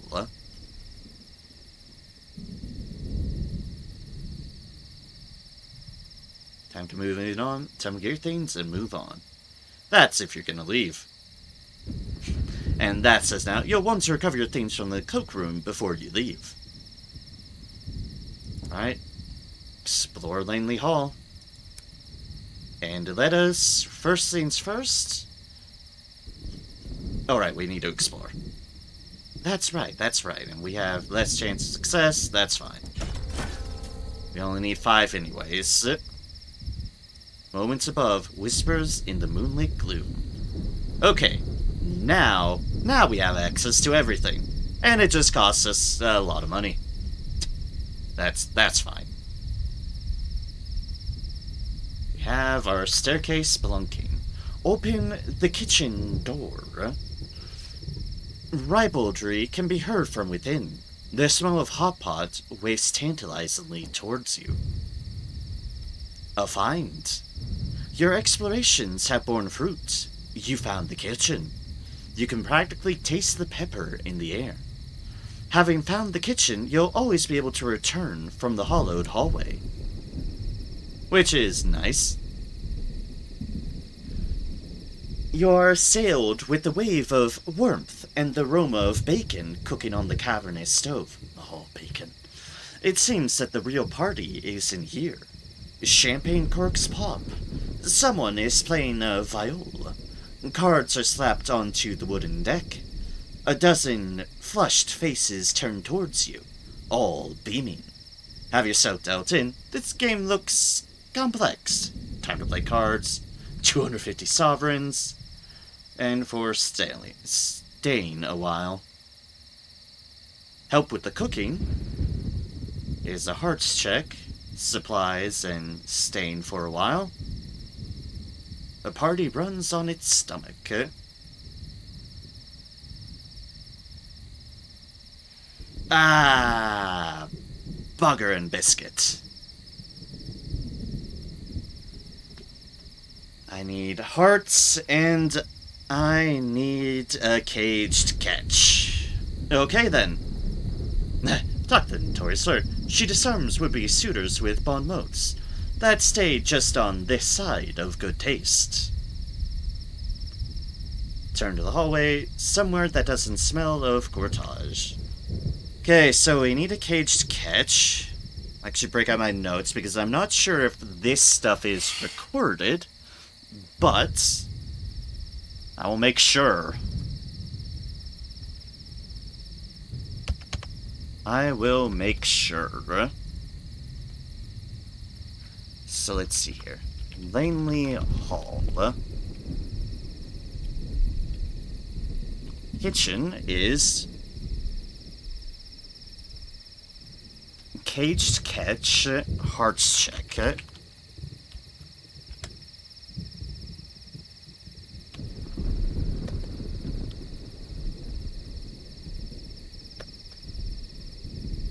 Alright. So return to the hallway. Return to the kitchen. Glasses of champagne. Pasta in bechamel sauce. Card games and hot kettles. The gadflies, all-nighters, and perpetual hanger-ons. Alright, explore and enter the little lounge. A door yawns open atop the next landing. Inside, candlelit sleep. A find. Your explorations have borne fruit. You have found the door to the little lounge. The sound of snoring is quite loud.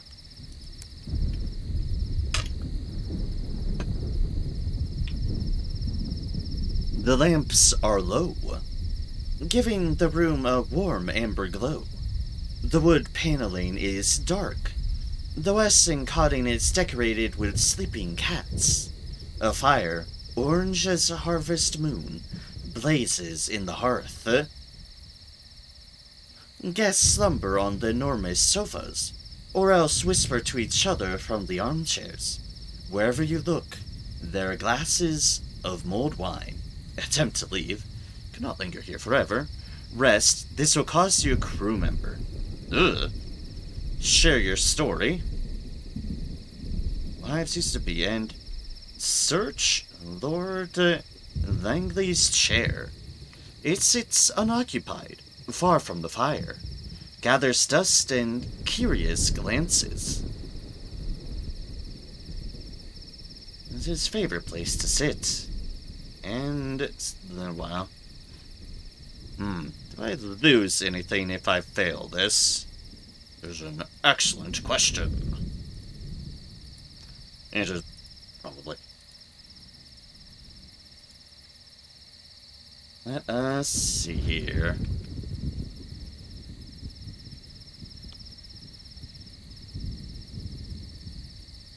Should check if the failed heart check on the other one would actually cost me a deal. Because I do worry that it might do so.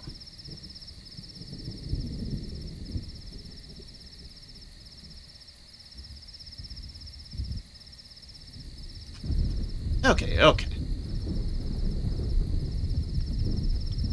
Not anything too bad. Kitchen. Let us see here.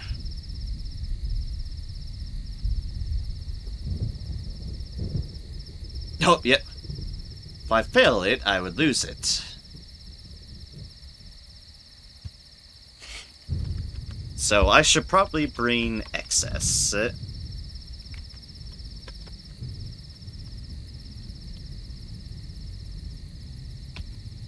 That's just what I wanted to make sure, because, yeah.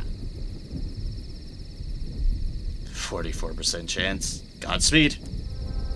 Failure, bruh. A terrible chair.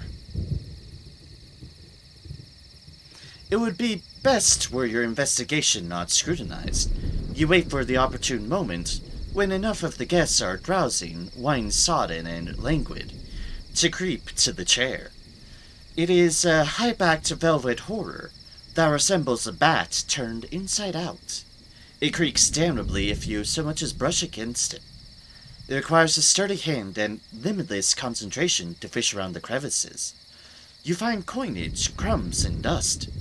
The springs are damnable, the patterning lamentable. Finally, your hands look around. What's this? A map. A map directing you to the study. You discovered a map leading to the study on the 60th stair. The warmth of the hall feels like a cozy blanket, settled around your shoulders. Outside is cold. Inside is safe. Attempt to leave. You have good checks on that. Away. You make for the door. A few languorous hands extend from various sofas, footstools, and puffles, but you pay them no heed. The door opens with a reluctant creak. The air is colder outside. The lights harsher.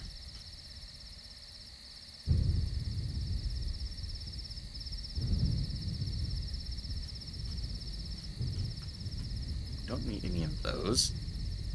Knock for admittance. Guess we might as well go down this. Knock for admittance to the yellow drawing room. The yellow-white stucco door is shut. There are some formalities to be observed, even here. Your explorations have borne fruits. You have found the way to the yellow drawing room, where voices drone from within. The room is warmed by a number of candles on silver trays. The flickering light renders the yellow wallpaper the color of melting butter. Volunteers creep about the room, topping up brandy, ironing fresh newspapers, and clearing away spent candles. A few faces glance up as you enter, but none look longer than briefly. You wish to engage with the occupants. You must work to capture their interest. Give a speech. Something of London. Offer a recital. When did the gentleperson last hear from anything from outside Langley Hall? Moment of inspiration. Moment of inspiration for Goyd of Cloister Nectar. Exchange your permit for literature. Introduce them to a new game. You know, just the thing. Vision the heaven for Maywin sovereigns. May. And attempt to identify Lord Langley's friend. You've been told Lord Langley's confidant is in this room. Return to the hallway. You will not abide the wallpaper for a second longer.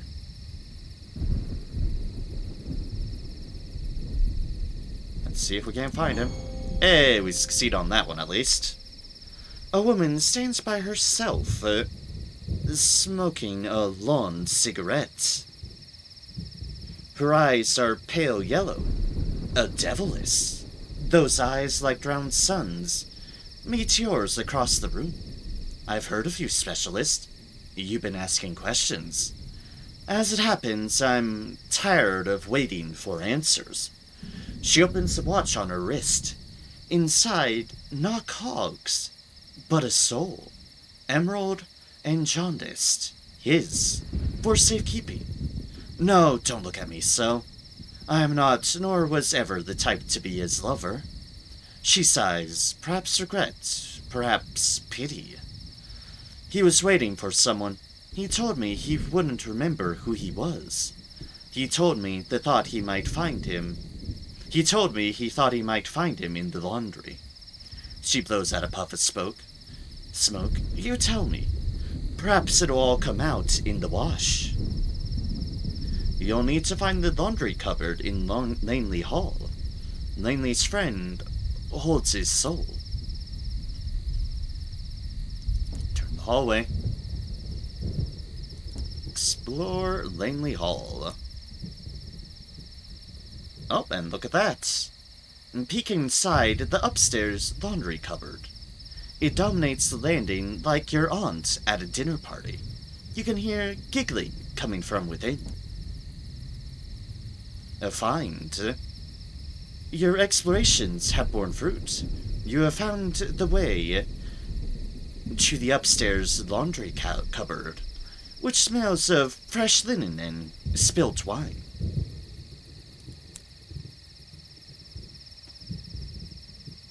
You pull open the doors and are met with the smell of fresh laundry and spilt wine, voluminous blankets, an impossibility of towels, and an improbable amount of bedding conceals most of the cupboard from view. But from somewhere much further inside, you can hear the unmistakable sound of giggling. Who's in here? The cupboard is vast. You'll need more than luck to get anywhere. And a moment of inspiration. Missing Lord, he visited the cupboard before he vanished. Return to the hallway. There are more exciting places to be than the inside of a laundry cupboard. Who is in here? Lord Langley searched the cupboard for someone. The cupboard is vast. You'll need more than luck to get anywhere. Oh, succeeded. Lost our moment of inspiration, but fair enough, fair enough. A light in the cupboard. You plunge into the cupboard. How did Lord Langley accumulate so much stuff? Maps of the house, tracings of correspondence sigils, barrels of spent hours, and some really unpleasant paintings of clocks. Dust rises like mist in a penny dreadful. You see a light ahead. An unusual standard lamp, almost like the last lamppost in miniature, stands on a sheaf of paper. On the paper is a drawing of two men dancing. The lamp has been placed in such a way that it separates them. On one side is a moonlit house. On the other, with the other man, the stars. It is an effective, if unhelpful, piece. It is clearly a sign, but for someone else. You have found a painting of Lord Langley and another man dancing. Why would you ever leave this place? Turn to the hallway. Also, return to the little lounge where sleep and candlelight reign. Return to the yellow drawing room. Be amusing. Return to the upstairs laundry cupboard. You never know what you might find.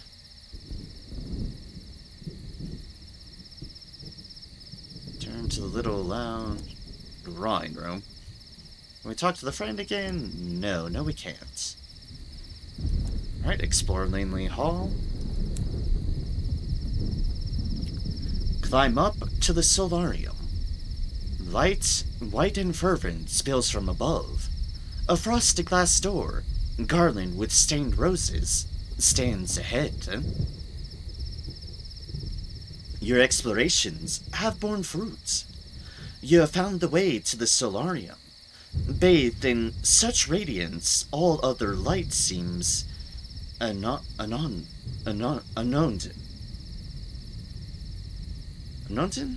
Though in Langley Hall, it does not look out on anywhere in Eleutheria, where sunlight has been extinguished.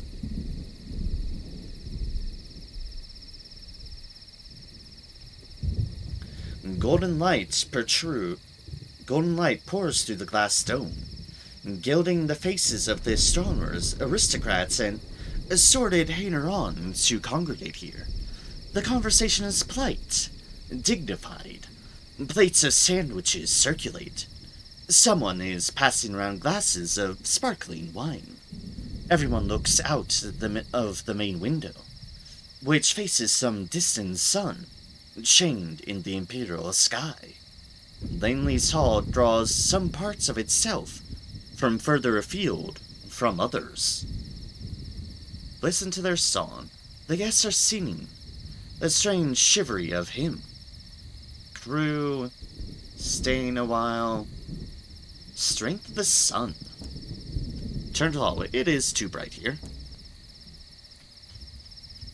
You crave the light. Light indeed. Now we just have these two places. Intrude upon the bathroom. Inside you can hear running water and the sound of someone being indecorously sick. Your explorations have borne fruit. You have finally found the lavatory. You have finally found the lavatory. Congrats. You found the lavatory.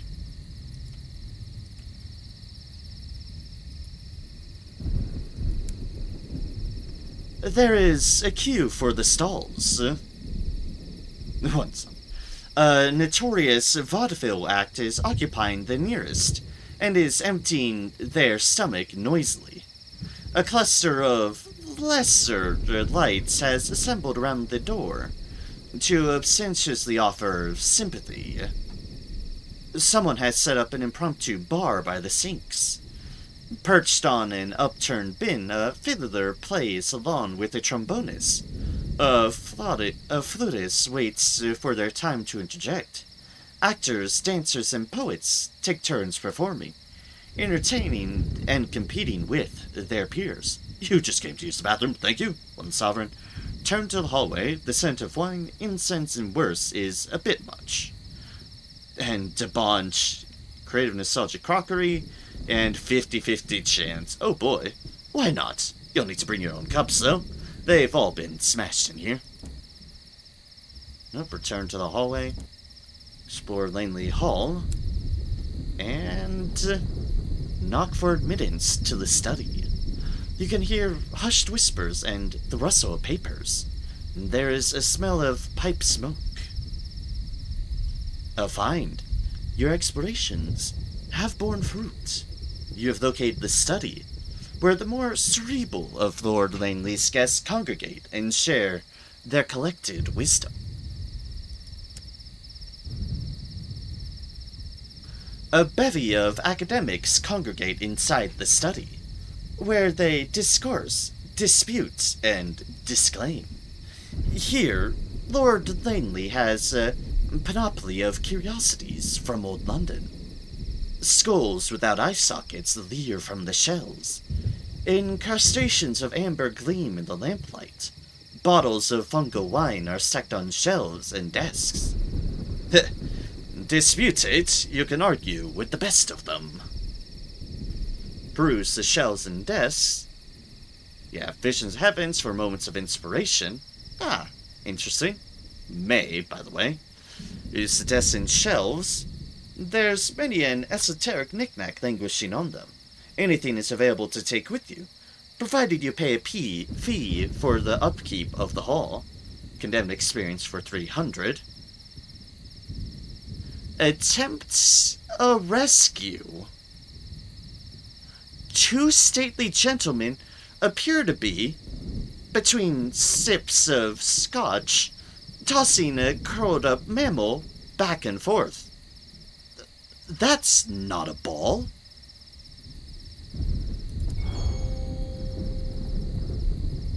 Liberation. The pair are only too glad to accommodate your questions about their toy, which is revealed to be a spectacularly well-shaped, well-mannered pangolin.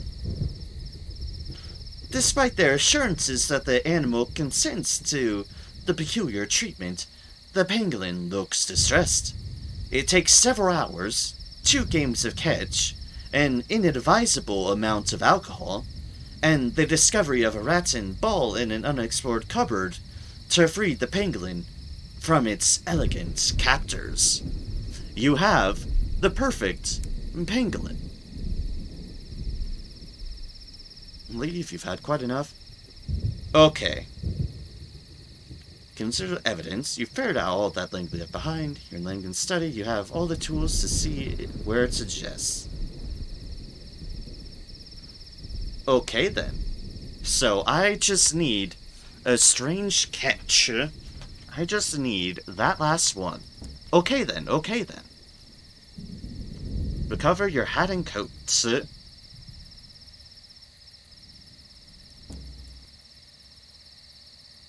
Time to go.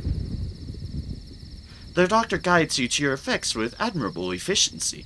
I always remember where someone leaves their things. I train for medicine, but this is preferable. Requires the same attention to detail and personal attention, but involves considerably less mess. Everything in its place, nothing ever goes wrong, and it wouldn't matter much if it did. Here you are. It's time to leave Langley Hall, huh? Also, the other deals, return to the bathroom.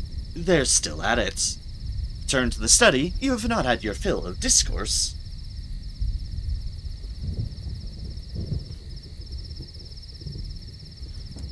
Right, it is time. We need cage catch. And that's just the same as that, and alright. First things first, let's get our officers back in shape. Boop. And a boop. Perfect. Perfect.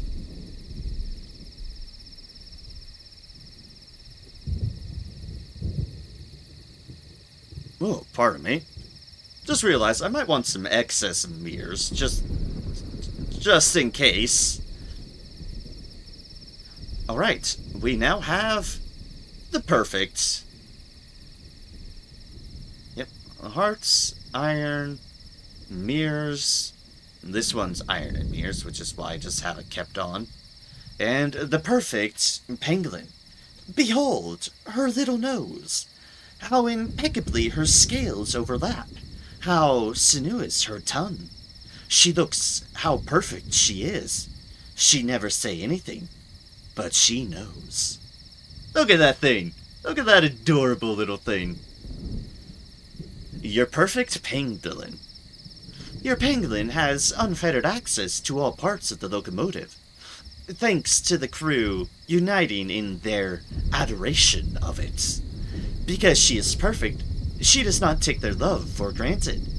Instead, when hungry, she approaches a crew member while snuffling gently, her front paws in a posture of entreaty. Feed the pangolin. Look at those little hands. She must be hungry. Pangolins eat hundreds of grams of ants each day, but you had to provide for her. Your quartermaster was furious when you ordered a crate of earth and ants aboard, and apologetic when it turned out that the ants were unwilling to stick to their allocated section of the hold. Still, isn't it all worth it? When you see her snuffling nose, that delicate little tongue curling around corners, licking the insects up? Yes, it is. Eat it. No! Why would we eat this perfect specimen of a pangolin? Yes, I'm sure if you run out your supplies, any of these animals are probably up to your gambit of consumption. I hate to say, probably the pangolin, the cat, and even the dog. But no, we do not want to eat the perfect pangolin. Look how adorable she is. Why would you want to eat such a loving little face? We wouldn't, that's what. We feed her ants. Delicious ants. And all matter of thing shall be well in the process.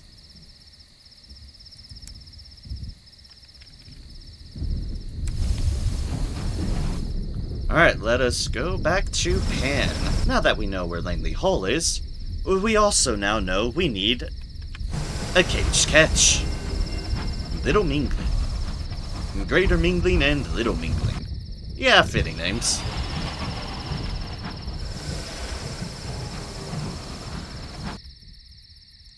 Honestly, it's kind of weird, and this applies to both Sunless Sea and Sunless Skies here.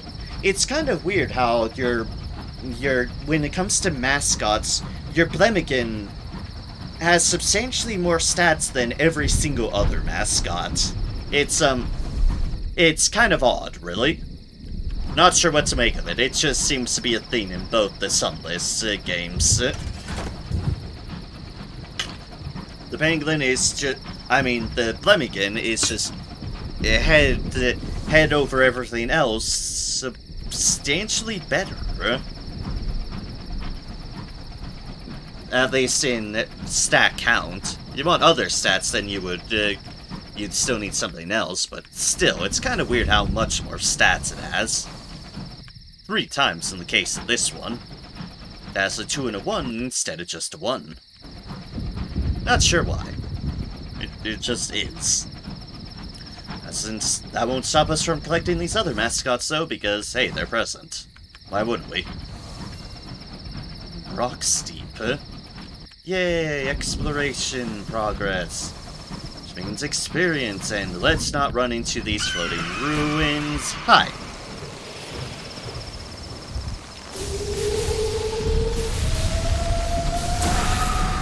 Run.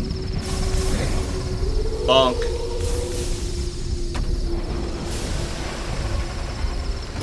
And boom. Take that, Scrivener. Also, I saw that other thing there. I'm just trying to ignore that it exists. This is why I was hesitant on buying the bronze wood, because, well, there seems to be enough Scriveners in these skies that I don't mind just finding whatever bronze wood is present.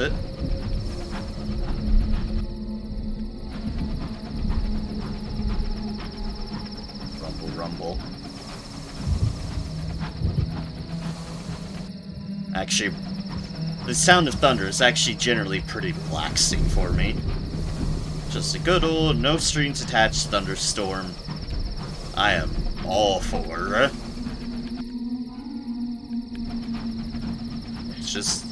It's a thing that comforts me, weirdly enough.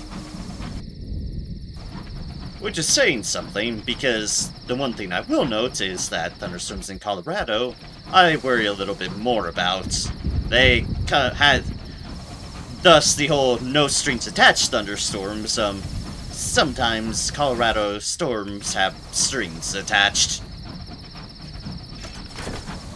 Thankfully, I'm not in the area that predominantly has those things, but, well, the full tornado variety, we're thankfully not really in tornado territory. Further east, and, fuck no. But we do occasionally get massive amounts of hail. Horribly loud hail. Let's see here. Jumble of souls, we can pick up those to take to Cadidas. And yeah. 2, 3, 4, 5. Oh wait, no, we saw that. We have exactly 2 strange caged catches. I see. Okay. We'll take them both with us and hope for the best. Really hope for the best. Buy a couple more of those.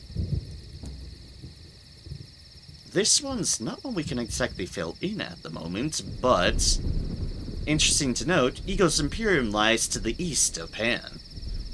Might pick this up at some point to do exactly that. Ambassador for the mausoleum. Oh, I'm tempted to get rid of these, because honestly, these aren't giving us much at the moment. Did get some money out of them, but we won't be back to Albion for a bit, so... Actually, you know what? Maybe I'll regret it, but... we'll stick with things that we have here. Or found in ruins if you have the Sane equipment. Maybe I want to buy some Sane equipment. Although, we'd have to reduce our hold for that. Or get rid of our mining. Which, not a fan of either prospect, but...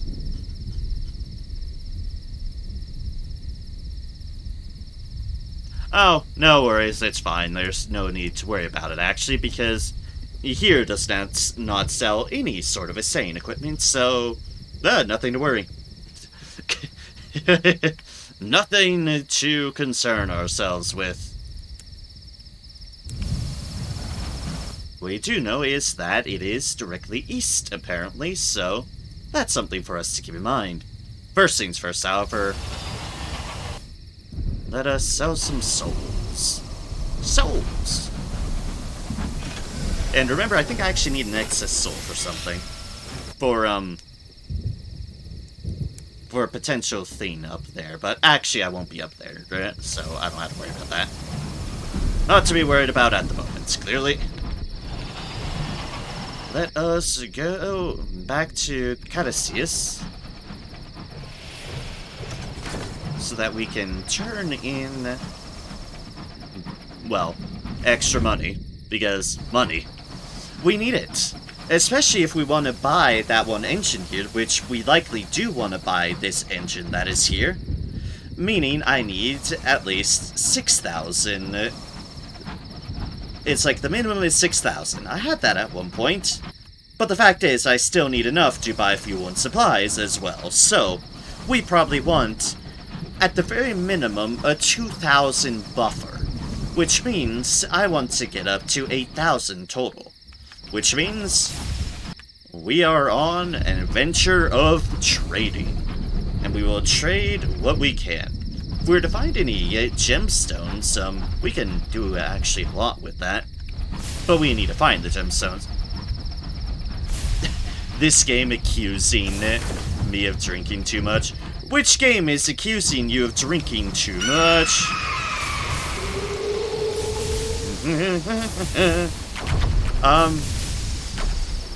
Couches. Hi, hello, welcome in for the first time. Greetings. Isn't Eleutheria nice? Oh yeah, it has the loveliest of sights. Luckily, I have this thing.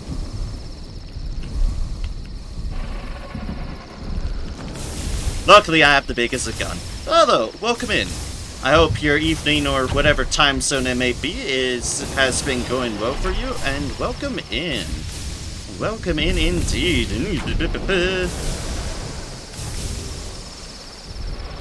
Here. Have a load of... Still alive? Yes, I did. Oh, gods. Oh, Deep Rock Galactic. Keeps me drinking too much. There's no such thing as drinking too much in Deep Rock Galactic. You're a bloody dwarf. There's no such thing about that. Yeah, I did get that thing before going to Eleuth. Yes, indeed. Because, well, I might have poked around on the flukes around Whirly place. I might have poked around there a little bit, got my nightmares up, and then claimed it. So, yeah, I did. Be honest, I never got a good weapon in Sunless, guys. Yeah, this weapon is pretty good. The consequence of it, however, is, of course, well, yeah. The consequence being you don't want to fire too close to yourself because you don't want to blow yourself up. But other than that, if you're willing to accept the risk, it is a really, really, really nice weapon. I have the blue quality shotgun as my alternate weapon for when things are close. I can shotgun. Don't worry, I've read the wiki a lot. Yeah, I rely on the wiki at some points too, just to make sure I'm on the track on most of this game. Yeah, I know some of this game. To put in light on where I am, so there's no accidental spoilers or anything. I've gone through one ambition on my own time when the game initially launched, and it's been some years since then. The one ambition being the Skies story business. So I did that ambition very early on, and it's not from when the game launched, or well, when I picked it up. It was before engines existed, to put in light of that respect, and so I'm replaying it now with the Truth ambition, which is all completely new to me.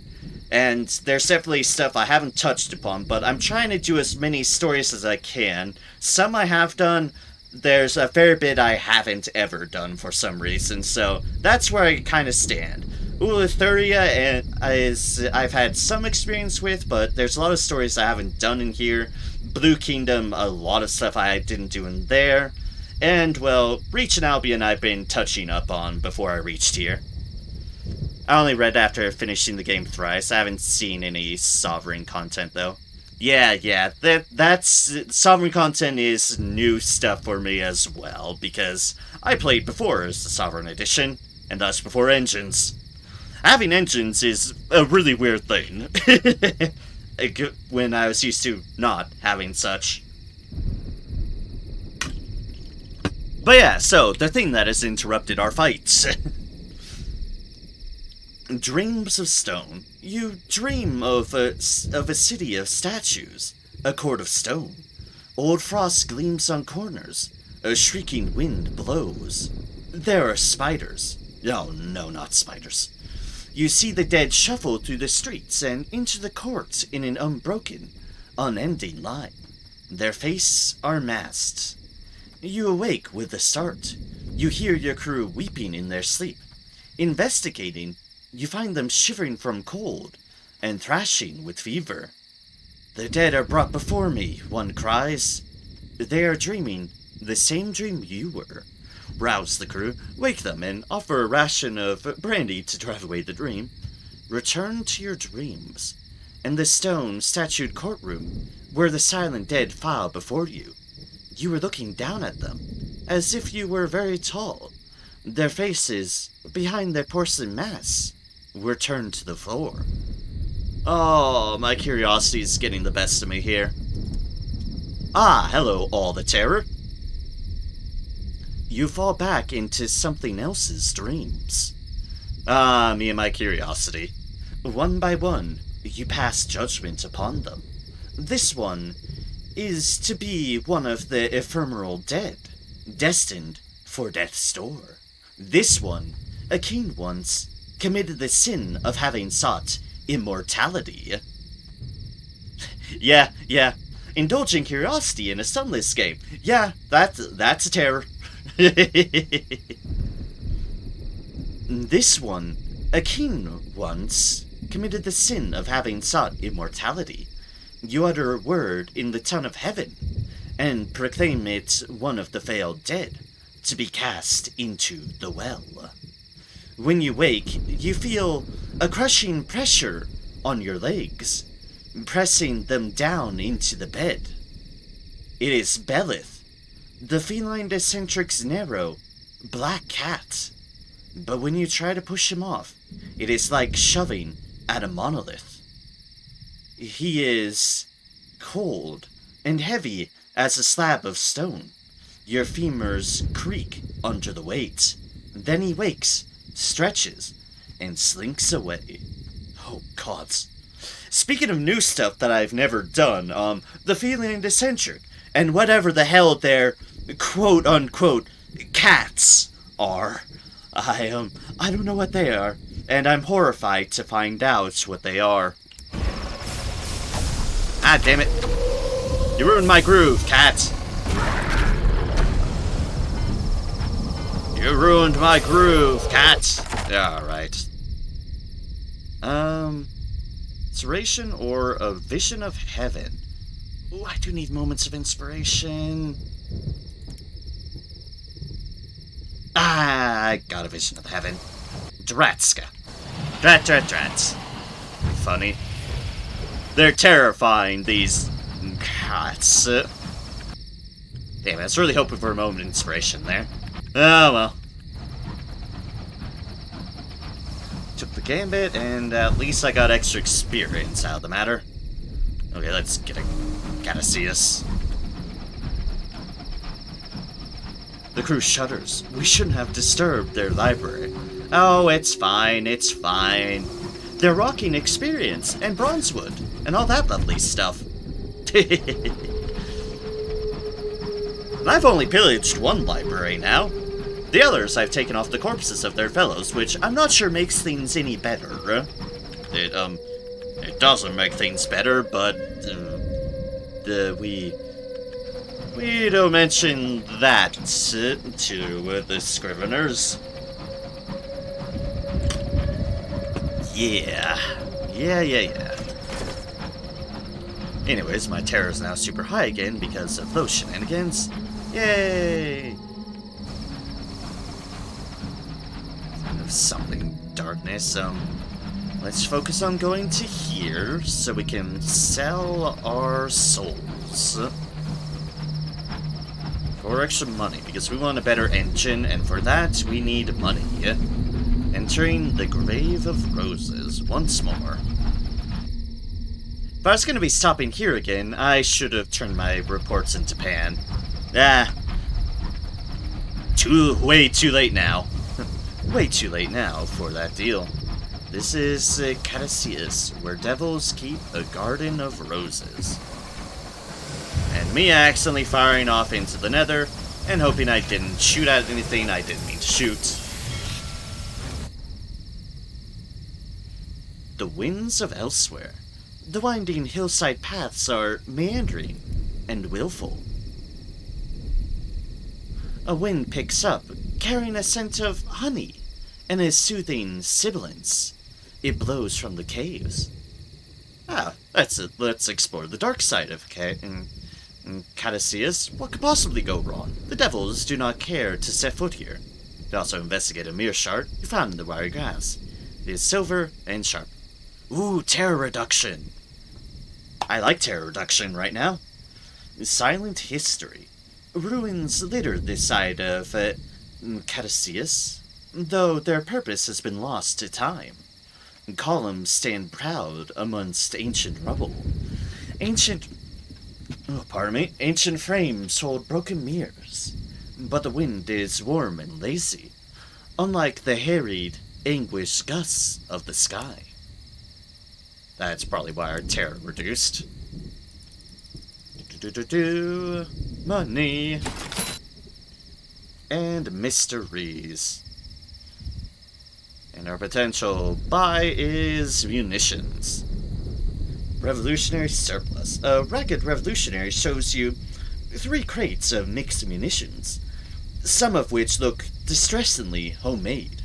He has found them cheaply. Today he needs money more than murder. We'll leave that be.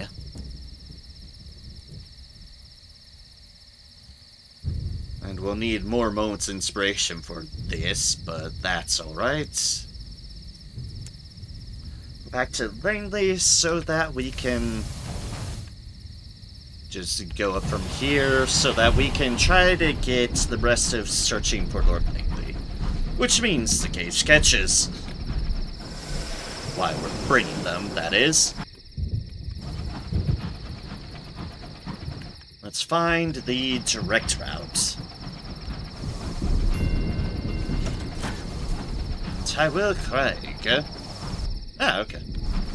More exploration experience. The well is off that direction. We definitely don't want to be in the Well of Wonders. That's for damn sure.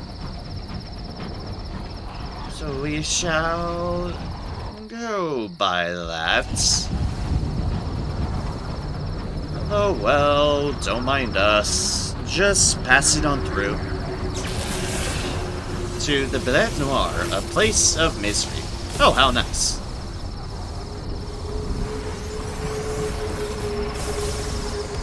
I missed the fluke with the fluke.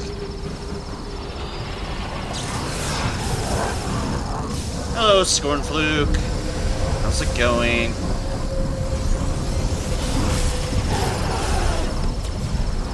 Hitting the flukes with their own medicine. Haha, oh god.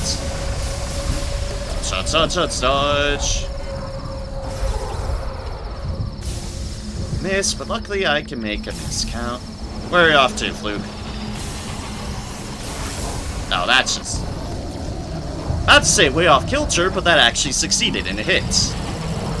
I'll take it.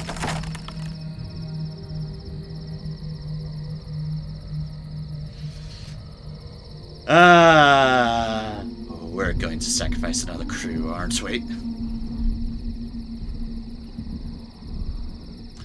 Godspeed. God damn it, I keep on failing a 74% check. I hate that I keep on failing a 74% check. Ah, it's horseshit. Horseshit, I say. 74% chance, and I've failed that twice.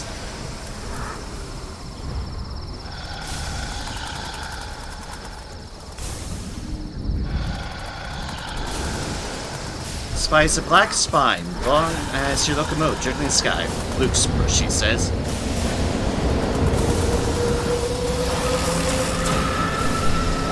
I did not like being in that position.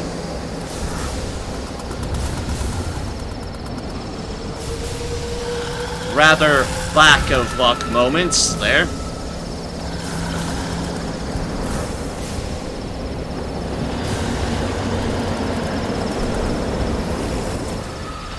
Can you stop with the cover fire, you damn thing? What did I just say?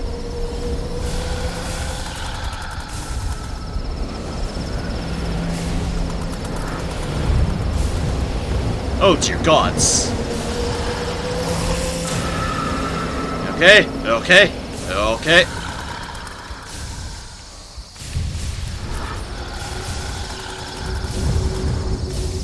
Clearly entered into quote-unquote wrong fucking neighborhood, although that was a hell of a blind shot. Oh, god damn it, that rock counted. Seriously? Seriously? That tiny little pissin' thing. Oh.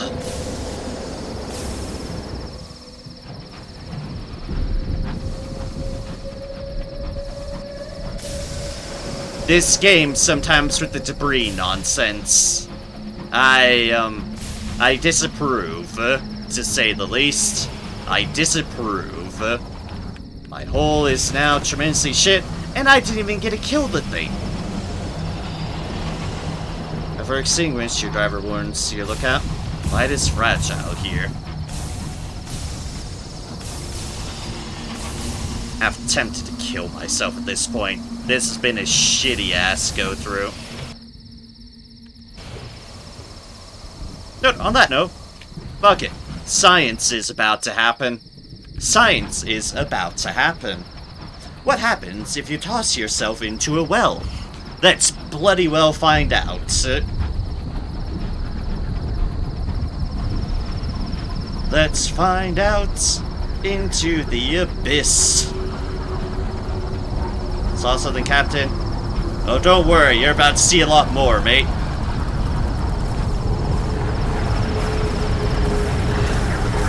Whee!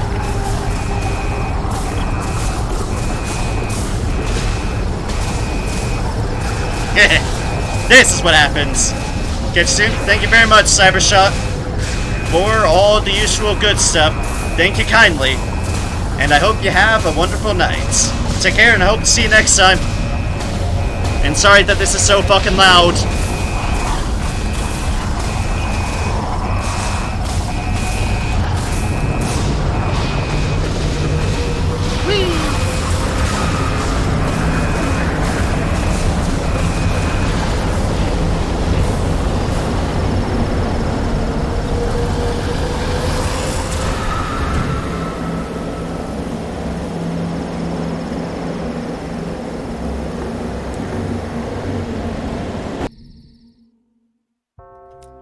Alright, we're mulliganing that. Can now say with less volume, thank you again, Cybershot, for sticking around and all that business. I hope you have a wonderful night, and take care. Science was happening. Science happened.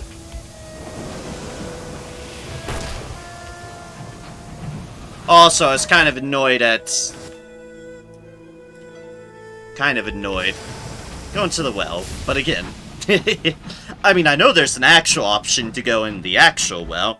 I've just never actually just dived into a well as such without the option, so that was actually something I'd never done.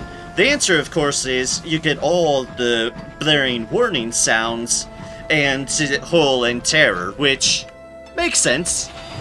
It makes sense.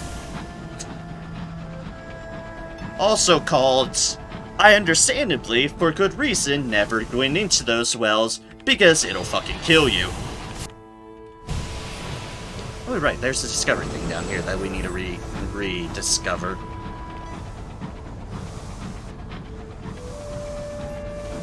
There we go. Thank you, Trigo Craig.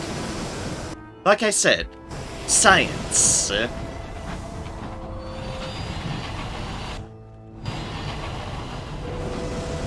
Experimental, consequenceless science.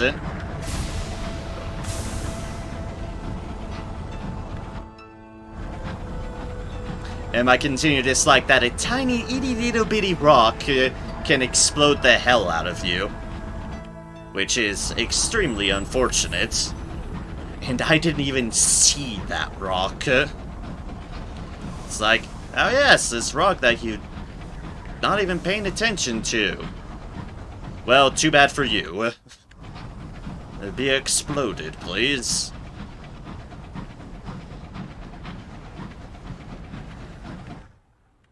Alright, back to the Briars, back to Langley Hall. Withered roots coil in the sky, tangled as plaits of witches' hair.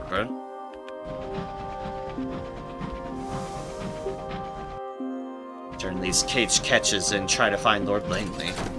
Remember reading about Lord Langley? Strange fellow. Strange ideas. Yes, you would know strange, Incognito Princess. You would know strange indeed.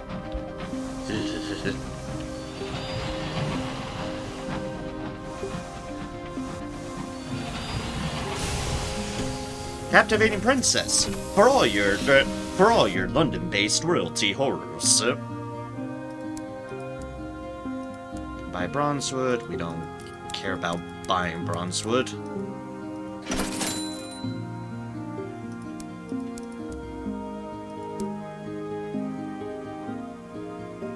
Yet, Langley Hall is a pleasant hall.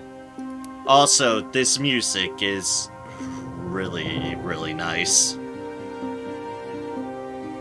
Soothing music of how one would feel with this place. Everyone will be so glad to see you again. Right, we need to return to the kitchen and search for Lord Langley. Gonna say, I am doing this deal, but yeah. I can stay a while for longer than I did before, but yeah. For now, I'm just trying to do quest stuff and complete other stuff, but yep. Staying in Langley Hall is always a safe option. Search for Lord Langley. You were told he was on good terms with the cook. Perhaps she knows where he is now. A donation to the kitchen would probably help you out. Thank gods I succeeded it. Tired of failing things. Too long gone. The cook's expression remains neutral. She makes no sign she paid any attention to a word you said. When you're finished... Oh, I didn't lose my cage catch. Hell's yeah. When you're finished, she turns away to the stove, bends, and opens an iron door concealed in the range. Here, she grunts, producing a battered pair of black dancing shoes. And told me to always keep these handy, in case he ever shows up. Think he's been gone long enough now. You take them to him. She makes a face. He made me almost empty our pantries for his trip. Must have carried off at least 3 baskets. Last I saw of him was him bent double hauling my finest. She smiles to herself. She refuses to take payment. Clearly, she just wants him back or some such. But okay. Alright. Have to worry about that. Sure, let's talk to the notorious flirt. Gained 1 tear. Ah, lovely. Quick to the cut. My goodness, even the curators would throw you back. She finishes her absinthine in 1 long gulp. Yeah, thank you for that. Go to the study. Lord Langley may have left a clue. If not, it'll at least be a space to think and go over all you've learned. Consider the evidence. You've ferreted out all that Langley left behind.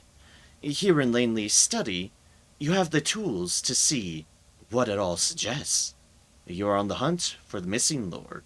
Supplies, and all that has been left behind. You lay what you found on a desk in a quiet corner near a starlit window. The picture of the 2 men from the cupboard. The soul for safekeeping. The map to the study. The shoes with the cook. What could it mean? Consider the worst, if only to eliminate the possibility. This will increase terror. Get very drunk. This will cost supplies. It works for students. Or take your time. Leave no stone unturned. This will increase the date. We'll take our time. We don't mind the date increasing. You agonize 4 hours. Candles burn low, are replaced, burn low again. The academics, recognizing a fellow sufferer, provide an endless supply of cocoa. Oh, hells yeah. Thank you, fellow academics. An endless supply of cocoa would be great right about now. You do have cocoa. I'll have to keep that in mind for when it's not ridiculous o'clock in the evening. Lord Langley isn't looking for anyone. He wants to be found. Oh wait, I missed a line, sorry. Finally, when there are no more candles to light, you think you have it. Lord Langley isn't looking for anyone. He wants to be found. Why else leave a trail of clues throughout his house? But why dancing shoes? He must have had a meeting place in mind. Perhaps, somewhere deep in Langley Hall, there is a ballroom. Not the date it was. Find the ballroom of Langley Hall. Alright, thank you for the cocoa, fellow academics, and making me really, really just want to desire academics. The bathroom definitely isn't what we're looking for. Explore. What do we need? Ballroom? 100. Okay. So we need to spend more supplies. So we need 20 more. Okay. We need to spend even more supplies. God damn it. 74% chance. Check again, eh? We'll have 2 failures in a row, you fucko. Ugh. Alright. This is fine. Turn to the hallway. Leave for the moment. Let's pick up some more supplies.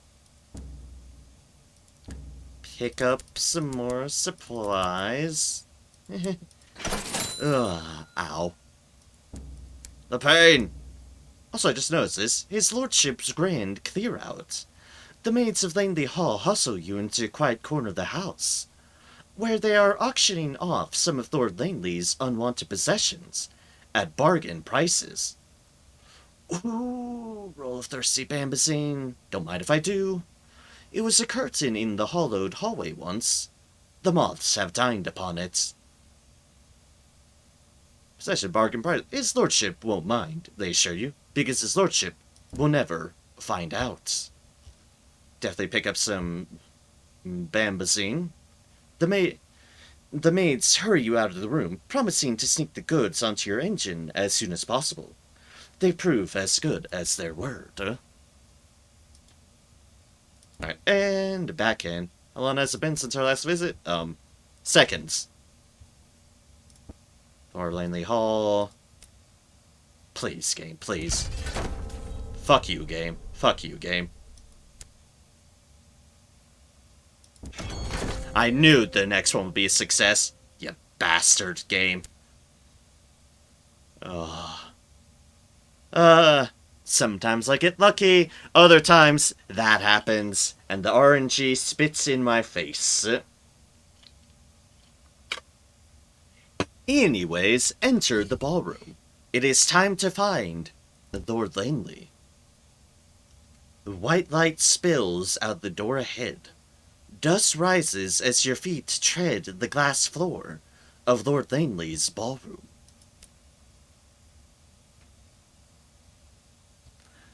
White-tinted gaslights cast an eerie pallor over the polished glass and shrouded furniture of this vast, sceptral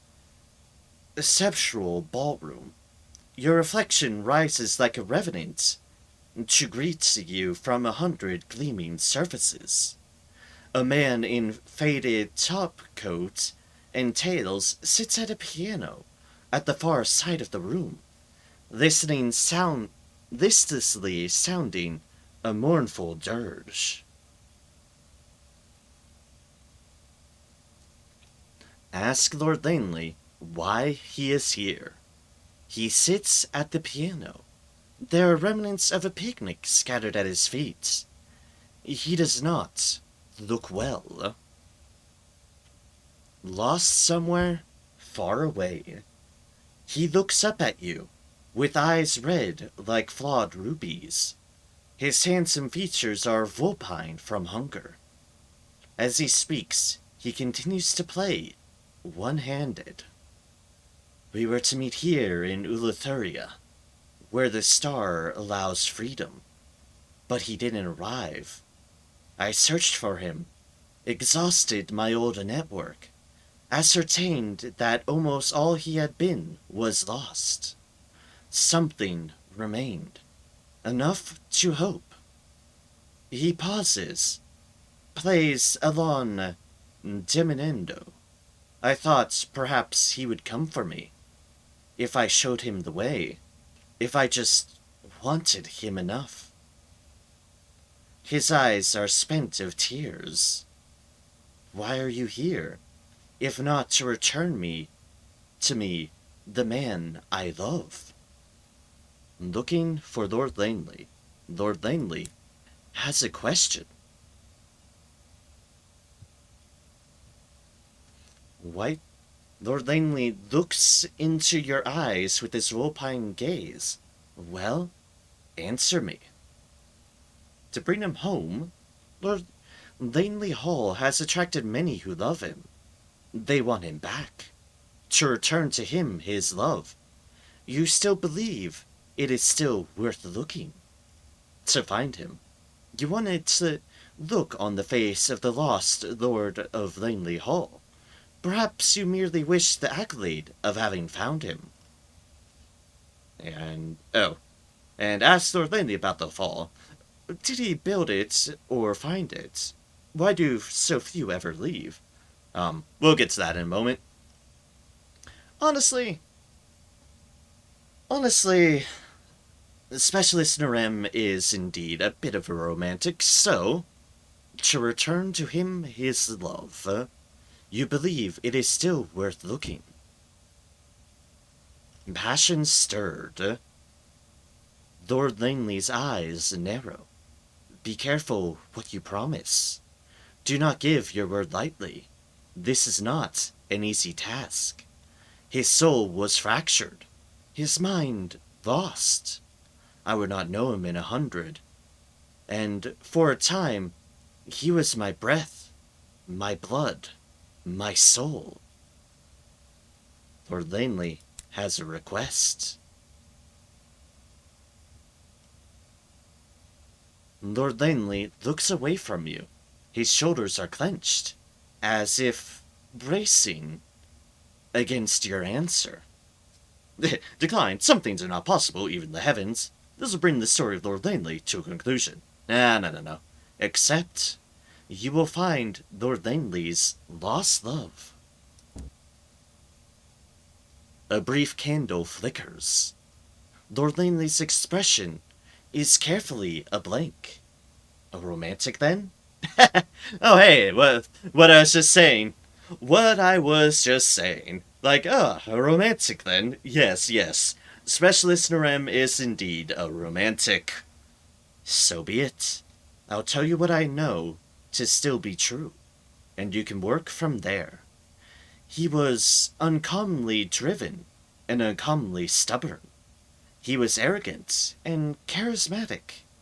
He was, naturally, uncommonly handsome, too. He smiles at some secret memory. Even if all else about him had changed, I believe those traits would not. Driven, stubborn, arrogant, and charismatic. If you find him, if you bring him back, I will reward you with all I plundered from heaven's vaults.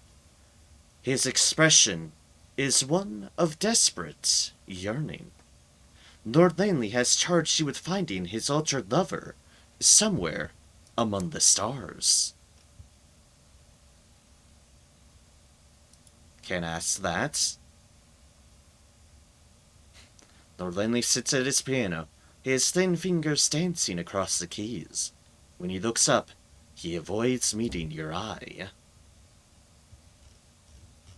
Okay then, we have ourselves a quest. Time to leave. Shops, bazaar. Spend more money on supplies, because unfortunate things happened. Alright, where do I currently stand? Siege in the northeast of Pan. Okay then. I do want to deliver some of these seeds, so let us head northeast. Which shouldn't be too bad of a trip. Like, we are here. We are probably likely needing to look somewhere around that avenue? Somewhere around there. Yeah. Start looking. And keeping an eye out for the potential of Lord Langley's lost love. Which we have now in our quest, I presume. Somewhere. Ah, right there. Has left love somewhere in the high wilderness. Now, we're not really given any clues, I see.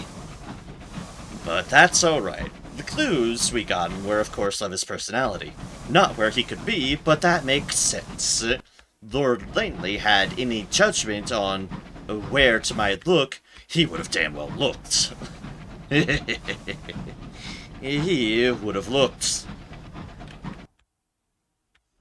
Alright, so north and northeast of Pan. So somewhere along this avenue. Enter Liberty. Libertas, a field of freedom and gloom.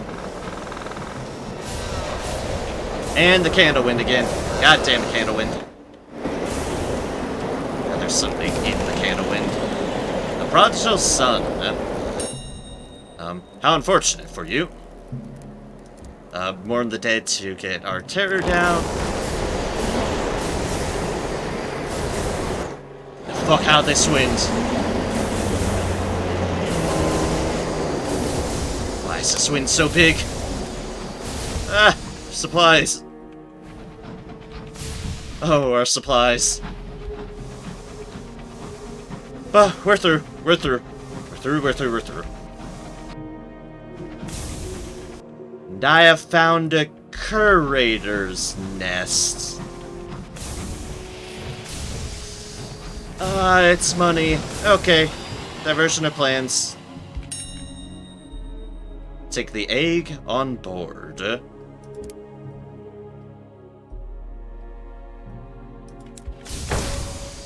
Oops. Alright, new plan. Back to Pan. I want money. Money would be super great. I needed to make up for all the supplies I bought trying to explore that damn place. We have a ship out here. Empyrean Outrider. Wants its scrolls back. Hello, Empyrean Outrider. I do not want to piss you off. Because, honestly, you are one of the few friendly things in this sky. We will be hopping to the Empyrean sometime. Some point. We know generally where it is. Don't have any stuff to deliver it, but yeah. Japan, Japan, Japan, to sell an egg indeed. I want to go this way. Then I suppose we can just head north-northeast from this way, and honestly gives us a pretty good avenue of exploring if it's in the inner ring or the outer ring. Because I'm not sure if it's in the inner ring or the outer ring, but we will find out.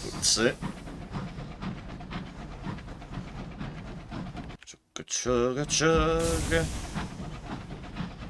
I know I could go faster, but I'm being cautious right now. Because egg... Don't know if it actually impacts the egg or anything, but I'm not about to find out now. And precious cargo is afoot. Precious, precious money. Somber runes, groves that hiss with the poets. You near Pan, once a cathedral of the heavens. And I have a piece of debris stuck to the front of my train. Let's get rid of that. So it doesn't look weird on me. Because, oh, it looks kind of weird,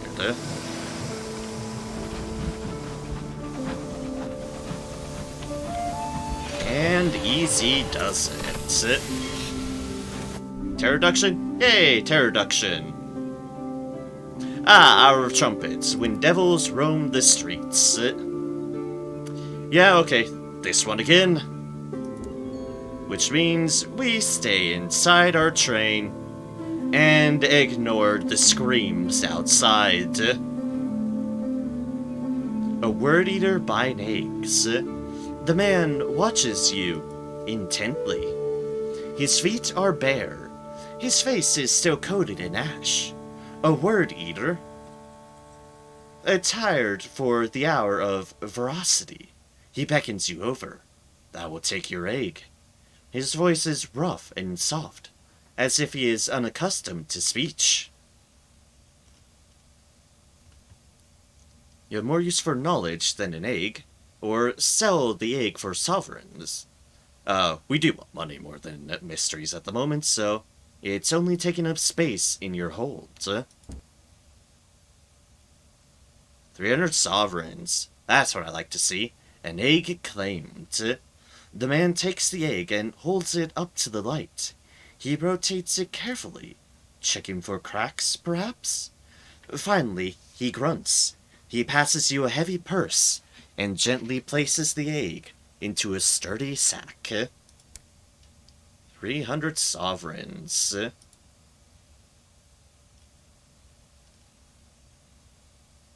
Knowledge for Eleutherian mysteries. While exploring Eleutheria, you discovered some fragmentary texts. The king may be able to interpret them for you. No.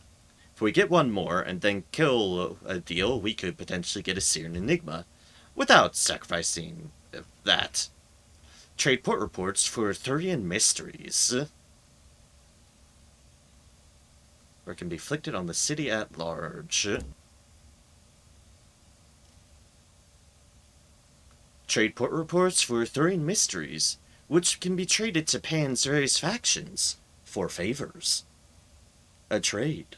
In a private audience, the rules in Pan say that a story can only be told to one other person. You reveal your information to the king. In turn, They hint at Eleutheria's boundless secrets, to the reason the sun darkened, the nature of the war that was once fought here, to the ancient duties of the grievers and departed that now haunt the wilds. Trade Eleutherian mysteries to Pan's factions, at the other platforms in Pan, in return for various services. Ah, cool, and we still get some money out of it as well. Excellent. Excellent. Bizarre. The Master's new cloak. Bombazine to the House of Rods and Chains. A retired sea captain beckons you over. Birdie in my ear says someone at the House of Rods and Cloaks is looking for nice material for new cloaks. 3 rolls should do it. House of Rods and Chains lies to the east, southeast of Pan. Okay. Well then. We shall take it. We have the one bombazine in our inventory right now, which is handy. So we only have partial for both of these, but that's fine. Partials is at least monetary value, which is what we need at the moment. So, here, and here.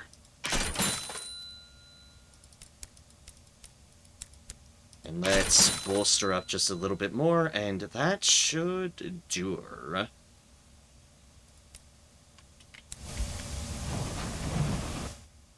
So, we basically have things along this circle. Which is fair enough. Let's start looking.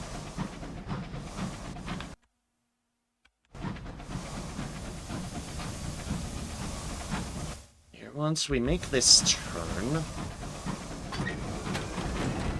we shall give her all. The princess, can't this thing go any faster, Captain? Not like that. The little things. The little things.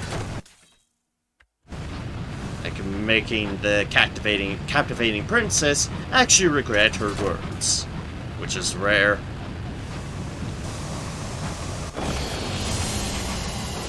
I was not gonna make that turn in time.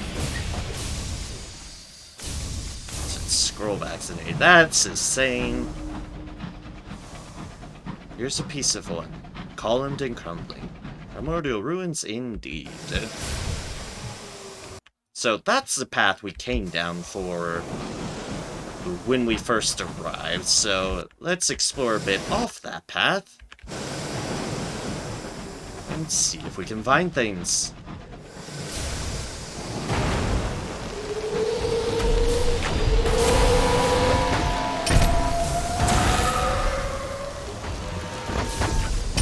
Like the rudest, it just...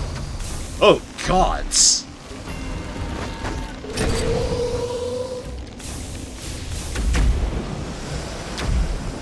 Well, this is unfortunate. Yeah. I just see a ministry monitor. Whoa, whoa, whoa, whoa, whoa. I do not want to upset the ministry monitor because it's one of the few things on my side here.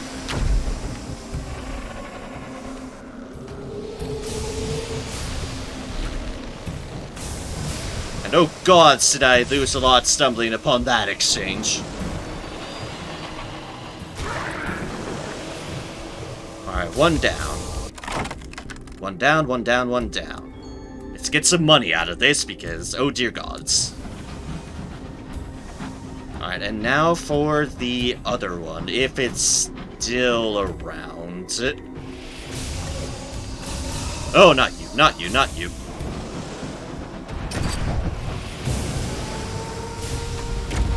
Oh, there they are, still fighting the ministry monitor.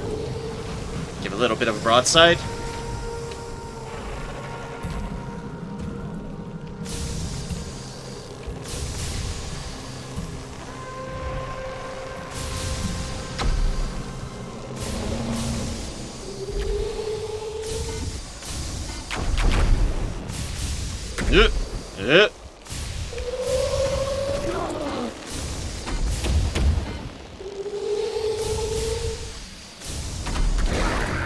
Okay, okay.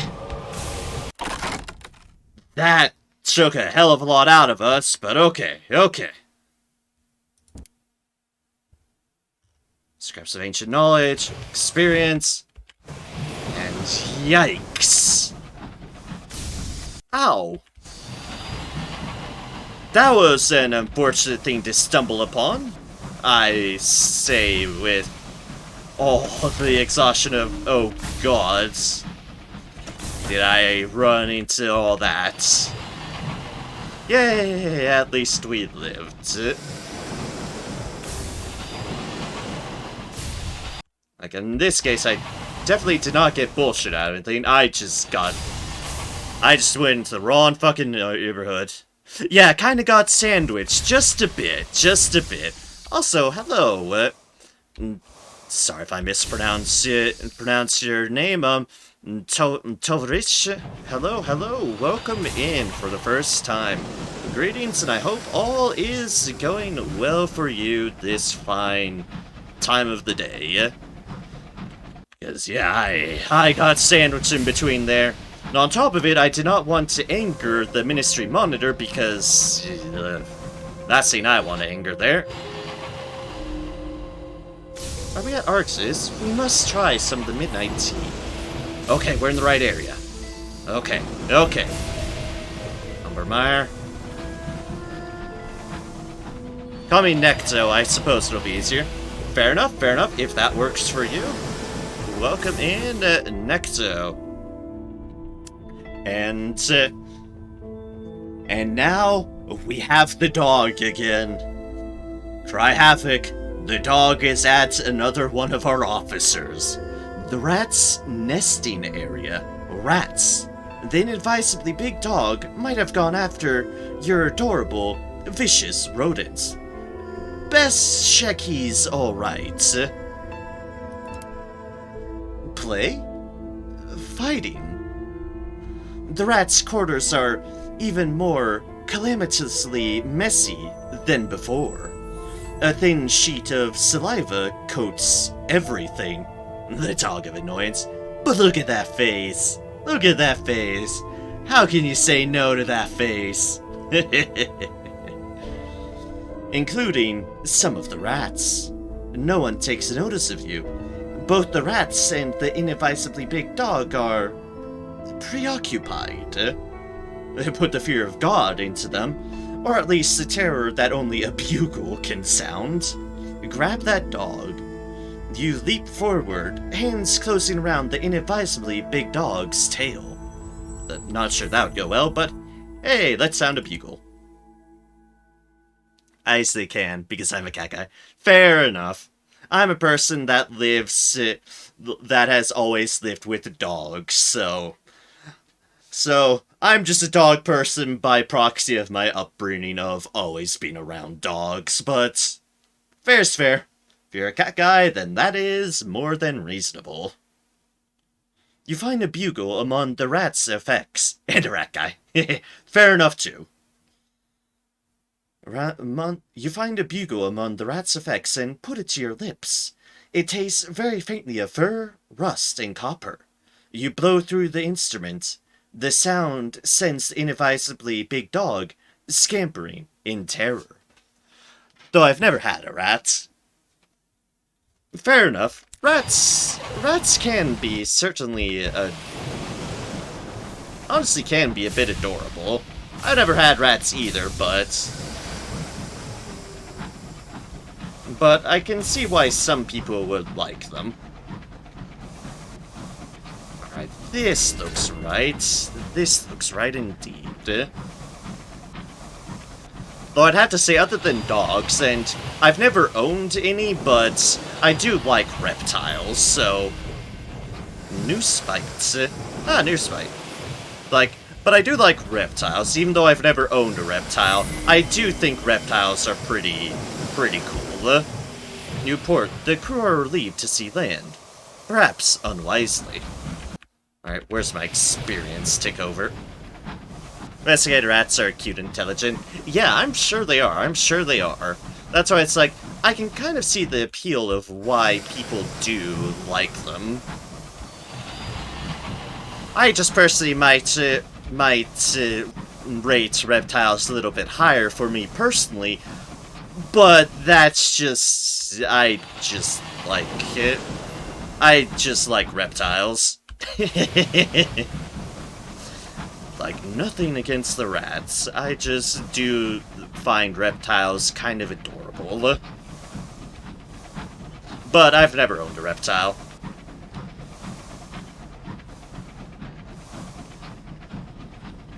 Chug. There it is. Steeping House. Achilles. Oh yeah, it's just on the other side of it. Oh well, I explored that. That's what matters.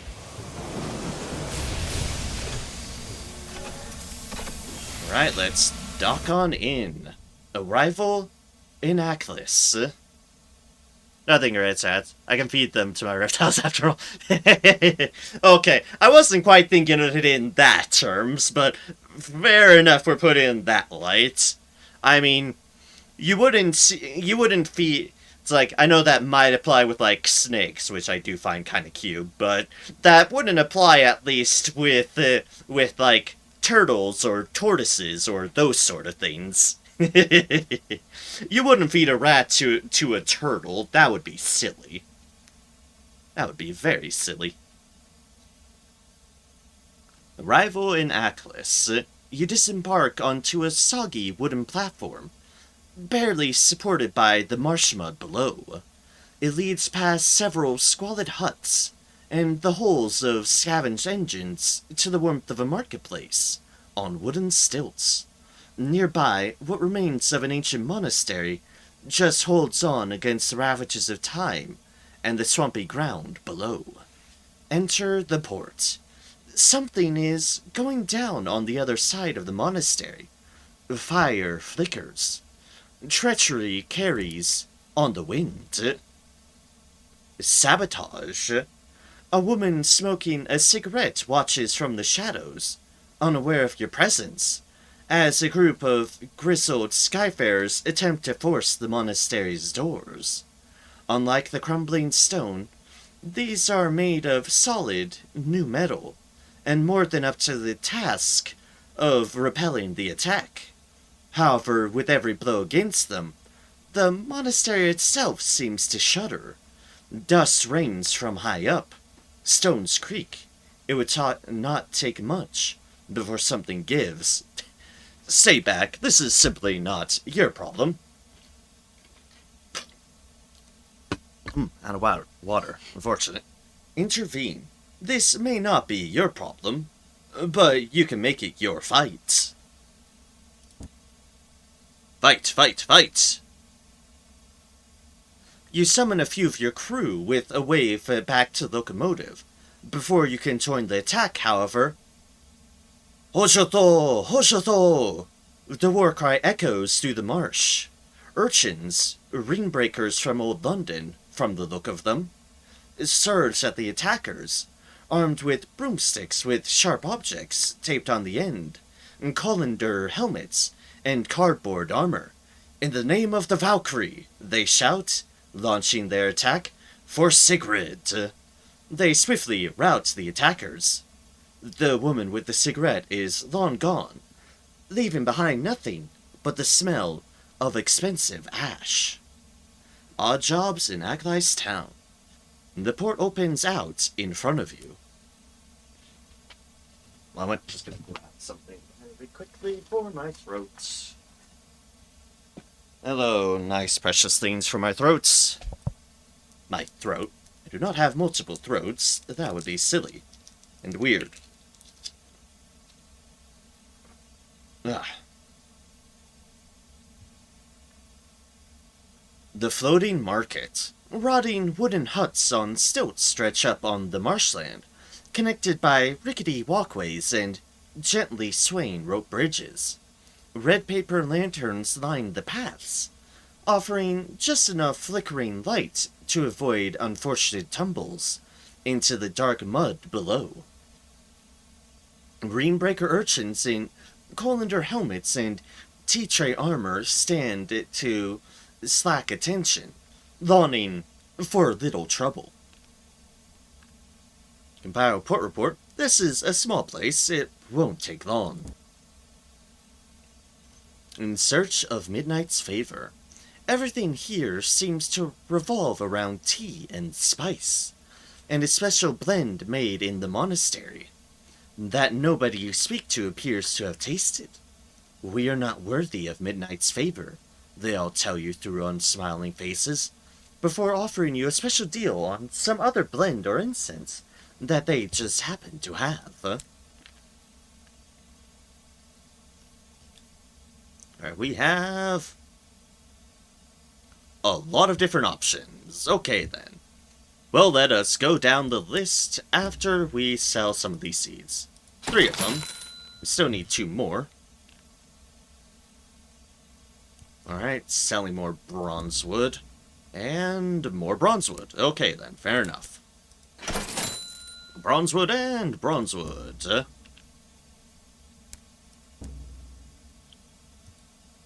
I'm back here. Visit the court of tea and spices. The bulk of the market is devoted to brews and incense, and the almost priceless Midnight Favors. Midnight's favor, rather. Every breeze carries a different scent. Clouds of rich scents hang in the air. Though the market is small, it is bustling with both London and native Eleutherian traders. Each cramped stall and barrow is piled high with the region's finest tea leaves, opiates, salts, and spices.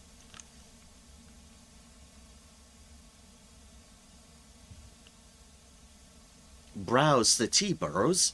Many of the spice merchants have tattoos on their left cheek, denoting what they sell. The Londoners present have yet to adopt the tradition.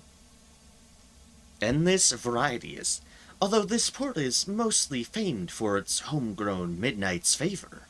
It is quickly becoming a trade hub for every flavor and blend of tea you could possibly wish for. Customers don't brew them, but bite into the leaves and lick samples off their fingers. Speak to a grumbling urchin. He slouches more than most of them, chewing on an old twig. Quest for chocolate. Just bored of rations, okay? He spits out the twig. Old Sigrid keeps all the chocolate around here locked up in the Nightingale. He grins. Maybe you could sneak some of it out of that desk of hers. It could make it worth your while. Alright, so they're looking for chocolate. Ask about Midnight's favor. Stories say it is blacker than night, and tastes even deeper. The rarest of delicacies. Your inquiries draw little but averted eyes and apologies that they are not worthy of Midnight's favor. A sect few who trade in it considered far too precious to simply sell. Purchase some tea in bulk. This would be a good place to stock up, especially if you can haggle. We won't worry about that. Visit Murgatroyd's Taste of Albion. Even out here, you can get a mug of Murgatroyd's finest. Ah, that's right. We need to be here for that. Oh no, it costs 300 sovereigns. Tragic. Tragic, really. Although one of the more professional-looking burrows in the market, the Murgatroyd family's special tea blends have gained little traction. Proprietress Amberly Murgatroyd glares at you from behind a slender cigarette holder, twitching at the inconvenience of your presence.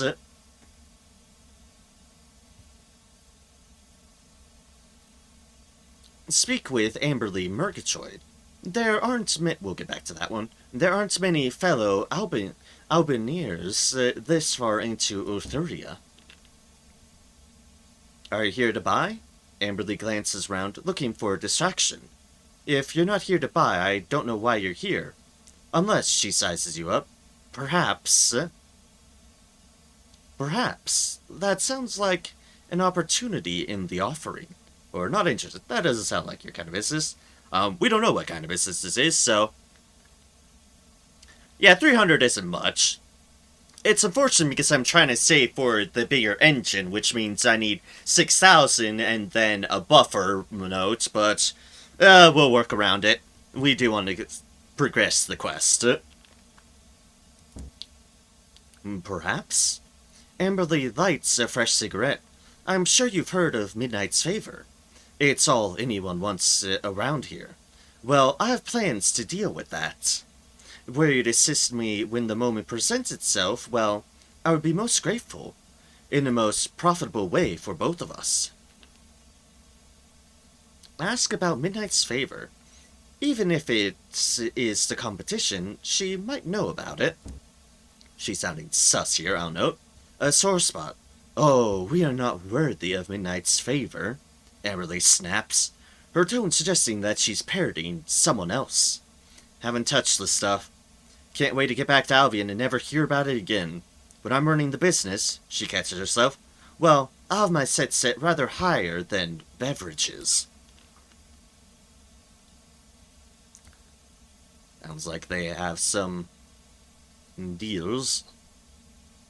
Ask about Sigrid and the urchins. The urchins seem young to be in a position of authority. Fingers squeezed white around a cigarette holder. That little scrot and her infernal playmates. Amberly shakes her head. I'd blame the parents if she'd had any. Ooh, low blow. No discipline. A few damn good spankings never did me any harm. Disagree. Today's youth could do with getting to know the back end of a slipper. Just look at my sister, Melusine. Boy, my first successful ambition, well, so 300 are like a couple pennies for me.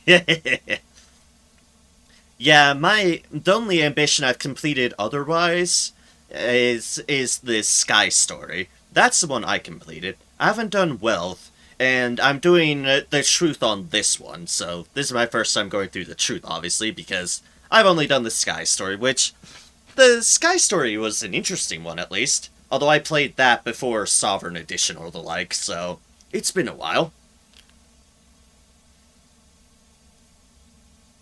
Done Wealth, Immortality, and Truth. Fair enough, fair enough. That is a good selection. I'm definitely eager to see what another ambition is like, and the Truth seems like it was an interesting story-based one, so I went for it. Sky Sun is the easiest one, I think. Yeah, I think it is. I think it is indeed. You are right on that.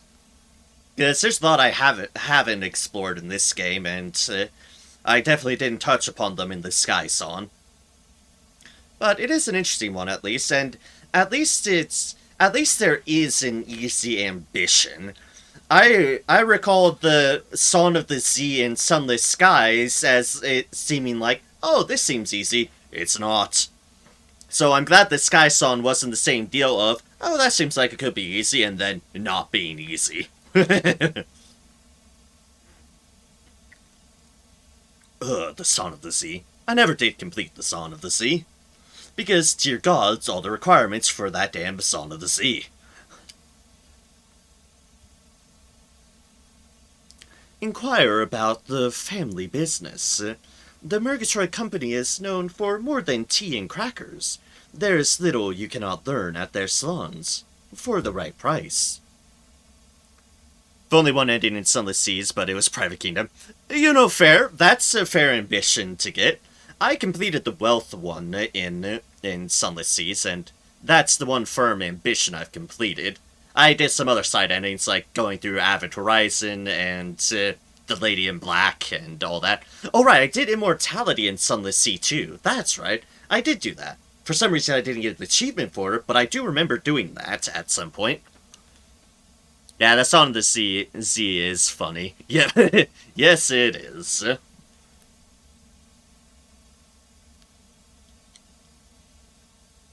But yeah, I did complete the Immortality one in Sunless Sea as well, and that, I didn't do that on stream, I did that on my own time before I ever picked up streaming, and that one is cool. Wealth Ambition is very boring in Sea, sadly. Yeah, it was. The funny thing is, I did that one for my playthrough, because my playthrough of Sunless Sea, I because I'd done a couple of the other ambitions, well, the immortality one, and had played the game a little bit, I went into my Sunless Sea playthrough on stream as, I'm gonna play this, knowing I know some stuff, but I'm gonna try to complete all the stories that I hadn't done as well.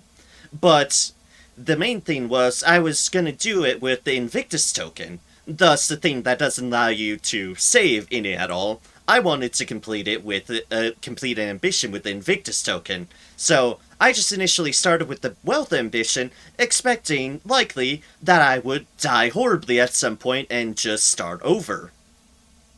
I didn't end up dying on my Sunless Sea playthrough for it, and it's like, well, shit.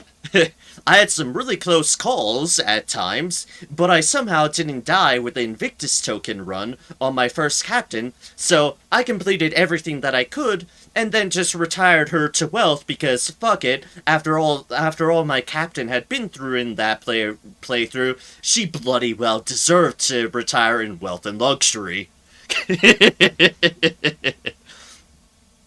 So, yeah, I kind of regretted not doing a story-based ambition for that, but I expected to die with the Invictus token and do another campaign and choose ambition again. I didn't. The things that happen when you just go through a game. Complete almost all stories in Z and dropped it. Didn't finish Spider Story, some underwater things, I think. I technically, quote-unquote, completed the Spider Story. If by completed, you mean set their damn tree on fire, and as many spiders as I could on fire, and then dive into the Z. That's how I complete the Spider Story, not by being their stooge, but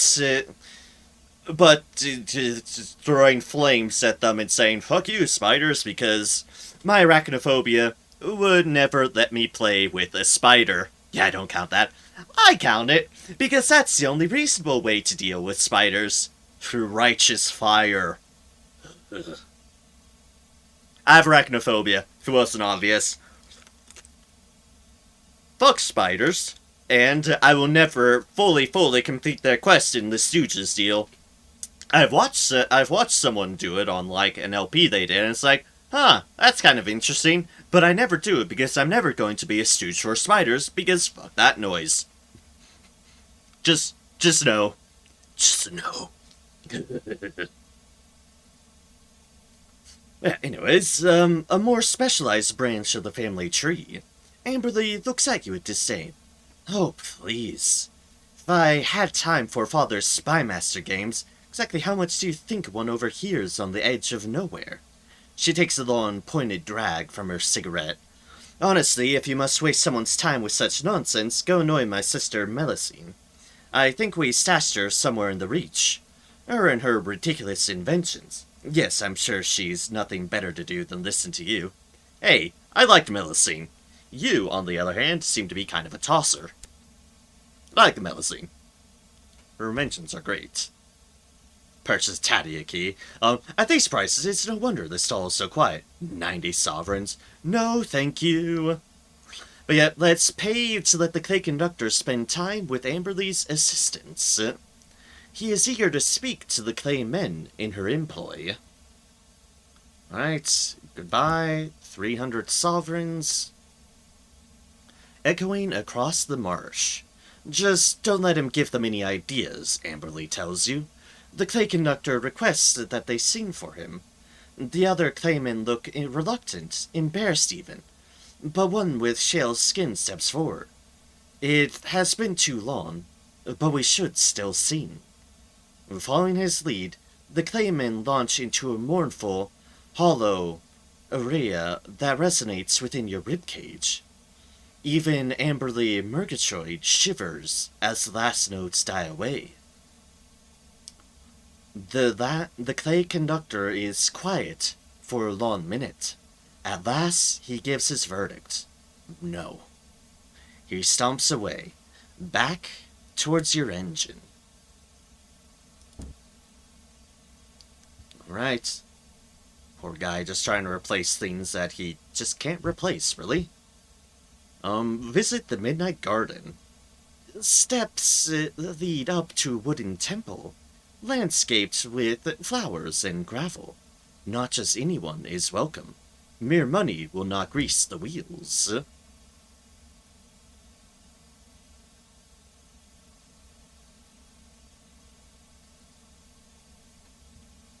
Yeah, he's very laconic, you can't deny that. Yeah, he is. But you definitely feel for him, because it's like, this is obviously just, this is just obviously his mourning period.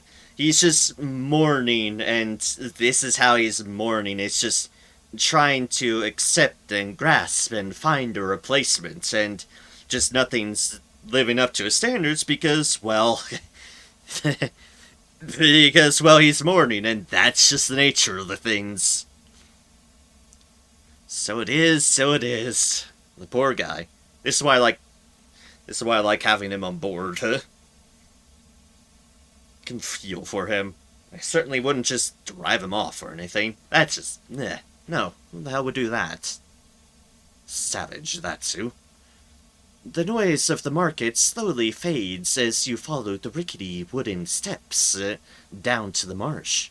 Bohemians calling themselves midnight connoisseurs have built a wooden pagoda overlooking the monastery to savor the taste of the leaves that grow within.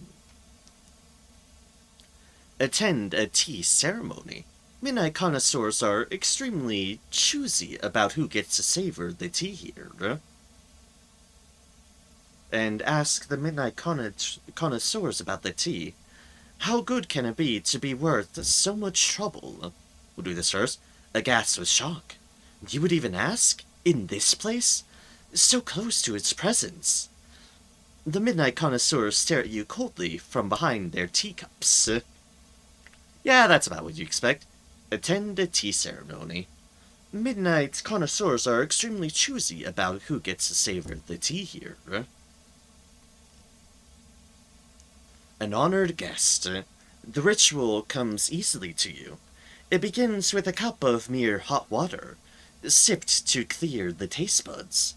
Midnight connoisseurs bring forth a bowl of embers, on which to heat the ceremonial bronze kettle. You wait, eyes averted from the kettle so that it may boil, while your host prepares the implements. The silver spoon, the receptacle of milk, to be turned down politely, in accordance with both taste and tradition. A small chocolate biscuit, perched aside the saucer, to be greeted with the classic mantra, "Ooh, lovely," and devoted in no fewer than 3 bites. Oh, and devoured in no fewer than 3 bites, that leave behind no trace of crumb. You lost 100 sovereigns. You have sampled Midnight's favor. Finally, the tea is poured. It carries the taste of lost love, with a bitter aftertaste of the happiness that comes before.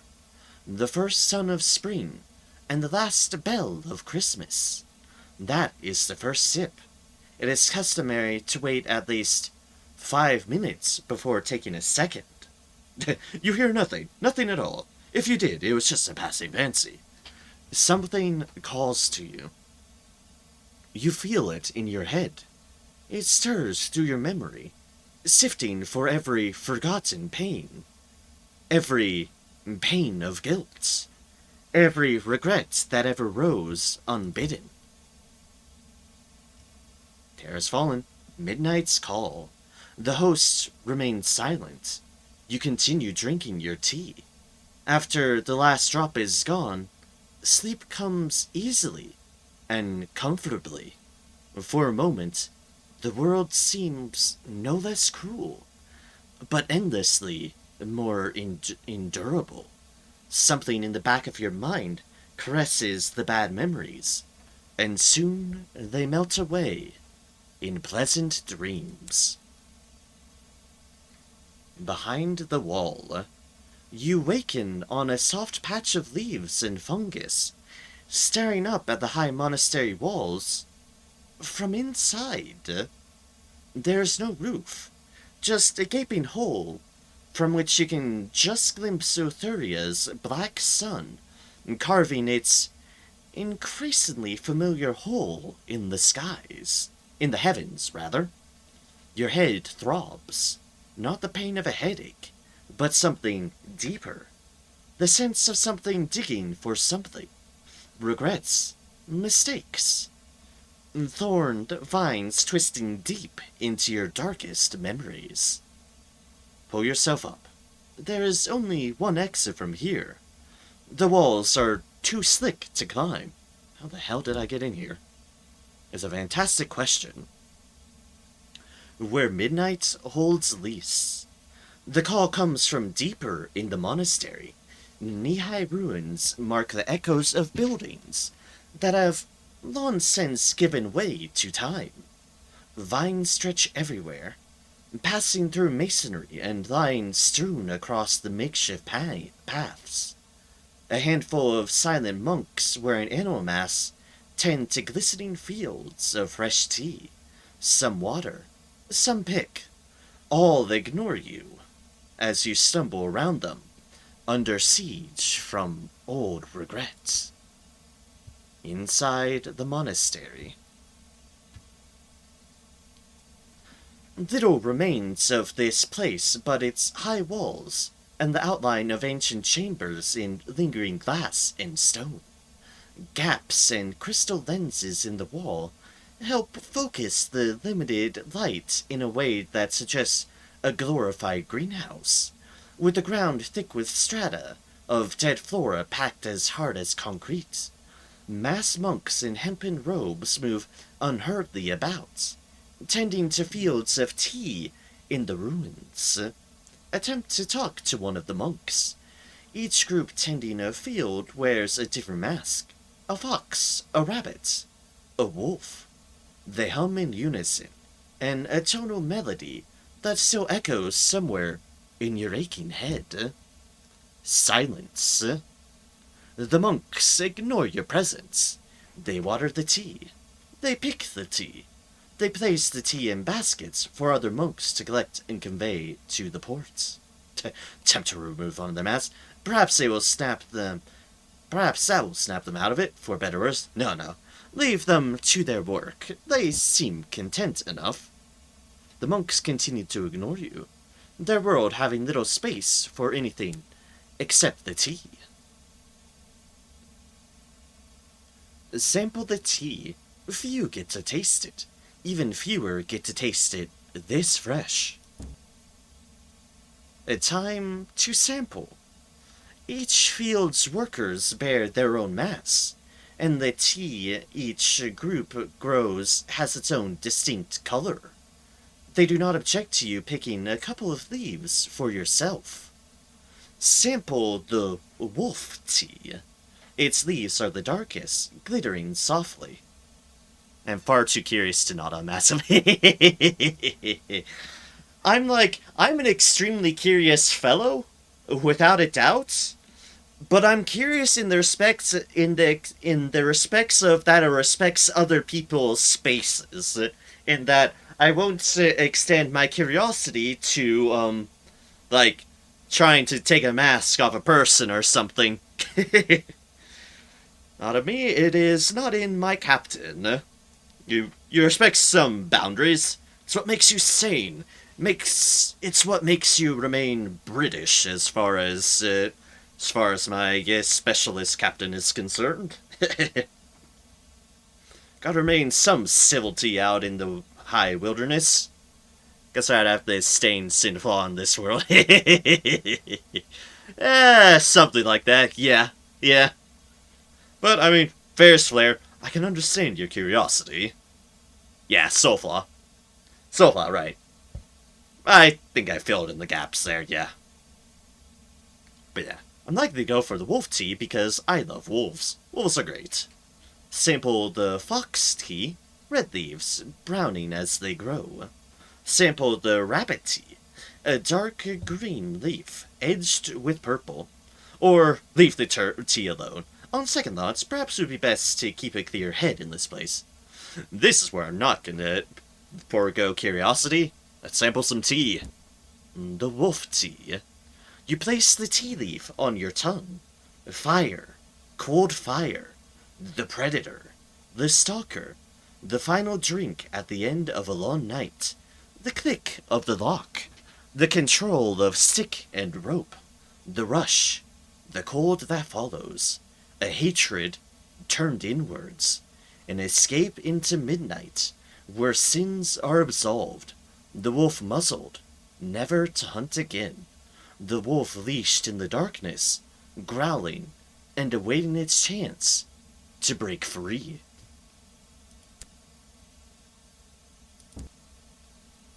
Okay, we might as well sample all the tea. Sure, sample the fox tea. You place the tea leaf on your tongue. The taste of ash, of words unsaid. The cold corpse in the bed, beyond recrimination or apology. The guilt of the abuser's silent partner. Their crime being the choice to look away, again and again, until ignorance was no longer a blanket. Every last word said in anger, and every naive conceit that regret owes anyone a second chance. The whisper of what could have been, curled up in the darkness of midnight and drowned by its depths. Ah, lovely. Cheery. Sample the rabbit tea. You place the tea leaf on your tongue. Bitterness. A twisted heart. A train pulling away from a station, for want of the right word at the wrong time. The ashes of the flame that burned away everything that mattered. A true love's kiss, seen shared with another. The fear that paralyzes. The fear that welcomes the darkness of midnight, where disappointment has no lease. Interesting. Also, sorry, my nose is bugging me at the moment. As it does sometimes.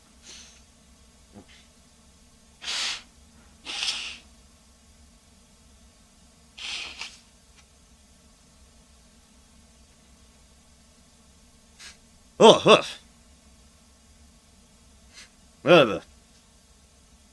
they look like iron veils and hearts based.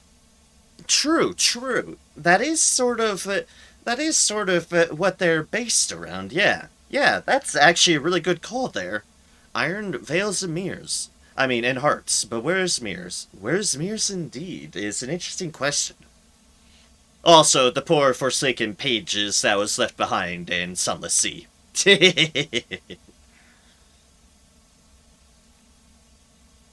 Alright, continue through the monastery. The vines stretch onwards onto a bell tower. It is one of the few recognizable structures remaining. The keep.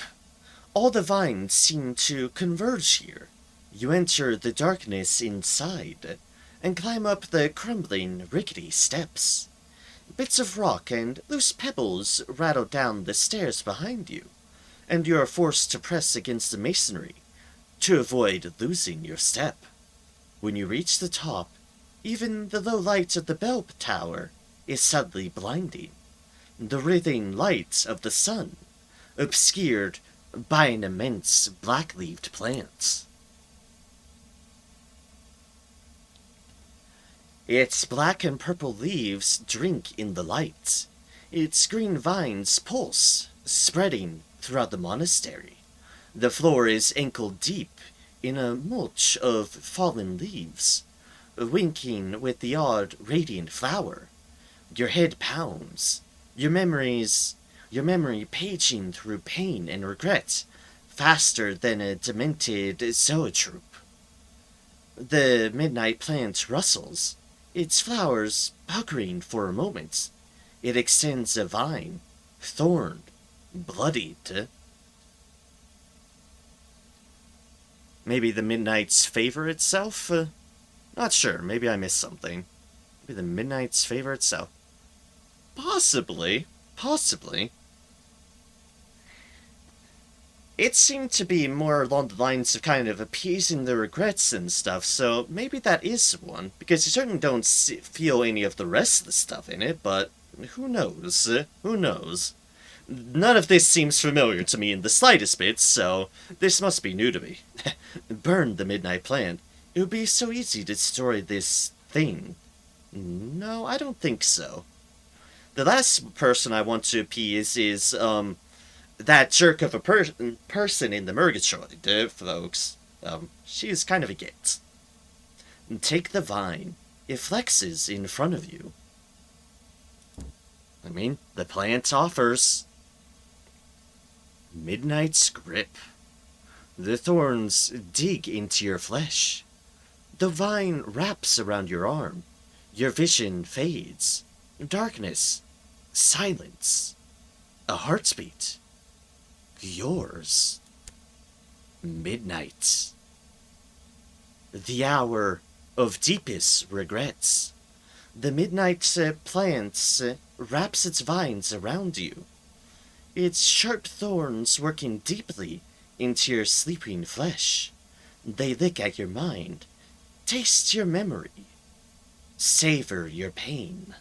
On distant vines, old griefs birth fresh flowers.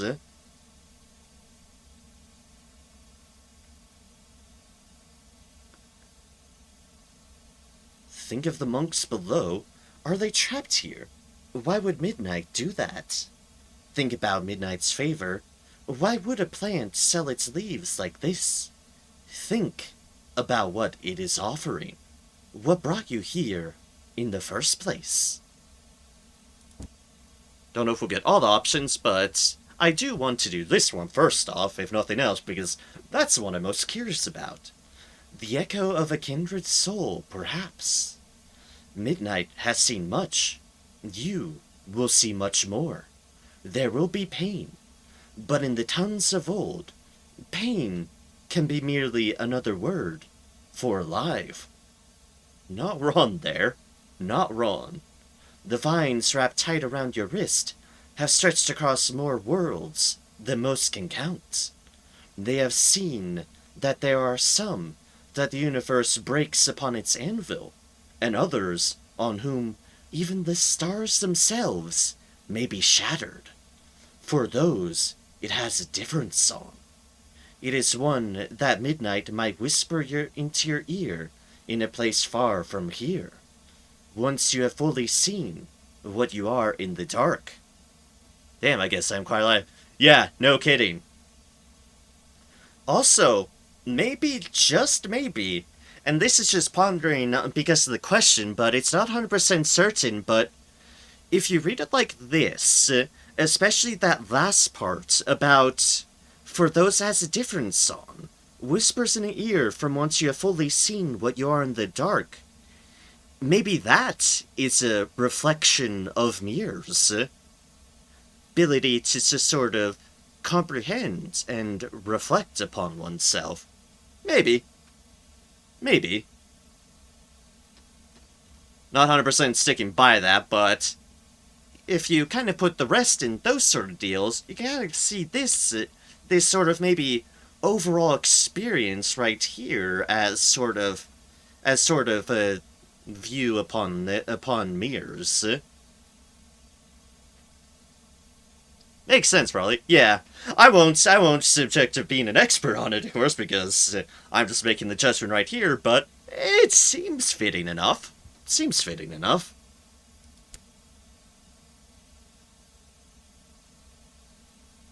Oh no, okay, cool. I can do the other things as well. Excellent. Think about Midnight's favor, bruh. There's value in pain. Midnight knows it intimately.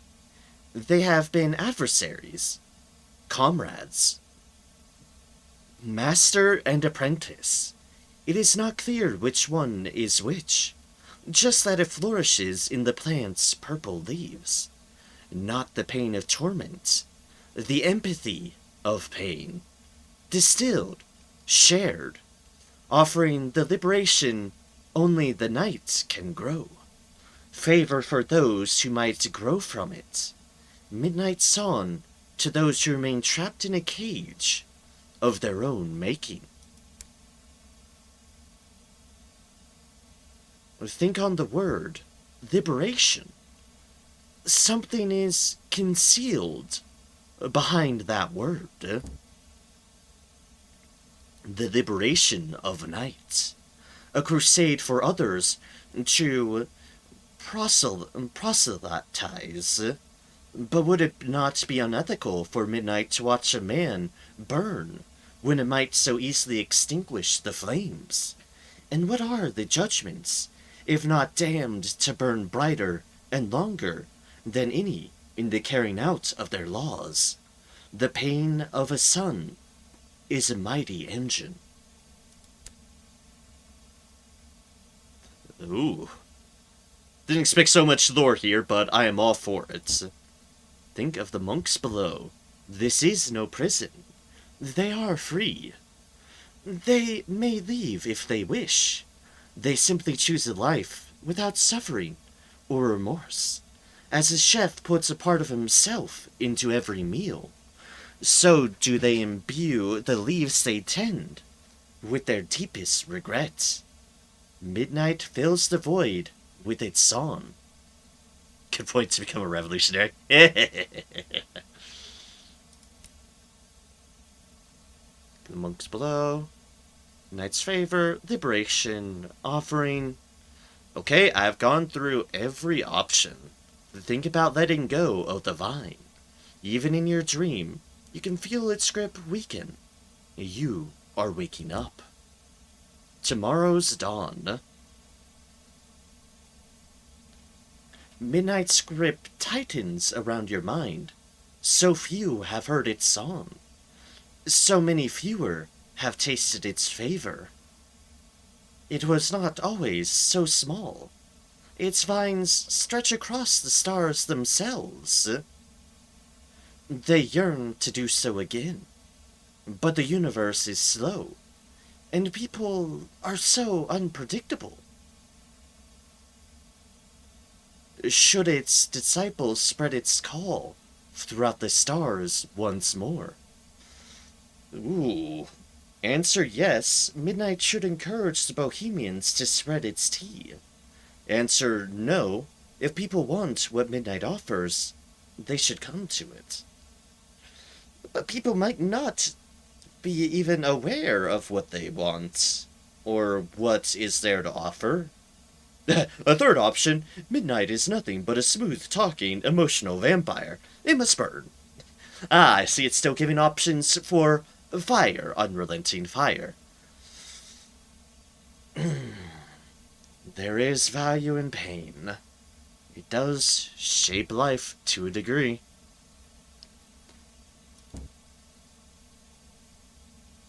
Midnight's presence fades along with the light.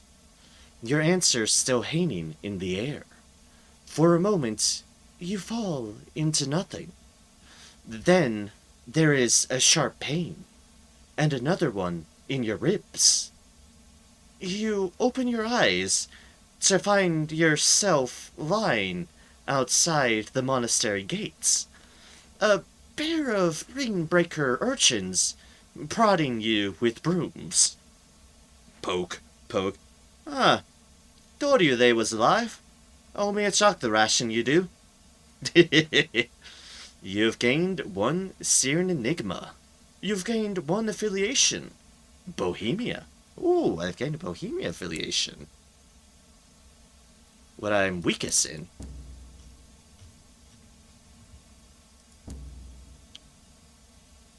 Start up an alternative trade, because these trades are locked down. You know, fair enough. Loading markets. Let's see here. There's plenty of things I haven't done. Let's talk to officers first. Talk to our clay conductor first things first. Speak to the clay conductor. His meeting with Amberly Murgatroyd's assistants was not a success. A slog of despond. The clay conductor is brooding on his bunk. He is holding the urn containing the rubble of his friend. There's no one else like him. the conductor admits. I shall seen no more. He lapses into silence, and will not speak again. Perhaps he's right. Perhaps there is no one who can sing in the way the conductor wishes. But you have heard certain stories. You might just have an idea. The clay conductor has fallen into despondency.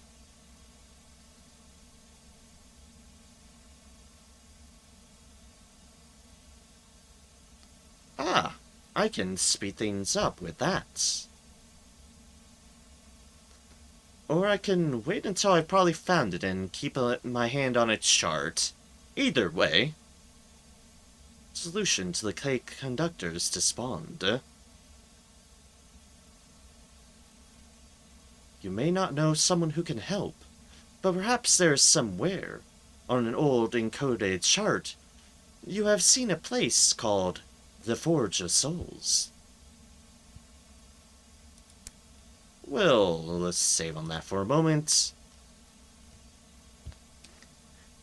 Continue seeing just everything that is here, because dear gods, we still have a lot of things here. Enter the House of Silks. A sleepy warmth oozes through the curtains. Admission is free. What waits inside is negotiable. The curtains part with a sickly sweet breath of incense. Velvet wraps the inside of the hut like a fine chocolate box, with silk curtains delicately hanging down to provide translucent privacy for guests. Behind the shadows of wealthy traders lie the brace of soft, well-plumped cushions, gently sipping from bronze hookah pipes until their eyes and troubles are somewhere else entirely. Request an audience with Mr. Pipes. The hooded proprietor keeps to itself at the back of the house. A particularly large hookah pipe delivers smoke into the darkness of its cloak. A gramophone beside it plays a Brock concerto.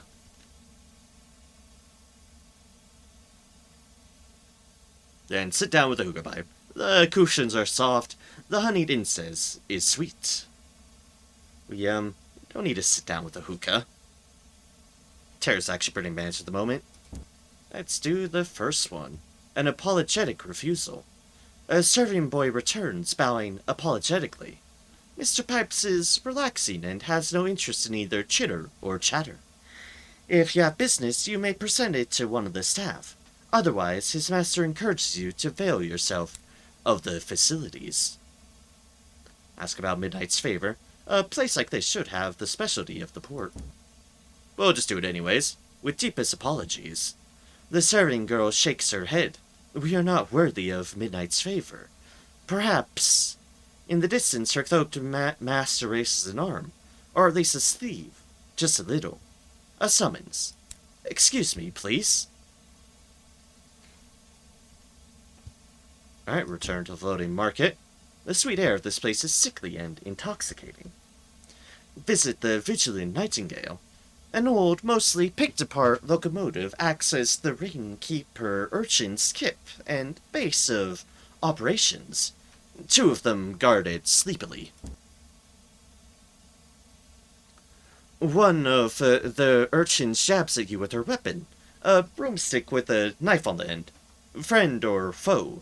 Friend, delivered with an encouraging smile. Foe, delivered with a glare. Just push past them. They can't be more than 9 years old. Friend, delivered with an encouraging smile. The urchins salute. Good, good. Enter, friend. Oh, well, that was easy. This broken-down engine has been comprehensively gutted to serve as the Ringbreaker's home and base. Filthy hammocks stretch between metal bars, most full of snoring urchins. Others sit around decorating tea tray armor with bright paints, or sparring playfully with wooden sticks. Train with the urchins. Their equipment may smack of the schoolyard, but they take their fighting seriously. I only have a 42% chance with all my irons. Dear gods. I'm a friend. Want some candies?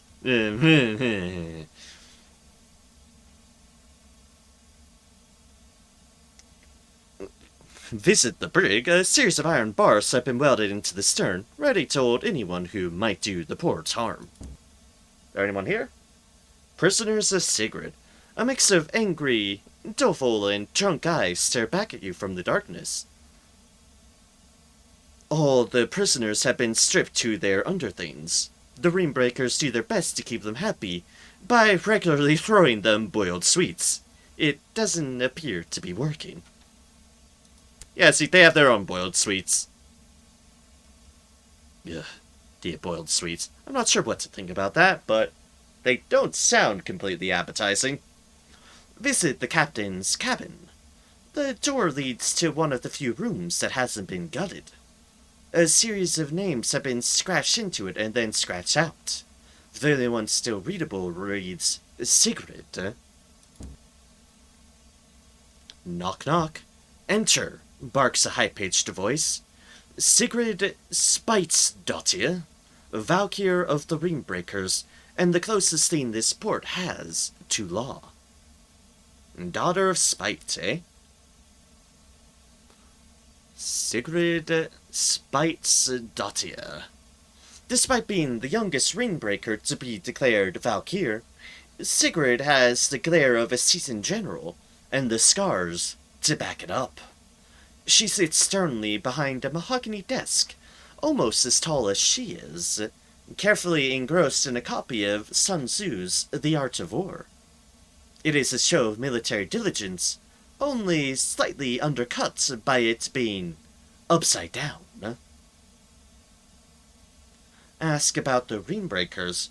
Why are urchins acting like the constabulary in this port? Someone's gotta, right? Sigrid's face is a mixture of pride in her job and irritation at being questioned. Don't just be thinking we're a bunch of kids. You hear of the Valkyr? Greatest warrior in old London she was. Yeah, well, in her name we kicked out the old bugger who brought us to the wilderness to clean out his chimneys or whatever, and now we've a home. Can't blame us for wanting to protect it, right? Even if it is a bit damp in bits. Course, she adds, can't stay here forever. Rule 1 of the Ringbreakers. When you're old enough, that's when it's time to go out and find fortune out there, and find others to fill their places. All welcome. Just gotta swear by her code, and they're welcome to grab a hammock. At least, long as they don't fart too much in their sleep. A small reminder that she is indeed still a kid. Ask about the monastery. It dominates the port, but stands apart from it. Midnight. Never been in myself, Sigrid admits. Them bohemian types in town are said to know a way, but it ain't through the front door. Anyway, without the tea from the place, we'd not have much of a home. Reckon we'll keep defending it. Valkyr don't need thanking. Steal Sigrid's chocolate supply. She must keep it in her desk drawer. This should be easy. No. Just no. I do not have the veils for any of that noise. Ask about the Midnight's favor. She must know about the brew that made this port's name. A shrug. Yeah, like them snooty bohemian types that let us try this stuff. Sigrid shrugs.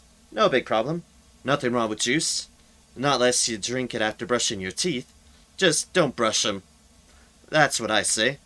Probably bad for 'em anyway, working 'em over like that.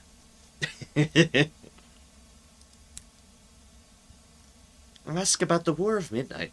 What's going on between her crew and the attackers? Ah yes, notorious 28% chance, kind of easy. Yeah. Suffice to say, I am not designed with veils in mind. Nope, not in the slightest bit. Also, why do I still have that open? I don't know. Forgot to close is the answer. Ask about the war on Midnight. What's going on between her crew and the attackers? No time for tea. Sigrid's face darkens. Shouldn't have let that Amberly Murgatroyd get her boots dry after striding into port. We know it's her trying to destroy the Midnight Tea so everyone will buy Daddy's old scrappings instead. But she's tricksy. With them claiming of hers always around, we can't go accidentally pushing her off into the marsh. But we'll get her. Oh yeah. I just saw a 6-hour stream. Yeah. Hello. Welcome in, Hector Roth. Welcome in, indeed. Hello, and yes, I have now been streaming for 6.5 hours. Which is actually not the longest I've streamed this game or any other games, but yeah. Currently, at the moment, at that marker. I get absorbed in things. And to see people playing Sunless Skies. Yes, indeed. I played through a run of Sunless Seas before this on stream, and then I jumped over into Sunless Skies.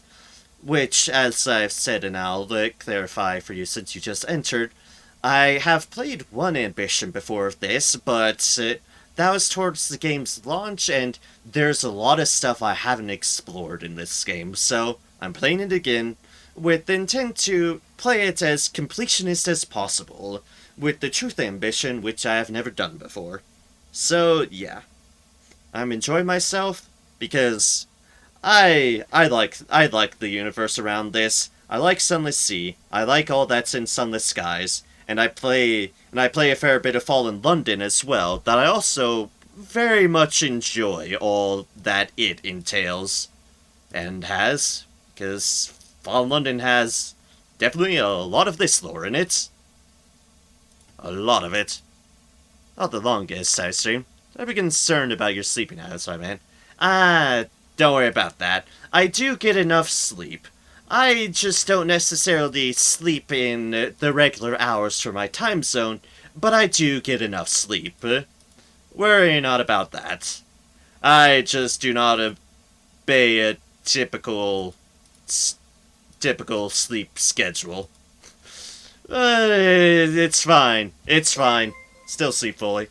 And hello, thank you very much, Hector, for the follow. I greatly appreciate it.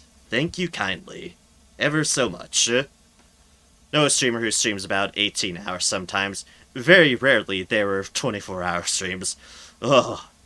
I would die. I would die with that many hours. The most I've generally streamed, and these are the rare occasions I've accidentally streamed those long of hours, but the most I streamed has been like at the 10-hour mark, and I generally feel pretty dead at the end of the 10-hour mark, so the idea of a 24-hour stream just, oh gods, I would die.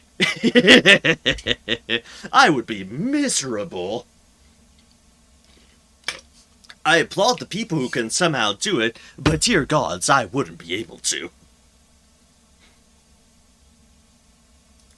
I would not be able to in the slightest bit. Chocolate from the Valkyr Sigrid, we won't do that. Give Sigrid to her business. Good terrain, that's also just a 42% chance. Alright, what else do we have? Examine a prominent statue. It sits in the middle of the dock, untouched by chalk scribbles or damage. A couple of tattooed spice merchants lean against it, quietly eating their lunch. Can technically sleep for 18 hours straight and call it an 18-hour stream. I mean, technically. Although being able to sleep for 18 hours straight would also be hella impressive. Because my body wouldn't let that. It'd be like, oh, hi. Oop. Hi, you're awake now. Stay awake. By the way, you produce some Parafox Archangel vibes, although you're not eccentric and way less dyslexic. Do you know him? I have not heard of them, no. I've not heard them indeed. But I'll presume from what you say that that is a good thing. I will say as a clarification, which might explain some things, but explain some of the vibes I do have. I am an Aspie, so I am on the spectrum, so things I do might be a little bit off, and how I think might be a little bit weird, but that is just the nature of me. So that might explain any connections, but I haven't actually heard of them. What are they like? Might as well be curious about who I'm giving off some vibes of. So it's not good. It's not going to be an exciting stream, but it would technically be a stream. True, true. Oh, no, Aspie, as in Asperger's, which being part of the autism spectrum. Basically, most diagnostics, the most diagnosing of it at this day and age definitely goes upon just on the spectrum of autism. Yeah, okay, cool. Just me mispronouncing, just me not being enunciating clearly enough. Almost like I've been talking for 6.5 hours. Oh well. I will say I'll probably go for like at least another hour and a half. Probably close to an hour side of things, but yeah. 7.5 hours probably seems like a fair point. I do want to cover up some things, but as far as plans and on the battlefield goes, well, we'll see. We'll see how things go on that front. A statue. The mysterious founder, it can be assumed. If not, someone equally important to the market port. They look somewhat more imp than man, with a flag on their lapel that matches the crest on the nearby wreck of the Vigilant Nightingale. Peering closely, there is a plaque between the figure's feet. Someone has scratched out all the details. Perhaps the subject themselves, preferring to maintain a sense of mystery. Or plausible deniability. What I missed for the past 6.5 hours. I have just been exploring around... basically, what I have done so far here is last stream I just went straight to Pan. So this stream I've just basically been here in Eleutheria. I've done one of the rites here in Caduceus. So I've done one of the rose rites there, although I need more moments of inspiration to do more stuff. And I have done Lanely Hall, which I have explored enough to find Lord Lanely and get the quest to find his lost love. And other things to note, I'm aligning myself with the Heartcatcher Gardens, and I did the Wreck of the Berenger to learn its secrets. And thus, then I've just been here in Atlas, so that's what you have missed. Basically, a little bit of Catechist story, Lanely Hall, Wreck of the Berenger, and then just me being here in Atlas. And that is what I have done. And also just exploring a lot around here, just trying to find shit. So yeah, that is where I stand. As far as plans, I want to find the House of Rods and Chains. I do want to find the House of Rod and Chains. Oh, Ingil's Imperium lies to the south of Pan. And this is to the east-southeast of Pan, so I want to find this. That's one of the things I want to do before I end off on stream, so be looking for the House of Rods and Chains next, I believe. Alright, walk down to the monastery. The path is narrow and poorly lit. Not many venture this way. The ruined monastery. Petrified veins run down the side of this ancient structure. 2 giant featureless doors block the crumbling entrance. Far too large for any human to open. The metal is unfamiliar, but resilient. Unfortunately, the same cannot be said of the monastery itself. The ages have not been kind. Nothing we've done here at the moment. Alright. Have you have you played Fallbear's new game, Mask of the Rose, yet? I have kickstarted it. I have poked at the demo when the demo released, and I'm eagerly looking forward to when it officially launches fully in like 2020, in like sometime early next year or something like that, whenever they delayed it off to. But yes, I kickstarted it, so it's there waiting for me once it releases. And I'm excitedly looking forward to it because more lore around the actual time when London fell, well, that's just gonna be neat. That's just gonna be super neat. So yeah, poked at the demo, and what I've seen of it is, well, encouraging. Both have similar voice, speech rhythm, reading style, Englishness quirk, maybe something else, but at some degree he is eccentric, sometimes funny, sometimes disturbing. Okay, for me overall, fair enough. In his Englishness and speech and voice, he is not popular, so I'm a bit surprised. Fair enough, fair enough. I might just pop that into a search just to see. But yeah, fair enough. Thanks for explaining such. It's always interesting to see what other any sort of comparisons are like. So thank you for explaining that. I might take a gander at that off stream. Yeah, probably will. So what are these marshes about? It is time. Head into the marshes. A pair of urchins guard the path out of the market. Into the marsh. Wouldn't, warns the older of the two.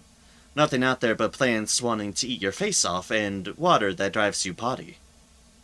But they show no interest in stopping you. The marsh beckons. Has a YouTube channel. Not sure about Twitch. Alright, well, YouTube channel makes it easy to find things, so good to know. Thanks for making me aware of such. It is appreciated. The lights of the port slowly fade. Beyond lies a forested gray swamp, misted over and filled with leafless black trees that claw at the air. Few venture out here, except to gather incense from what they call Achilles' Garden. There are no maps to it. Many do not return. But your head is clear. The path ahead looks manageable. You have nothing to fear. Yes, he also has a beard and he plays Sunless guys, so yeah. Quite some similarities. Alright, fair enough, fair enough. And always is curious to see other people who've played through both Sunless Sea and Sunless Skies, because, well, it is certainly a bit of a niche game, so finding people who are both interested in it and have played it and showed off is always cool to see. Because, well, I'm always on board for more people seeing these games. I have the honor to give Mask of the Rose the title of the game that makes me grab my phone and open Google Translate the most time, and it's just the demo. Not even blasphemous and its complicated riddle-like talking gave me this hard of the time. You know, that is fair, for only but one reason, and that is Mr. Pages. Oh, Pages. The trick with Mr. Pages is, well... The trick with Pages is that not all of his words are actually fully coherent, but yeah, trust me, I'm a native English speaker, and listening to Mr. Pages go on makes me tilt my head on like, hey, say what now? So, I do not blame you in the slightest bit. Mr. Pages be Mr. Pages, and oh boy. Damn it, Pages, now I also have to switch between English and French. Oh yeah, that's right, he has a fascination in French as well. I've taken a little bit of French, years ago. That's just faintly clean on in vestiges, but, it helps a little bit at times. But yeah, that's right. In the demo, he does have a bit of a fascination with French as well, on top of everything. So, of course, of course. Yeah, very niche. I'm surprised Failbetter's managed to collect all the money the targeted for Skies. Yeah, yeah. It definitely... It's been a slow build up for sure, but Steam helps. Steam helps immensely in finding these niche games and kind of cleaning on correctly to people. Imagine playing Skies as a Russia like me. Ah, yeah, yeah.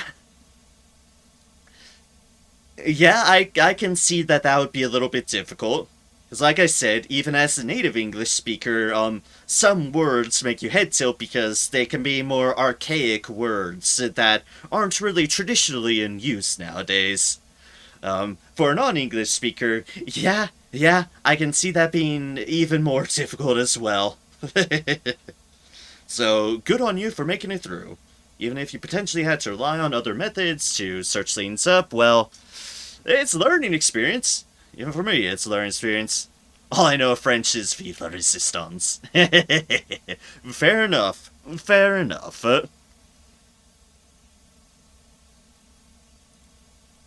Alright, attempt to retrace your step. You've been out here too long already. Every hour, you get more lost. Nah, continue through the marsh. Onwards and forwards in search of its secrets. We like secrets. Ah, mud, mist, and poison. Might not be a fan of poison, though. The swamp slurps at your boots. The mist makes it impossible to gauge any real direction. You may have been turned around 100 times, and never known it.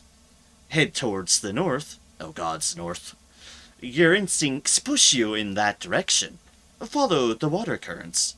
Most of the water is stagnant, but the occasional stream runs through to elsewhere. Choose a direction at random. This place defies your attempts to map it. Ah, yes, perfect. Yeah, zoom.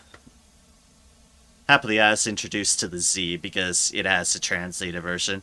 Ah, nice, nice. Sunless Sea is definitely a very unique experience. And Sunless Sea is... Sunless... Yeah.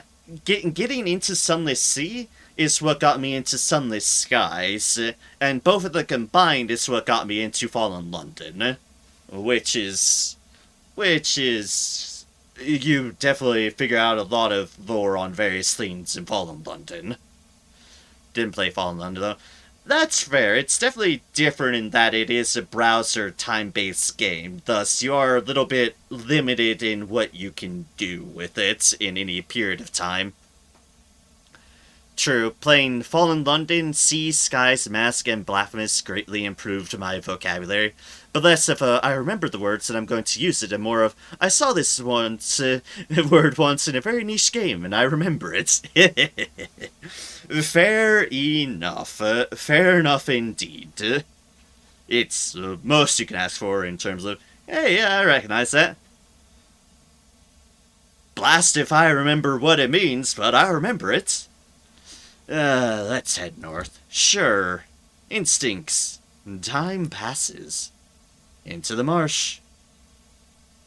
You climb down a hill to see the ground writhing. Snakes. Thousands of them. Your voice echoes in the perpetual night. Echo, echo, echo. The mud clings to you. It burns slightly. Itches. Ah, snakes burning mud. Ah, sounds lovely. Onwards and forwards. Ah, we're here again. Alright, sure. Choose a direction at random. Sure, why not? Now we're back to the snakes. Well, more snakes. Thousands of them. In the distance, you hear what sounds like a hunting horn. The mud bubbles. The air here is poison. Agree, as non-native, using new words is more hard than just recognizing them. True enough. I mean, even as a native speaker, that's kind of a similar thing. humans are very good at recognizing and in proxy mimicking on those sort of accords. Actually having to necessarily understand and use them in the right context is a different matter entirely. That is by no means guaranteed. Aye, we're in a different spot. The slump slurps at your boots.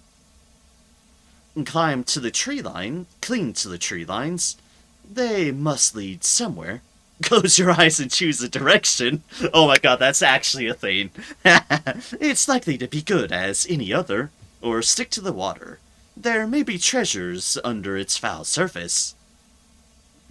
Y'all like writing? I've,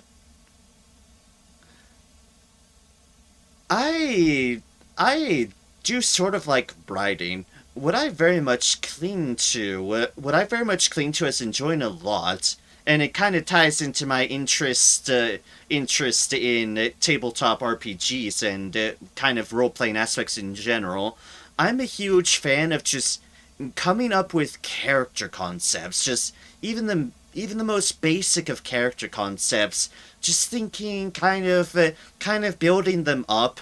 And especially if I can actually do a tabletop deal like D&D, which is the main one I've actually been able to do in some respects, but kind of taking a character concept and unleashing them out into a world and seeing where it goes, that's the sort of writing that really, really, really fascinates me. Fellow TTRPG lover, see, yes, exactly. With very much a bent towards character concepts and the like, I love a great character concept. When something themes in my head, I like kind of exploring it, whether in a tabletop environment, or whether just kind of dwelling on it, thinking on it, and all that business. So, yeah. That's sort of my avenue in terms of writing. I do kind of like sometimes dwelling on story concepts as well, but I've never really written out a full-on deal. Also, I have to. Close your eyes and choose a direction. Whee! A series of vines stretch around the trees here, large grape-like objects hanging from them. Unlike grapes, however, the contents are moving. A family of will-o'-the-wisps dance around a fairy circle, awaiting their next foolhardy volunteer. A dull ache begins beating behind your temples. Not a writer in the artistic way, definitely. That is fair. That is fair. Not sure if I'd be a good full-on writer or not, but I really do like role-playing aspect stuff and that sort of collaborative writing of a sorts.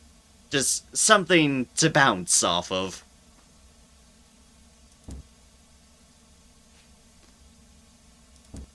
Close your eyes, choose a direction, and go onwards.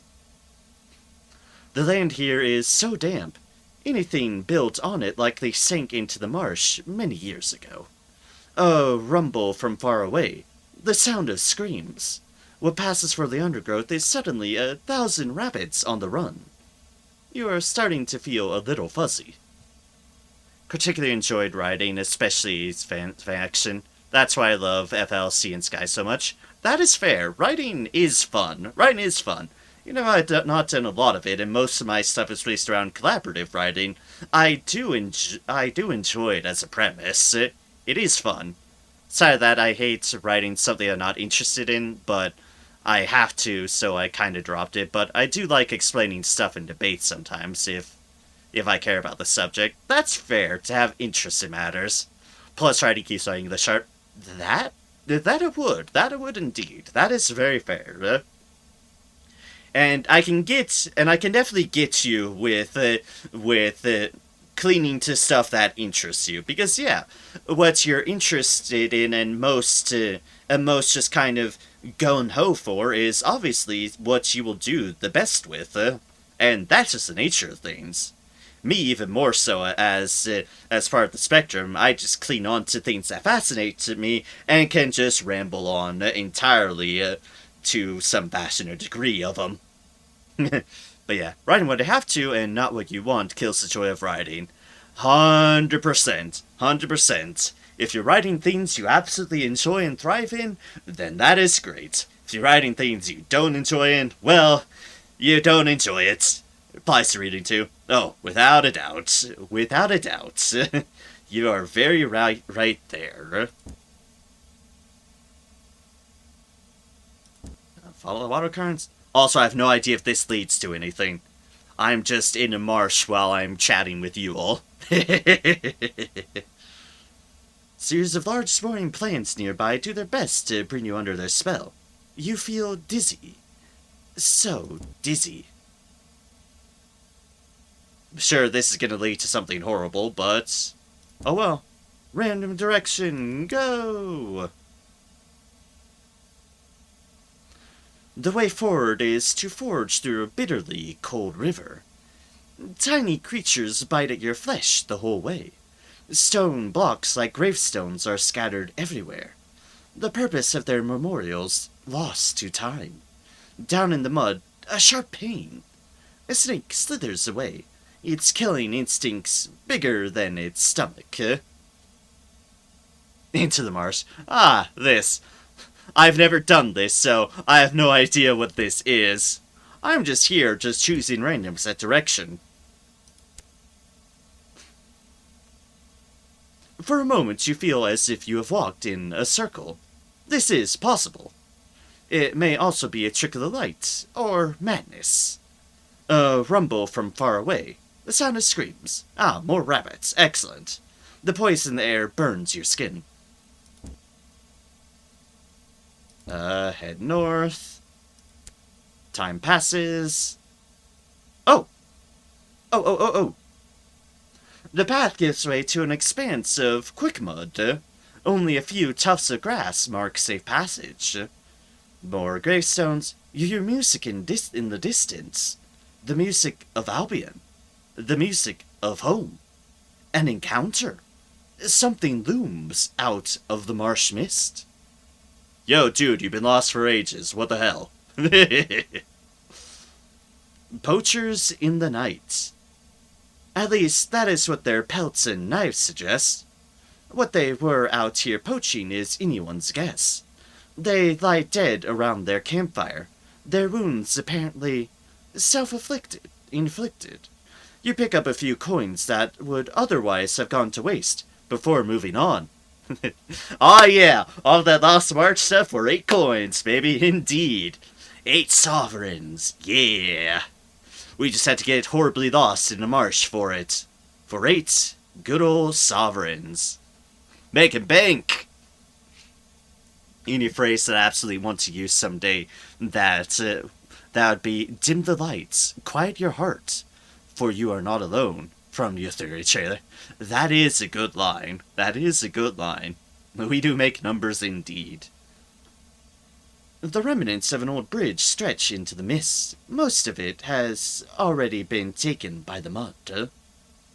Gravestones, faces leer out of the mist, forgotten, long buried, and an encounter. A watery figure stretches out of the water. A siren without a rock. A mournful figure of chipped glass, cracked and shining in the light. She gazes at you with a quiet helplessness, beckoning you closer. Approach the mysterious woman. Her lips move, whispering something. You could hear it, if you were a little bit closer. Turn away from the mysterious lady. Even here, you know better than that. Protest this tiresome cliché. Why are seductive monsters always female, anyway? Hydrates. Give me a moment of that hydrate. I'm out of water. Be back with some water. Da-da. Where's the glass? Glass.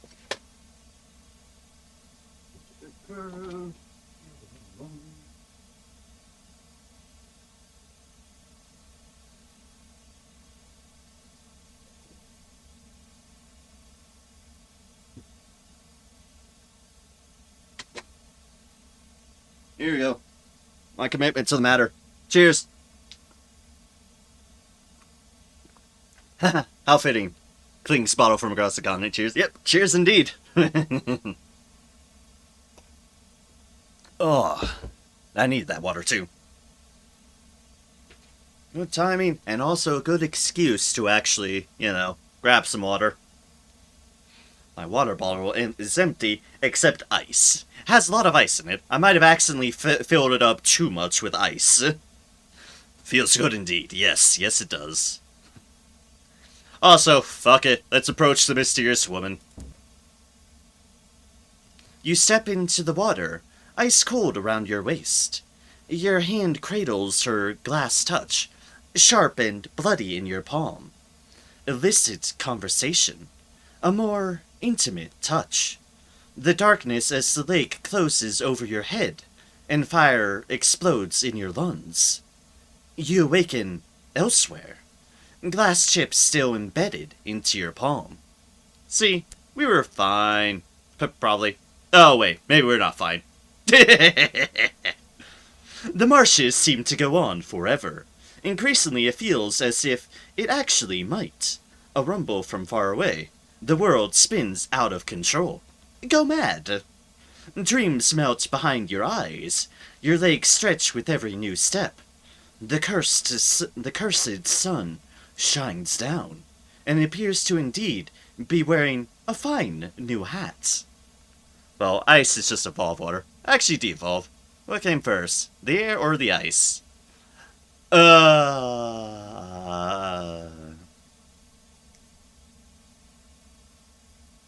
Good question. I mean, you can have ice without much of an atmosphere. I mean, comets exist and such for that reason. So, maybe the ice? Maybe we'll go with ice because of comets and the like? Take that philosophy, indeed. Yeah, that is indeed a question. That actually made me pause and ponder, as I'm going mad. Whee! Insanity strikes. When you wake up, it's back on the train, with your crew worriedly looking you over. They have questions. Quite important ones.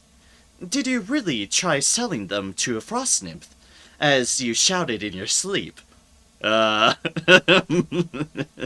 the rabbits here? Why were you found running naked through the market, covered in rabbit's blood, and screaming excerpts from Wagnerian opera?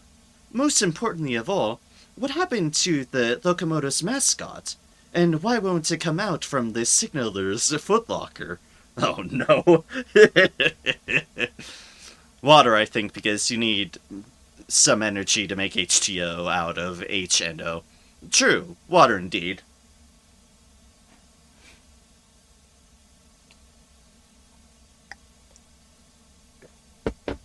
I'm definitely not expert enough to judge on the matter. As you can see, we're just going insane anyways. Whoop, whoop, whoop, whoop. Oh, there's no consequence of going insane. Excellent! Just some good old consequenceless insanity out in the marsh. And we got 8 coins. Yay! And we totally different...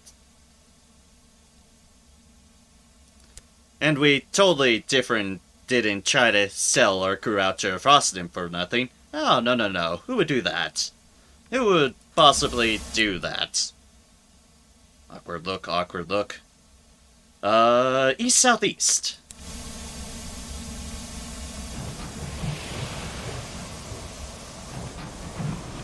Let's try to find this final port. East-southeast, so somewhere around this avenue. Okay, I think it might be an outer ring thing.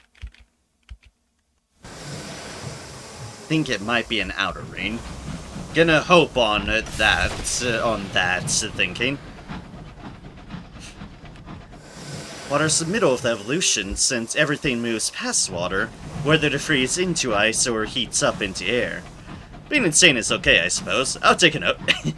A little bit of insanity hasn't hurt anyone here and there. Okay, might have, but details. Not science. Any scientists in the chat, please don't crucify me. Fair. Fair. I might have a fairly logical mind at a lot of points, but I won't fault you for dwelling on weird questions in a different sense of fashion. They can be fun.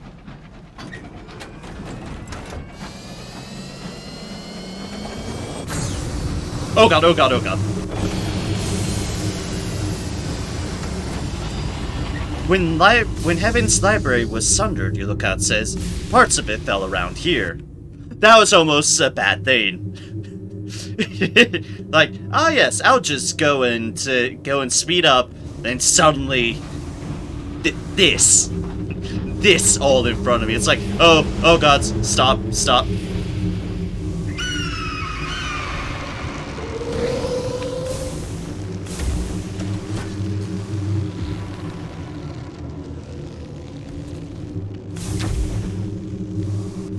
Fine line between genius and insanity. Boom, surprise library. No shit, that's what it felt like. Like, suddenly, library! The fault of going ludicrous speeds. Anyways, at least we get some bronze wood out of it. Well, out of that. Like, here I am just trying to go fast, and the game's like, here, have a library.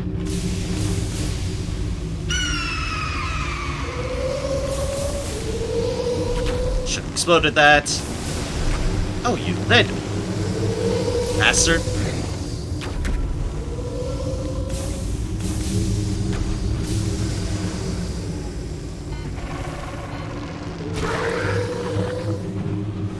And goodbye. Say goodnight to your life as we chop you up for all your wood. I miss the Wrath of Heaven. The Wrath of Heaven has been nice.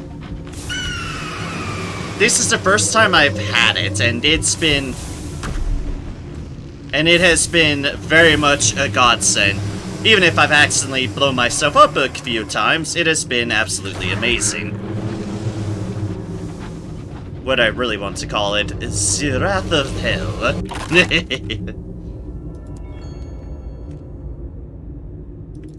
Ah, I'm in the Spinster's Garden. No wonder I'm finding literally all the spinsters. Thing of note, my bat.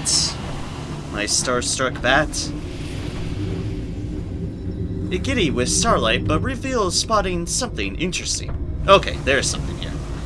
Something. Could be horrors unimaginable. Don't like this tense music, but...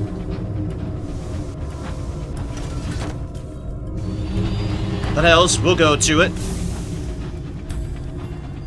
Widow's Walk. Ah, lovely name for a place. Ah, fuel. I like fuel.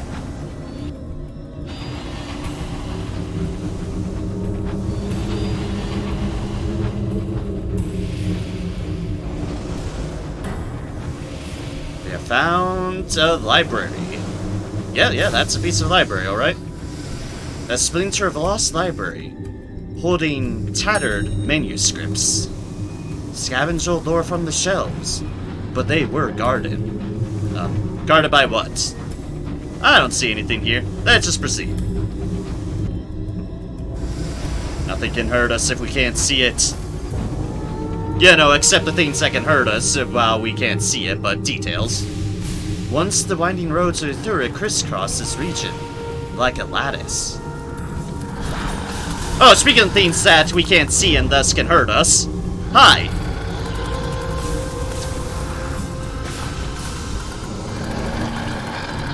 Hello, the undeparted. You're exactly what I was talking about.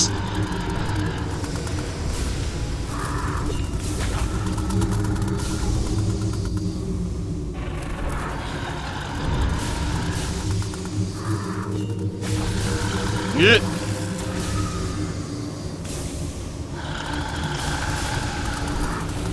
Oh, it's there. Oh, it's there.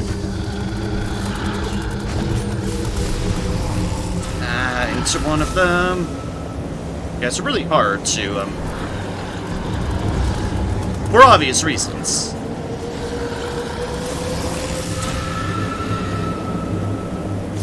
Okay, okay. Still limping along.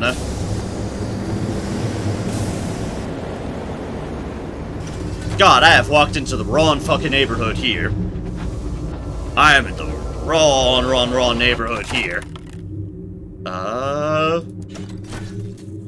Burn the remains. Yes, please. Like, Specialist Rem. Did you want to walk into the area of Eleutheria with all the enemies? Well, you don't have an option in that. You have found yourself in the area with all the enemies. Godspeed. Undeparted, the bane of my existence, especially any surprise popping up so close I can't unleash hell about this wretched abomination. Yeah, they're a tough enemy. Mainly because you can't see them coming. Kinda have to try to take sound cues and then even then you're still just kind of roaming around blindly going, okay, okay. Where art thou? Oh, evil thing. A report from your scouts. It's found something. Alright, Bat. See if you found something worthwhile. Also, the Departed and just how much fucking area of effect they take with with those void things that they just pop up in places. Also, hey, munitions. Hey, a Star-Maddened Explorer. Please send me repair off of you, oh Star-Maddened Explorer. Or I'll bonk into you.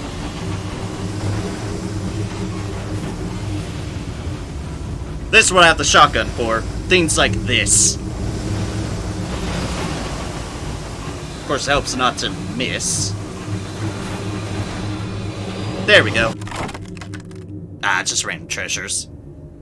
Even if I can't see it, I can still see little effects and do the old spray and pray. But I can do that up close, unless I want to go kabloom. Yeah, you can't do that up close, or you will indeed kaboom. With the Wrath of Heaven, at least. Like I said, this is why I have a shotgun as my alternate. 'Cause, yeah.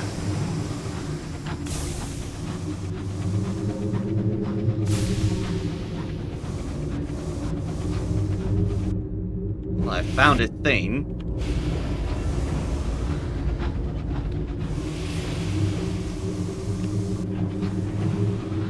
There's no text or interact with it at the moment, though.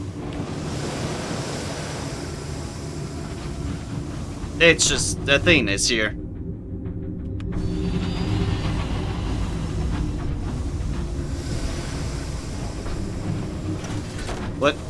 What are you, thing? What are you, thing? I have no clue what this is.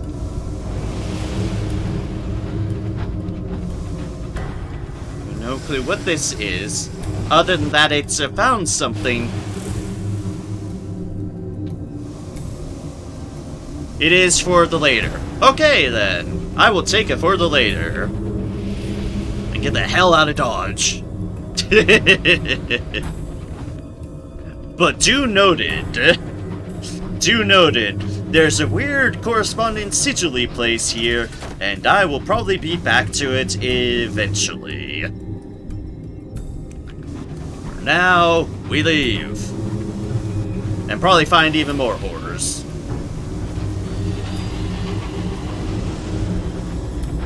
Checks over due dates.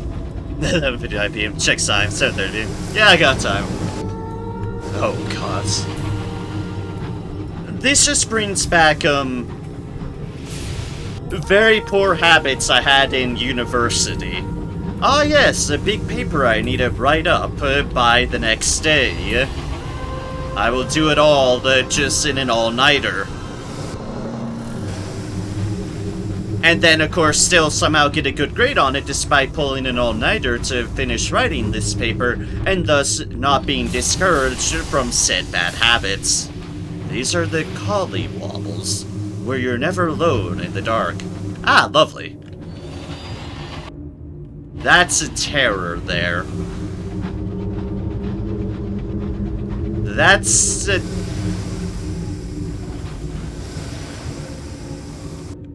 Why is there an eye?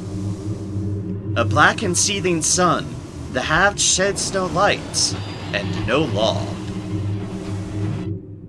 Okay, noted. As I leave. Ah, horror. You're near ports. I'm near the halved, apparently. This is Inkling's captain. This is Inkling's captain, and Jew says where bad ideas come from. Oh, there's plenty of that. There's plenty of that for sure. Speaking of which, can I find an actual port?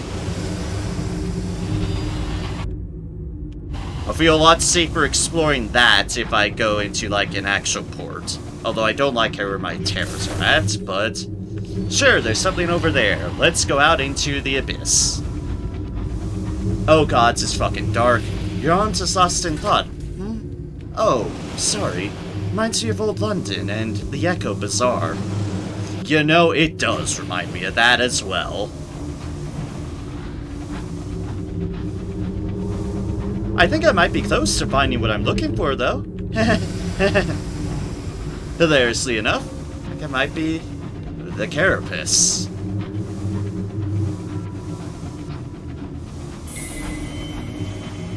New port, Captain. Your crew crowd to the windows, and then question everything as I found the House of Rod and Chains. Steady does it. Yep, you did indeed tell me. You were correct indeed. Ah, Mr. Menagerie is here. It's okay to take a nightmare or two. I've played practically half the game with 2 nightmares. I have taken nightmares before, yeah. I mean, I had to get the Wrath of Heavens, but yes, I have taken it, and I don't mind occasionally, but I do like to keep them down as much as possible. When, however, possible.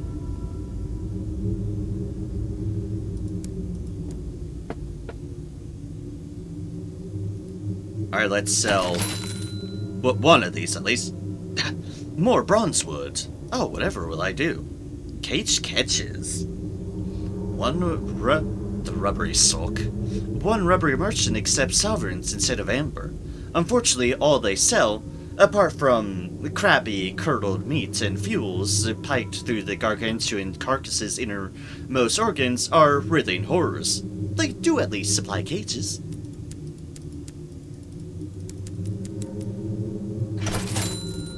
And let's restock up. That makes me feel better.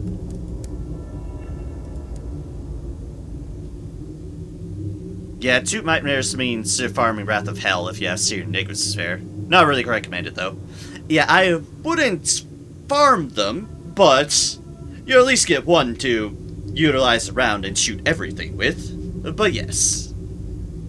The carapace. Vast, desolate, broken. Once, this creature flew majestically through the heavens, and now it floats in silence. A monument to a judgment's wrath. A spire of inches. 7 obsidian spires once stretched into it this sky. Only this one remains. Dim light oozes through a single window at the top, occasionally flickering as someone or something passes in front of the fire. Seared Enigma, or Golden Amber. Golden Amber is rare, so be sufficient to buy an audience with whatever waits inside. I think this is one of those ports I have not done much with. Not at all. River go back, play, and stream C. Probably not anytime soon, because I actually did stream Sunless Sea. It was what I streamed right before I delved into Sunless Skies. So, right before I streamed this, I streamed a bunch of Sunless Sea, and I pretty much, with a fine-tooth comb, went over a lot of the stories in all of the ports there, including the submarine ports as well. So I do basically have all that I streamed in my archives here on Twitch and on my YouTube archive channel. So yeah, I've got a lot out of Sunless Sea. I delved a lot out of that game. I was playing modded Sunless Sea. That is always an idea. I just unfortunately have a lot of things I'm gunning to stream. So it's like, my schedule's packed with things I have planned for. Also, modded Sunless Sea. How is it modded? I've actually never heard of mods for Sunless Sea, so... so yeah, I'm with Necto there. It's like, modded, eh? As in front of the fire. Knock on the door. There is no handle on this side, just the barely perceivable outline of a door with a circular symbol roughly carved into it. Oh, not locked. There is no response. The obsidian surface absorbs the knock, leaving the ramp of your knuckles sounding small and hollow.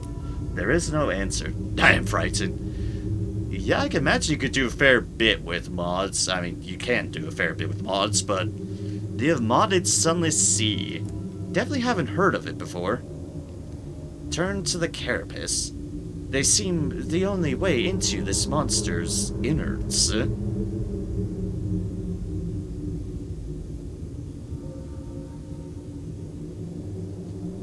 There's new ships, weapons, storylines, officers, and quality of life improvements.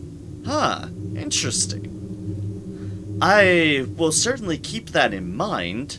I'm not sure if it's something I'd stream anytime soon, because like I said, I have a really packed schedule, but that is interesting to hear. That is interesting to hear that that's actually legit a thing. That is very interesting. Also, there tastes of salt and rot. Up close, the carcass of this ancient crustacean resembles a battlefield.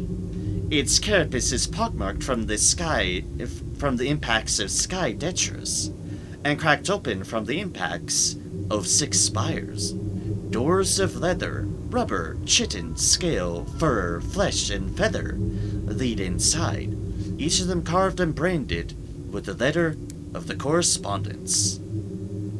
Ah, the good old messengers, or the space scraps. No, Steam Workshop is right. Steam Workshop is exactly correct, as far as I'm aware of anyways. You've got it right, yeah, you've got it right. The Steam Workshop indeed. It's exactly what it is. Alright, okay, that's what this leads into. Okay, the House of Rotten Chains. Best one that I've seen at the moment is Sunless Stories, which is a collection of multiple mods that work together. Ah, Nexus mod, okay. The other likely part, if there isn't anything on the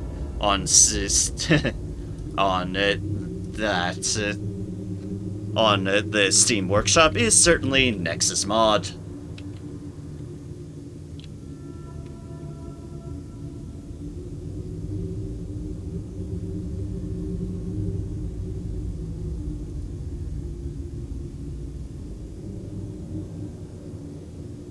Attempt to open the chitin door. The other doors are tightly closed or too high to reach. This one is slightly ajar. Into the house. It takes every last drop of your strength, and the chitin door fights you all the way. It is as thick as armor plating, and almost as heavy. Inside, 100 rubbery men carefully ignore your arrival. Refugee Londoners you recognize. The giveaway being their hats on their tentacled faces, and the yellowing copies of the Gazette under their clammy armpits.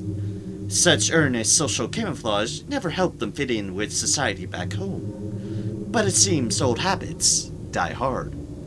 Also a mod that makes the text logbook appears like sunless skies and set it down in the corner. Ah, okay. Yeah, fair enough on that. That is kind of one of those quality of life things, because it is a lot easier to read things when it's bigger and up front and center. The Throat of Lamentation. The rubberymen have taken over this spiral-shaped atrium. They gather here to trade amber and share songs of loss and regret. Its shape gives it excellent acoustics. The sounds resonate from the walls, doubling the volume and timbre of their voices. Compile the port report, we definitely want to do that. Also, yep, yay, squids! We have found the rubberymen in sunless skies. Compile the port report. The rubberymen are far from home, even for the high wilderness. Exiles from exile. The rubberymen show little interest in you as you explore. They shuffle around on their own business, polishing and cleaning, and preserving the corpse of the house with equal parts elbow grease and embalming fluid. Let's see here. Tend the lament of the old sun. The rubberymen are gathered. They lower their heads and raise their voices. Memories of exile.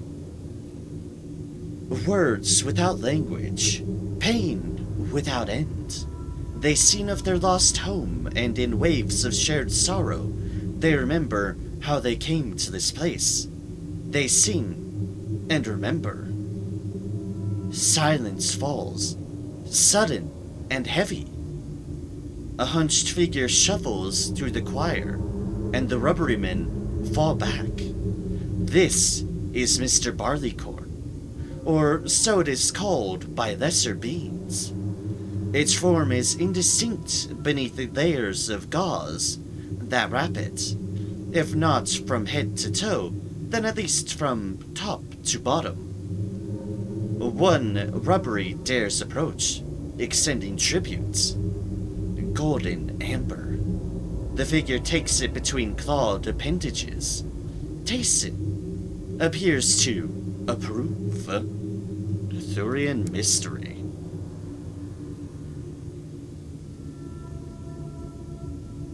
Oh. I can offer passage to a rubberyman. Not all of them are happy here. They mumble of opportunities in Pan. Well, we'll be heading back to Pan to end the night anyway, so hey, that works. The rubbery passenger hurries to your train, as if fearing you might change your mind. It travels light. A newspaper, a hat, a packed lunch, squirming in a paper bag. I would always wonder on the logistics of what it means by the light is the law. Like, what's the example of the law? How's it kept? The sun, I mean, the judgment is alive, but how? Is it like in Rick and Morty? Or how about the phrase, the judgments are petty and jealous, or something along those lines? That is a fair question. One I'm hoping Delving into Sunless Skies will explore a lot more in, but I almost feel like it's like their laws are just kind of what they protrude, and whether they have really a control of the matter is, honestly, would be an interesting question. But yeah, it is definitely a very fair question that leads to a lot of curiosity. I'm hoping to find out a little bit more of playing through this more in depth, and also with more knowledge of just the general lore around things. That's like the bigger thing. The fact that I played Sunless Sea pretty thoroughly, and played Fallen London pretty thoroughly, means I have a lot better knowledge base on just connecting and understanding things here in Sunless Skies, instead of being almost more of a separate void of matters.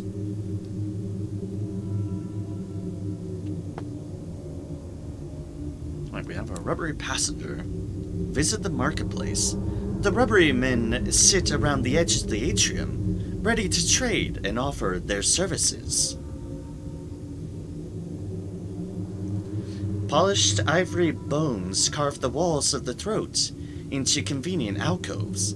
Each has been appropriated by one or more rubberymen, squatting on Hessian mats and running stalls inspired by their time in London. They trade in amber, a naturally excluded substance of their kind, making trade more ceremonial than commercial.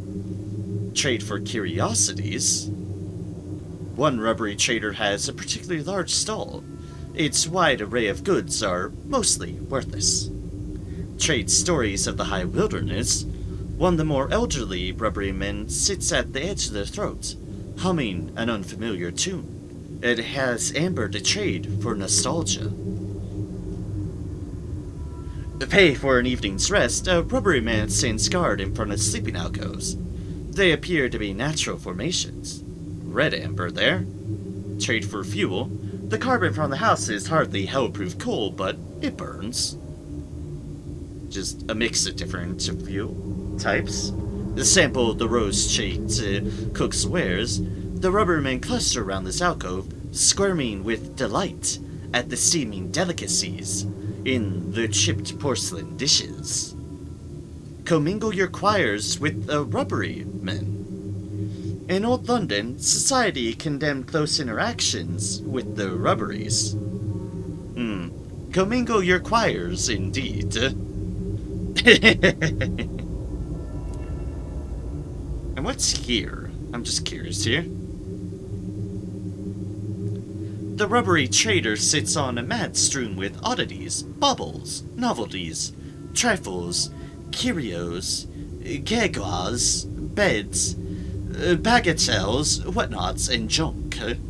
If there are diamonds hiding this particular rough, they are likely glass beads with the pretensions of value.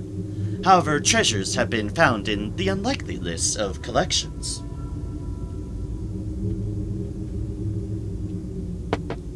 Examine the rubbery trader's stall. The best stuff is unlikely to be on display. You have to hope so. First impressions. At first glance, there is little of note. Second and third glance confirms this. While there are some trade goods from the high wilderness itself, most of the rubbery trader's collection consists of familiar London goods of little worth. A guide to breeding heptagoats. Oh gods. Not the heptagoats. An old permit for the Echo Bazaar. Counterfeit and a poor one. Nothing of any particular interest. You can also trade for a curiosity if you have the amber.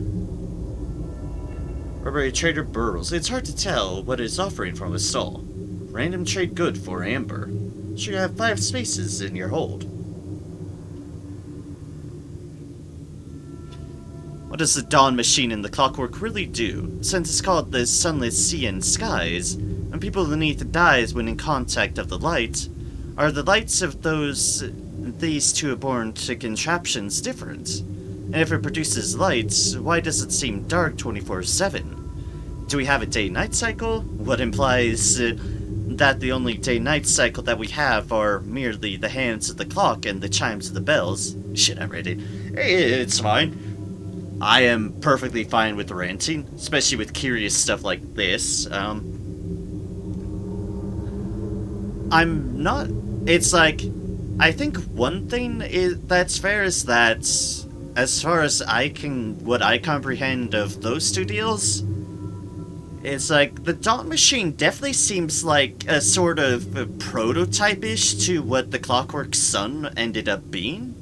That's at least how I feel in terms of that, and they definitely are, in terms of purpose, meant to try to mimic the production of Law and Order from the Judgments. As far as I can tell, anyways. I might be wrong, this is just based upon what knowledge I'm familiar with.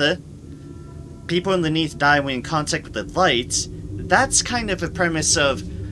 I think it's basically explained how underneath you are away from any judgment's lights, away from any law. It's why death is so difficult to achieve underneath. You're just so away from the laws that things start twisting around oddly. But when you're but in terms of twisting you around, it also kind of, the longer you're around, and especially if you die underneath it, in particular, it sort of taints you in a sense. It taints that the judgments, the suns, can actually see and detect, and then once you're within their realm of laws and judgments again, you just kind of get struck down. You just kind of get struck down.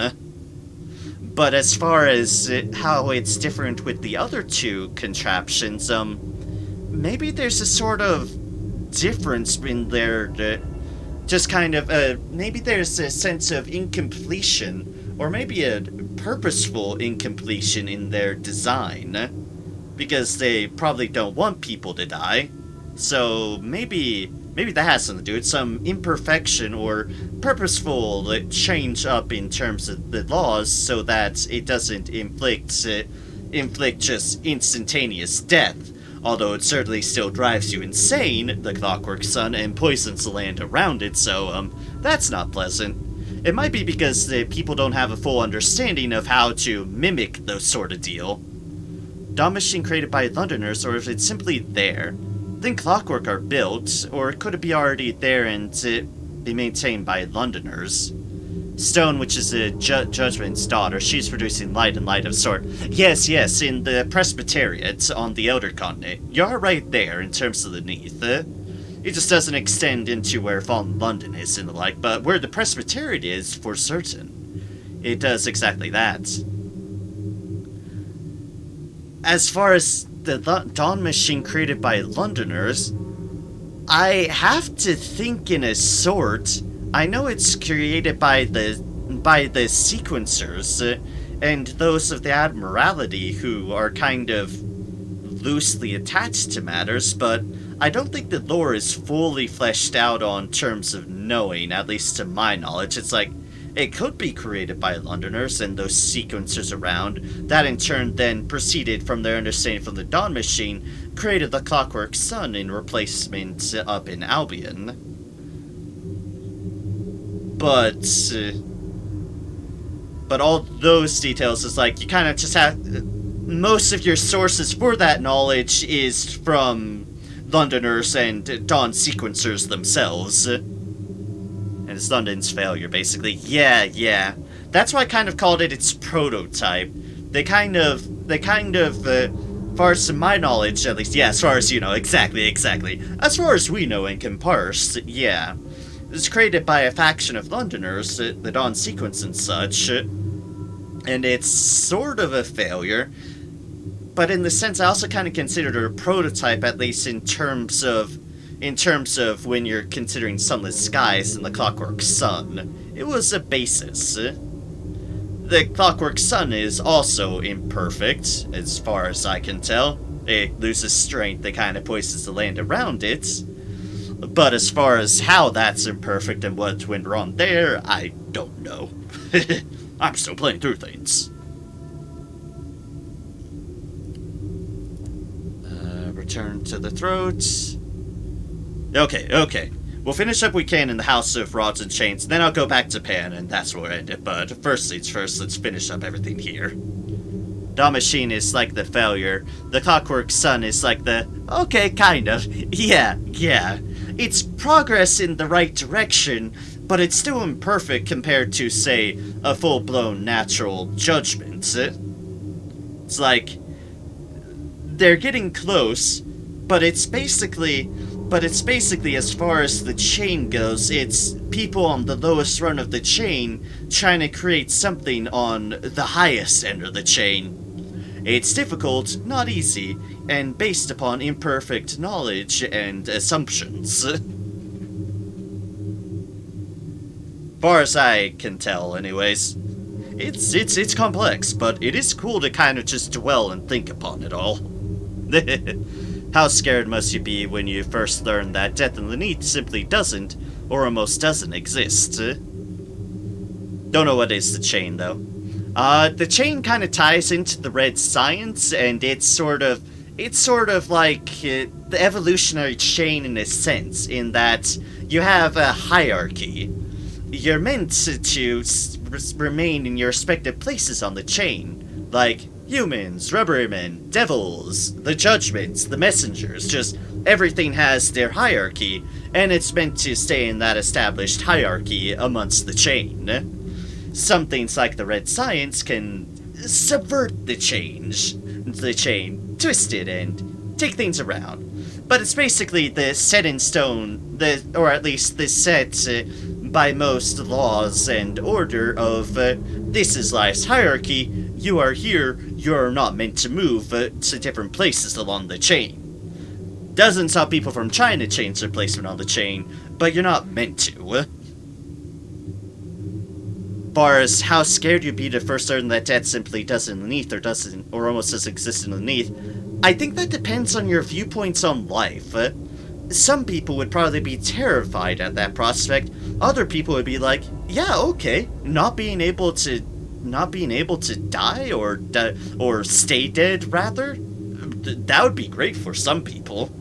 That would be a cool prospect for some people. Then other people's might have a crisis of faith or the like. I'm curious to see how that will pan out in Mask of the Rose, because that's Mask of the Rose is exactly in that time period of, let's see how people react to death not being quite so permanent. Science either what is it whence comes? Beer with the chief, where you describe sounds less of a riot science and more of black magic. It's just what it's called. It's just what it's called. What is it whence comes? I'm not sure exactly where it comes or what twists things. I think it plays to some effect to law furnaces and to how hell kind of twists things around them, but it's certainly a complex thing without full knowledge, but but it's a lot of stuff, especially the red science stuff. This is a lot of fallen London lore. Stuff that's kind of based upon fallen London and just what you try to piece together from all the stuff in fallen London. Just to help your boy down here underneath. Yeah, and there is definitely a crisis of faith in fallen London of people having to adjust their faiths to these new revelations of the Neath. That's why Mask of the Rose will be interesting, because that is exactly in that period. But okay. Locate the gland desired by the Chartist Hoarder. You could do it yourself, or you could seek assistance. What's our options here? In the carcass you go. Persuade a rubbery man to take you to the gland. 50 at most. You have rumors of exile to trade for directions. Surely this will tempt one of the rubbery men. Visions of the heavens. That could be a good course. We have more of that than we have unlicensed charts. Mount an expedition to find the gland. Forget the rubbery men. You have a crew and, more importantly, a map. Nah, let's get more rubbery man action in here. And also gain all the terror. Oh gods. The horror. The unimaginable horror. Desperation has a home everywhere. Your guide is an emaciated figure, badly contained in its rags, tentacles pocked with scars. It is piteously eager to be of service. The path it chooses is convoluted and wetly brilliant. Hours into the descent, you find the gland, livid with parasites, gleaming verdicrous in the light. You give the rubbery man its prize, and its broken-hearted croning accompanies the next part of your labors. I think the thing that I currently like the most about the Mask of the Rose is it tells on the day of the fall. Ah yes, the fall. The day that London was stolen by bats and taken into the Neath. That is the fall. Yep, the day the bats came and take London out to the Neath. Exactly, the day that bats stole London. And off they went. But yeah, Mask of the Rose is a kind of romance-ish based visual novel that sort of takes place in that period that's coming about, that's going to be released, assuming things don't change again, in early 2023. Basically the start of next year. Like maybe April or something like that? I don't remember offhand, but yeah. Obviously, it takes place, it's a romance-based visual novel because, in the matters of the bizarre, always look to love. Alright, we've gained 15 terror here. There is the gland that the Troptus Hoarder sought. Pustulent, tumorous with parasites, both disc-shaped and filament-thin. Blue gold where the light oils along its membrane. Here it is, cries the Troptus Hoarder, rapturous. Extract the gland. The Troptus Hoarder will tell you what you need to do.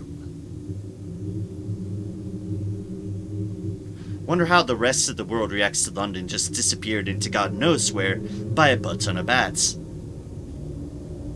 That is a good question. Obviously we know context still remains because the Great Game exists. And continues to exist in the Neath. But as far as how the people of the Earth would react to having just London just vanished off, it's like, bats just stole an entire city. What the hell just happened? In Victorian-era London, communications actually start going about the world, unlike other periods where cities were taken. So, news would very much spread. Unpleasant task. The Troptus Hoarder flings itself at the gland, screeching at the parasites with such volume that some tumble from the organ, concussed by the assault. As you watch, it tears at the infestation, and then at the gland itself, gouging through tissue matter, until at last a black fluid leaks. Kill the parasites and gather them too. Those glandular secretions were mine. How dare they drink it? Take them and drain them too. It barks excitedly. I have to prepare. You finish. I am going. Troptus Hoarder absconds with a palmful of pulped meat, leaving in you and the crew to harvest what remains. Talk to the Hoarder back, aboard your locomotive. Like, how's not the rest of England, how the rest of the world sees giant bats and city move through the sky. Thank gods those arrogant British pricks fell the fuck out here. That's one way to look at it. I'm sure you can at least assure that from France at the time. Probably from France at the very minimum you'll have that reaction. I'm sure the rest of the Commonwealth, that would be a very interesting, conflicted notion. Because at the time, Victorian England, the Commonwealth was pretty substantially well connected. That would be the interesting one. Places like Australia, India, Canada, and the like. That's where you'll get the interesting reactions out of. And trying to figure out the fact that the core of their government has just been ripped out of the earth and taken to God who knows where, rather. Hurried back to your engine with the gland. What's deeper? Ah, the drowning coils. The house's arteries are the size of corridors, many of them filled with stagnant sweet water and held open with arches of bone ivory. The walls are primarily polished chitin that resembles mahogany, though years of rot and decay have left many gaps to glimpse the dried-out fat and muscles behind. Drowning coils? Explore the drowning coils. The rubbery men here are less civilized than their topside brethren. They wear no hats and carry no newspapers. Eyes watch you from within the walls. Visit the shaping vats. Rubbery men head into the labyrinth of corridors and return with rainbows of damp amber. Head deeper into the house. The path is treacherous, the floor is slick. The air hangs with resentment that becomes less civil and more feral as light fades away. Let's just climb up to back to the throat. We'll explore this later. Let's hope you came down as steep. Fortunately, the rubbery men have carved a series of holes to enable the journey back. Turn to the broken carapace. And yeah, we'll delve into more of these secrets later. For now, my throat is feeling it. Let's get back to Pan and call it there. Because we're about to reach 8 hours. I haven't received my daily dose of Sunless Sea.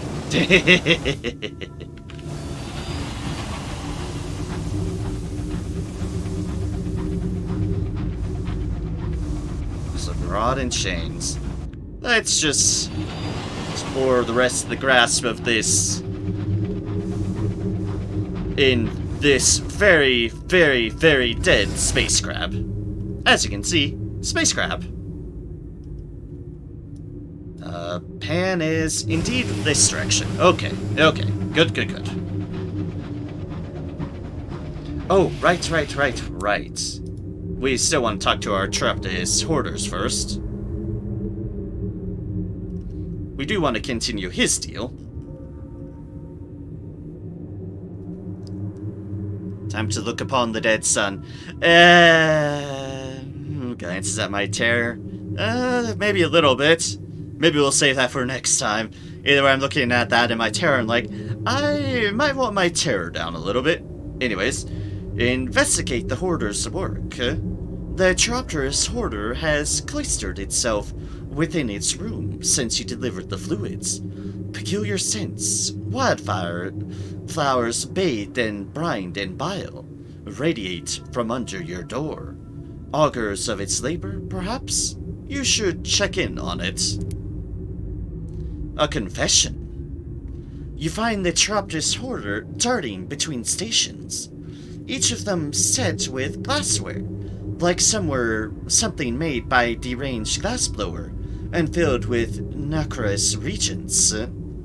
I tried once to hold immortality in a bottle, the cider, but it wasn't the same. My customers were convinced, but I knew the truth. You can't just drink eternity. It goes away, you see. But this is different. I got the idea from an associate of mine. They like spices, I thought. What if? The Traptis hoarder jabs a finger at the ceiling. What if? And then I thought, why not? Oh. They're talking about Mr. Spices. Ah. Neat. Mr. Apple's conversing about Mr. Spices. Ah, this takes me to Fallen London for sure.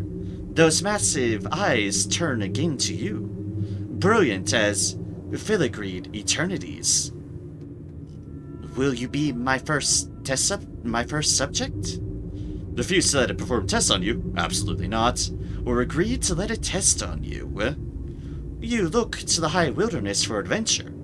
Or, at least, rare and irreplaceable experiences. Alright, I'm trusting you, Apples.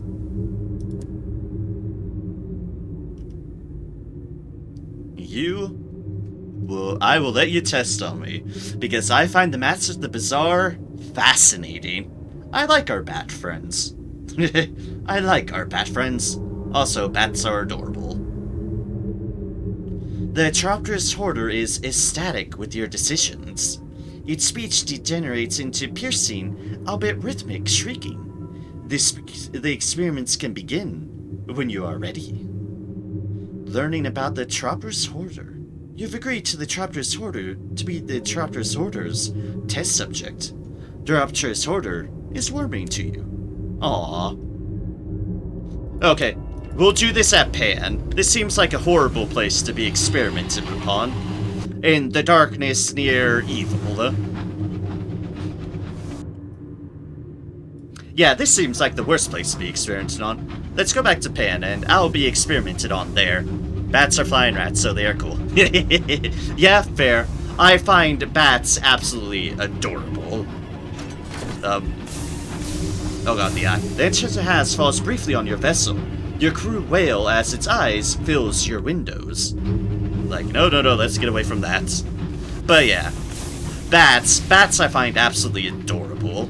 I actually do really like bats. They're up there with me for like, for wolves and the like, of just animals I really, really, really do like. Shame that they're so prevalent with rabies. That just makes it tragic, but I do like bats. Fly lightly, Captain. We don't want to wake no grievers. Oh no, griever territory. Ugh. Heard that I got into seas. Damn you!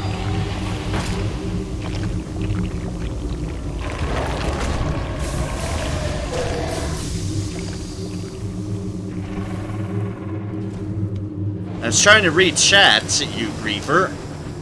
Just no.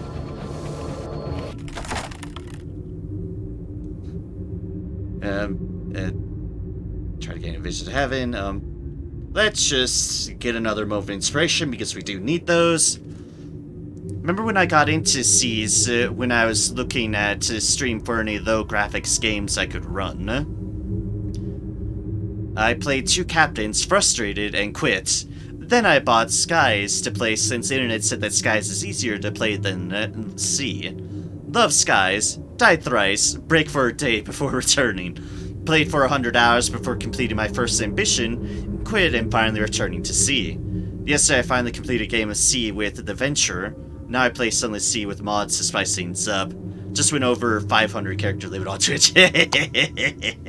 Nice, nice. But also fair, yeah. I did click with Seas well. Well enough, at least. It's definitely weird to get into Sea at the start. It's a rough start and an unforgiving start. But when those things click, oh boy, do they click.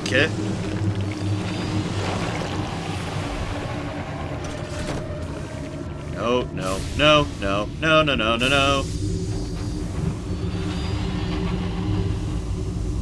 Also, Sky Spencer, which I actually do want to kill. Grievers have... Okay, apparently that Griever had at the Sky Spencer.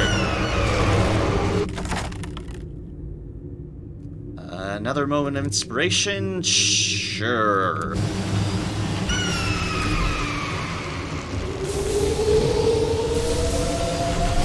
No.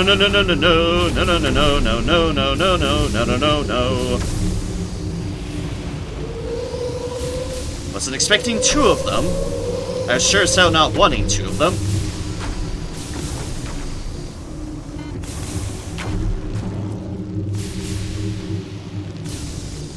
Reavers are here. There's also Spincers.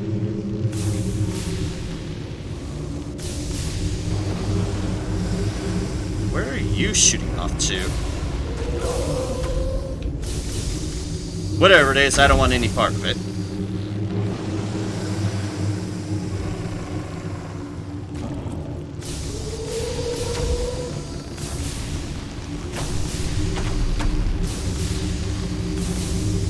Steady does it. Steady does it. Alright, good hit. All the focus. What a hell of a way to get back to Japan. Excellent. There's the big one. As for the smaller one, well, that'll be easier at least. First things first. Share knowledge you've stolen from plundered libraries. Whisper something of what you gleaned from the stolen text to the dying scrivener. Perhaps it will respond. Remembrance. A wooden claw hangs before you, waiting. The scrivener tolerates you climbing up its arm to perch by its hood. Its hooded head swivels frantically, as though it can sense the text you hold. You remove your helmet to talk to it. Your breath is frost white. You cannot remain here long. You tell it all you can understand of your stolen scraps. The scrivener does not respond. As you're about to make your way back, it begins to whisper. It tells you the name of other servants born at the Forge of Souls. The scrivener's life ends before it can finish. Oh, I remember fighting 2 of them like this in Albion near Horror and Weft within the time. Oh god, within the Weft of time as well. Ah, lovely. Anyways, roll 20. Let's see what you get. You got a 17. So close. That's a pretty high roll. That's a pretty good high roll indeed. 17 is nothing ever to complain about. Not that 20, but still good.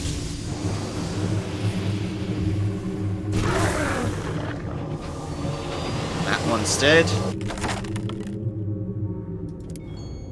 Get more money because we will be repairing our hull when we get back, that's for damn sure. There is a treasure there. Oh, I'm being tempted. Being lured to my fate. To complain about when you need more than a 20. When you need more than 17, rather.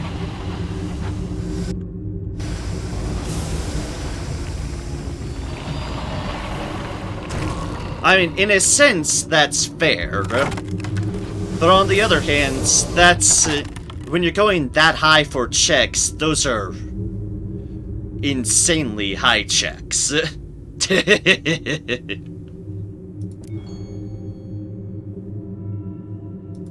And one has to wonder when your DCs are being made that bloody high.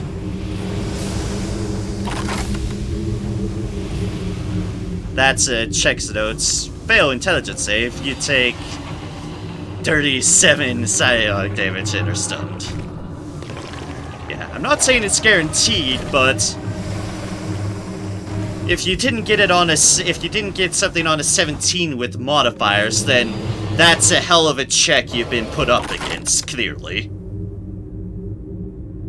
It's a hell of a check you've been pitted up against. I'm just purging a lot of my visions of heavens, and this is as much as I'm willing to do. Charged horde will not come out of the wall. Will not come out of the walls, and a low, hungry chittering rattles through every pipe. These are the ruins of Taratron, where many roads ended. Now the Chirptress Hoarder isn't a fan of this place, clearly. Well, you got a 17, but what about your modifiers? Yeah. Like I said, I will concede, it's not a guarantee to everything. But if you got a 17, you can definitely comfort yourself in, you rolled damn well. A Continkerai! How adorable.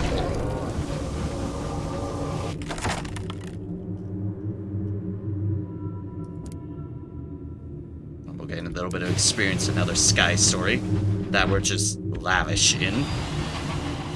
One day I'm gonna get an nat 20. How adorable. And dead. Yes, and dead too. Ah, this is them again. Alright, bye. No, we're not dealing with this. Not on our way back. Not when we're full of terrors. We're almost back to Pan. Hi again, burrow below. Screw you. You damn pest. Oh, that music change. Oh, I'd gladly take the thunder over Omnis of Omnis land. Where everything lies is the ominousness.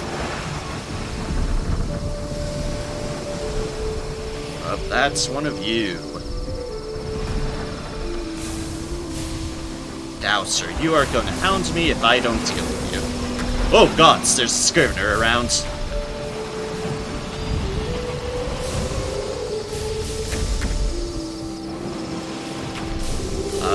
Hi, Scrivener. I thought I was enough. I was not enough. That tiny little piece of debris has saved my life, though. Yay! Okay.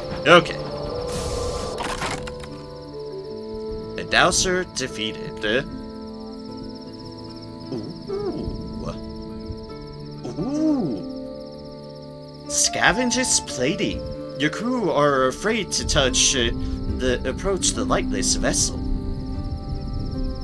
The higher your hearts, the more whole you will restore. Oh, partial success. Ah, piss off, game. That's 100%. The lamplight flickers as your crew work. They are nervous, and with shaking hands come mistakes. And with mistakes, arguments. The ruin of the Drowser groans ominously. Is there still movement inside? Job is only half finished, but it'll do. Or unfinished the gods, or you'll give them something to be afraid of. Help personally, even though it means going over to the benighted engine yourself. Blasted bugger.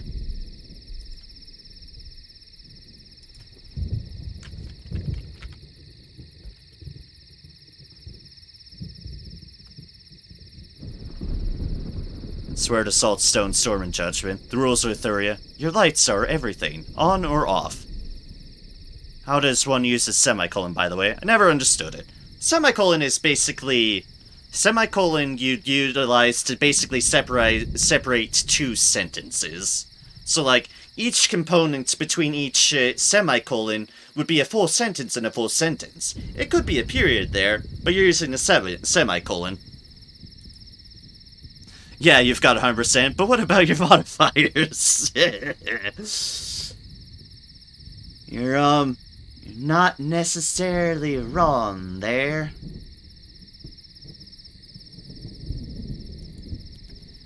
Alright, fine, help personally. This is probably going to, like, skyrocket our terror or something like that, but... fuck it, I need whole. Ah, yeah, the skyrocketed terror. Excellent. 25 whole? That's a good amount of whole. Your pressing gives the engineers courage, but as you pry at the plates, your own unease grows. A rank stench pours from within the dowser.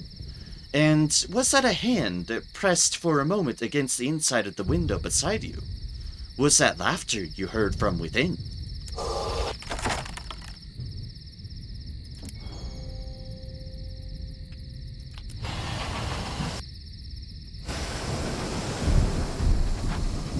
There's treasure there.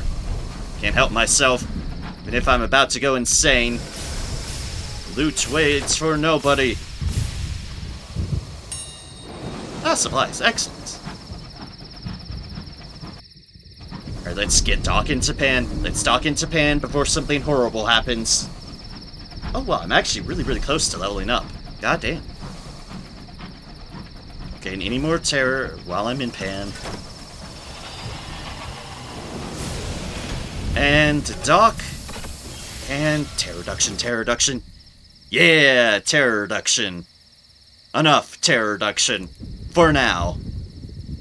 The rest of this terror is future Narem's problem. Yeah, enjoy future Narem. Godspeed. Did you know that if the scales on the terror bar turns gray, you can close your lights and it won't increase terror? Skulls. Ah, yeah, true. That makes sense. I don't think I've ever actually turned off my lights, weirdly enough, but yeah. That makes sense. I think these are, like... I've generally only seen it turn gray when you're in port range. I think that's the only times I've seen it do that. Trade port reports. And sovereigns and mysteries. It's good to know.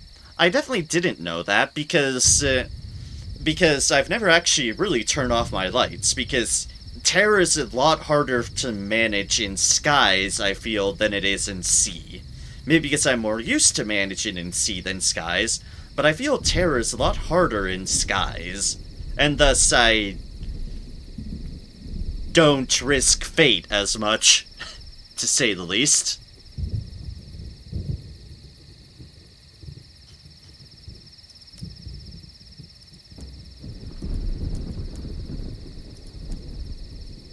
Bank, we'll put that in.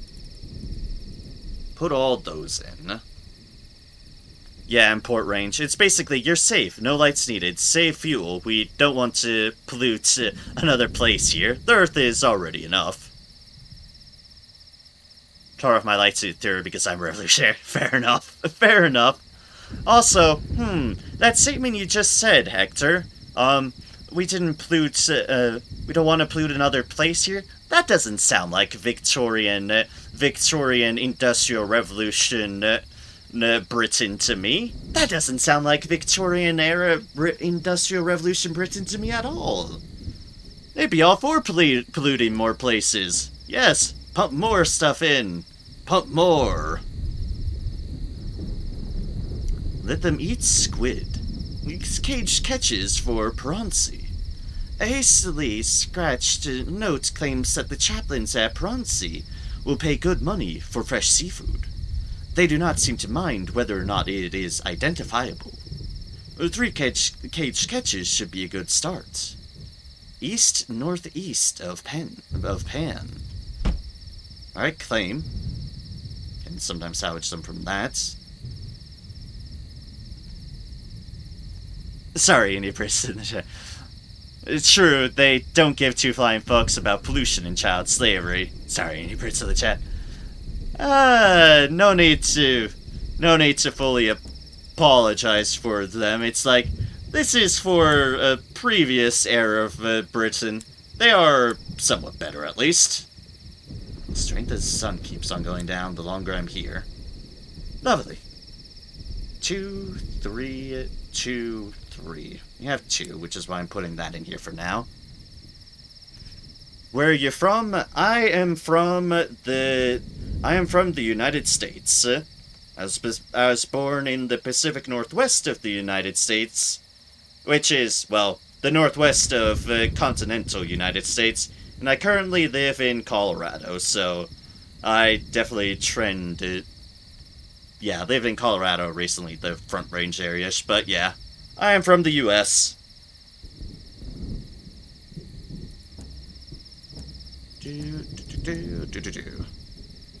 And yes, I am aware of all the unfortunate stuff in the U.S. at the moment, and a lot of me wishes I could do more that I can't do, but I still wish I could do more.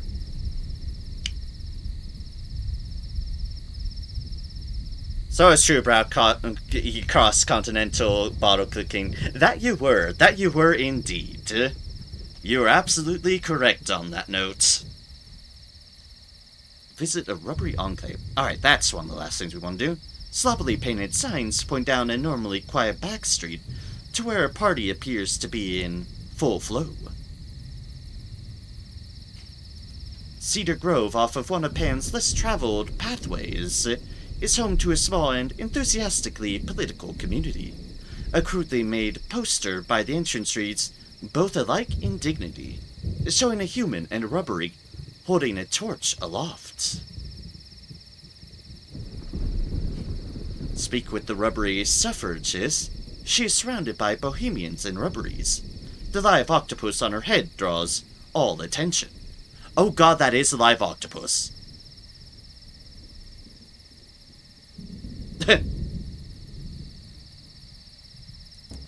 Okay, we'll worry about this next time. Let's just deliver the rubber man to the Enclave. The suffrage will offer them sanctuary here, as long as they need. Sovereign's vision of heaven's mystery experience. A new liberation. The assorted members of the Enclave applaud over enthusiastically when they see your passenger. A bohemian presses a glass of wine on your passenger and takes them off into a corner to discuss injustice against cephalopods. A glance over its shoulder at you, perhaps wondering whether coming here was a terrible mistake. Oh dear. Alright, we can always look back at that later. Mystery for half the damage to your hull. Alright, for the final thing we will do tonight, we will let the Trappist Hoarder experiment on us. Oh yeah! You are ready to be experimented on, at least as prepared as anyone can be. This is going to be uncomfortable. The Trappist Hoarder is careful, even compassionate in its handling of your person. almost like you were a cornerstone of its collection. Come on, come on. It leads you aside, away to the things it planned. Tests must be performed. Every experiment requires a subject, a scientist, a series of steps performed in a precise order. What comes after this? Hopefully the Tropter's Hoarder knows what it is doing. Remove your clothes. First, it will have you strip. This is not uncomfortable at all. This is why I'm ending on a good note, being experimented upon in the name of science. That's something. Not child-friendly, alright? Devils versus rubberymen versus normal humans in hotness, romance, and betting abilities.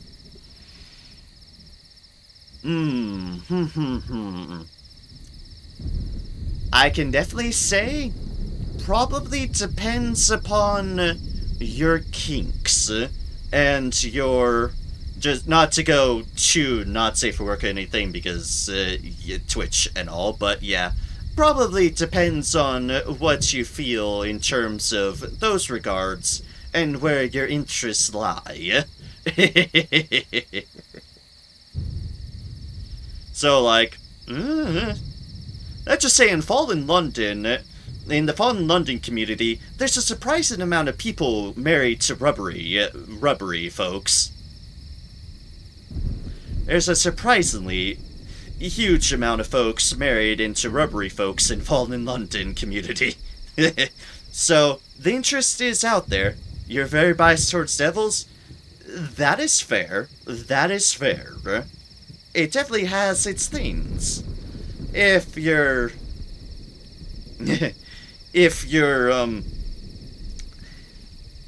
comfortable with the potential state of your soul. The Hoarder treats you like a canvas, speaking on notes of what one might be interested in, like a hunch of meat to be prepared for a royal feast. Your nakedness of less interest to the Hoarder than its palette of regents. You are meticulously salted, rubbed down with granules of something that smell richly of black earth and bathyal lipids. Your skin begins to pull from muscle, tugging, straining, tight as an unwanted carapace. Just as the sensation becomes too much, Drop's Hoarder plunges you into a decoction made from the gland of the messenger corpse and its pulped parasites. What does your soul do anyways? People seem fine not having a soul. They just seem a little bit listless and not interested as much in things as they usually do. But I mean, if you're fine with that... Endure. This cannot go on forever. Hold your breath. Almost. Almost. Trills the Tropter's Hoarder excitedly. Kind of confidence. When it judges you adequately marinated, the Tropter's Hoarder migrates you to a box too small for you to do anything but lie curled embryonically. Inside, there is neither light nor gradation of time, only a mute nothing. Perfect. Perpetual. There's a black rounded sky that told you that your soul was once gone and returned to you. Yeah, you can have your soul returned to you. Shepherds are great for that. Here you rest, sleeping in sweet smoke. A century or a cot's breath later, you're rescued and unfolded. You are desiccated. Your flesh is hotchered. You can only taste salt, and something is gone. Some recent knowledge. Some recent memory. Some new knowledge. It is impossible to tell. All that you know is that it is missing. A cavity that once held something of importance, like the hole where a tooth might have resided. This was likely not as planned. The Tropter's Hoarder's experiment is complete. It was not an unmitigated success. You've lost 250 experience. Ah, interesting. Think the word was spirited? How do you spell? I know spirit furs are the ones who can take souls. I think that one's spelled like spirit fur or something like that. Spirit fur. Spirit furs are the ones that can take a person's soul, and usually in not so legal manners. But yeah, a spirit fur can very much take your soul, though. And then there's a society of shepherds or the like that try to return souls to people. But yeah, I think it's, spirit furs. Or something to that effect.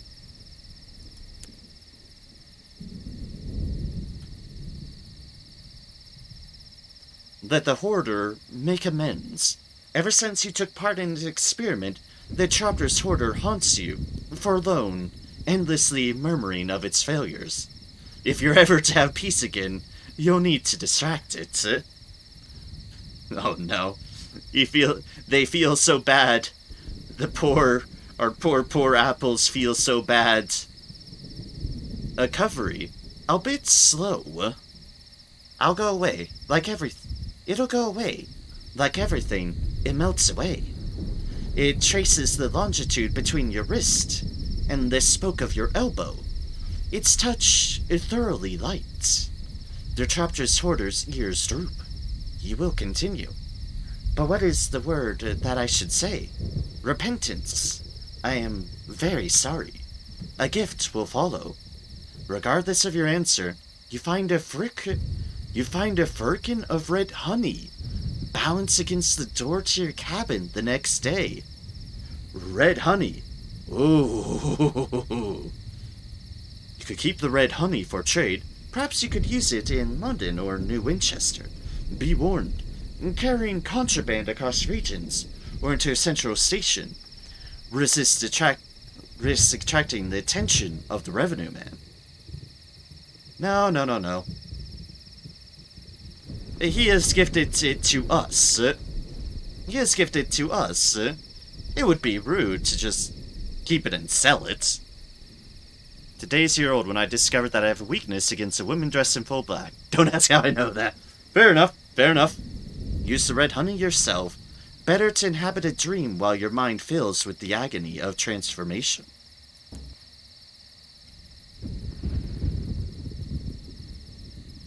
As the red honey fills you, your mind clouds with images you do not recognize. A life, a place, a pleasant existence entirely not your own. Someone holds a child pressed to their breast, smiling down onto the tow-headed babe. Their thoughts crowd your mouth, your head. A name, a hope, a lifetime of waiting, wanting, wishing made real in this delicate creature. Once hers, but yours now, and only yours. You waken soon after on your engine, stolen grief caulking your throats. You've earned 3 savage secrets. The Tropter's Hoarder's experiment did not exceed, but it has made progress. What does it intend to do next? What indeed? Encourage the Tropter's Hoarder into sharing the next steps. It will not cease muttering with a scholastic rapidity, pacing to and fro. New words to learn. Caulking. I know it in the presence of, like, caulk is a sort of building material that you can use to sort of fill gaps. So I imagine it's basically filling the gaps because we had something removed from us, something missing. We have, it's like the red honey is kind of caulking in between the gaps of our memories, almost, filling in the gaps. Hello, Askiak, welcome in for the first time. What engineers do I have at the moment? I have the now judicious driver, the rat brigade, and the feline eccentric. That's my engineers at the moment. Escort, signaler, quartermaster, first officers, and the like. Alright. Yes, you have my best, girl. I worry about the cats, is all I can say about this one. Sorry. Cats. Quote, unquote. Yes, encourage the Tropter's Order into sharing the next steps. It will not cease muttering with its scholastic rapidity, pacing to and fro. And hey, thank you very much for the follow, Ace. It is greatly appreciated. And very kind of you. Cats. Yes, cats indeed. Fortunately, you've kind of come in on towards the very end of the stream, but I thank you very much in turn. Nevertheless, I very much appreciate you coming on and your presence. It is always great to see new folks hop in. But yeah, I've been at this at almost 8.5 hours now. Oh gods. Future streams? Yep. Every Sunless Sky stream is every Sunday US Mountain Time. And obviously I go into Monday mornings because I stream at insane hours, but yes. I appreciate it greatly. I'm just finishing off with getting as much progress as I can with the Tropter's Order, which seems to be this final dialogue, and that's that. Things I don't like about Skies are the lack of romance ability between the officers and lack of modding capabilities. Fair enough. I can see why that would be disappointing in both respects. What does it want? I require something eternal. It swats at a clergy of vials, sending them crashing onto the floor. Something that lasts, not like these regions, which age and sour and fade. I need to make a culture from one that has loved voraciously, loved in a passion that even time and death cannot dilute. Light blooms in the Tropter's Order's gaze, ravenous as kings, and whose eternal love is better than Victoria's? Oh yes, she built such a beautiful tomb for hers. I want a piece of her beloved, the consort. Oh no! Something to cook and simmer and distill into precious oils. Take me to the most serene mausoleum in Albion. Tropter's Order is interested in love. It wishes to go to the most serene mausoleum, to the tomb of Albert. Oh no! Oh no! Don't tell me you want to romance the rat soda. This is fine. Yeah, this is fine. Oh gods, we're doing something that Her Renewed Majesty's going to hate. I'm going to try if it has the option, but normally no. Also, Alfred, hello, welcome in. Seems a couple of y'all know each other. Or at least have countered each other before. Alright, another ambition leading back to Albion. Alright, before we finish off, let's do Future Narem some privileges here and restock up on resources. Because next time around, we will continue finding more ports. We have Panassi to find, which happens to involve our eccentric feliner as well, and we have we have Eagle's Empyrean to find as well, which we happen to need to do for the Fortunate Navigator. Progress to be made. Be the will of judgments tugging at the strings of fate and pulling each of us together? Romance the princess, which leads her to eating me alive, most likely, though.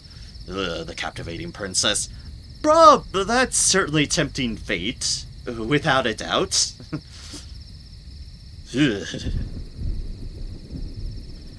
Tempting fate, indeed. Also, oh god, speaking of tempting fate, I need to do something about my terror in due course of time, but that'll be for next time. I have streamed for 8.5 hours, and it is 6:45 in the morning, to put it in perspective. My throat is tired, myself is tired as well. But yes, this was a good stream, and we'll definitely continue more Sunless Skies next Sunday, yeah? And I hope to see y'all there. There's a lot of new faces here, as a little bit towards the end and throughout. And thank you all so kindly. If you want to give me a follow or what have you to see future Sunless Skies streams, do so, because it's always fun to see people who are interested in this series. It's such a niche deal that it's always great to find more people who share in the interests of this. So, thank you all so much. European contingent by staying up late enough for our day. Yeah. That is what I've run into. On Thursdays I stream a game called Troubleshooter Abandoned Children, and I've had a number of people from France hop in on that stream because I just happen to stream in those hours. Yeah, 8:45 p.m. Monday here. Yep. I have gotten into the late night US crowd and into the European crowd, without a doubt. So yeah, pleasure to see all of you from across the ocean and the like. I appreciate it all so greatly for y'all stopping by, and I hope to see y'all again at other times. 1646 for me. Yep, those are reasonable sane hours. Not the hours that I have been streaming for in Mountain Time US.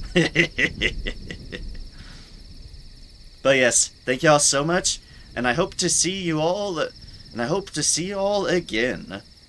For, let's see here, tone work for me, off Wenderson. I mispronounced that horribly, I'm sure, but thank you all so much. Thank you everyone so very, very much. Like I said, next Sunless Sky screen will be next Sunday, and technically into the Monday as well. Next stream proper is this coming Tuesday, which shall be more Troubleshooter... I'm getting my words confused now. More Final Fantasy X HD Remaster on Tuesday. Thursday is more Troubleshooter Abandoned Children. Saturday will be more Doom Eternal. And then, as I've said, next Sunday will be more Sunless Skies. I hope to potentially see some of y'all then, and I hope y'all have a wonderful day and evening for you all, and I will have a chill morning and into the day where I will probably be sleeping through most of it. But with that, thank y'all so kindly. I greatly appreciate it, and I hope to see y'all next time. Cheers, and have a good one, y'all. Take care. Oh yeah, and spread kindness and joy wherever you can, for it is what we can do within the power so that we can. Every little bit helps to make the world a kinder place. And I definitely cannot forget to say that, because I like to spread goodness around everywhere we can.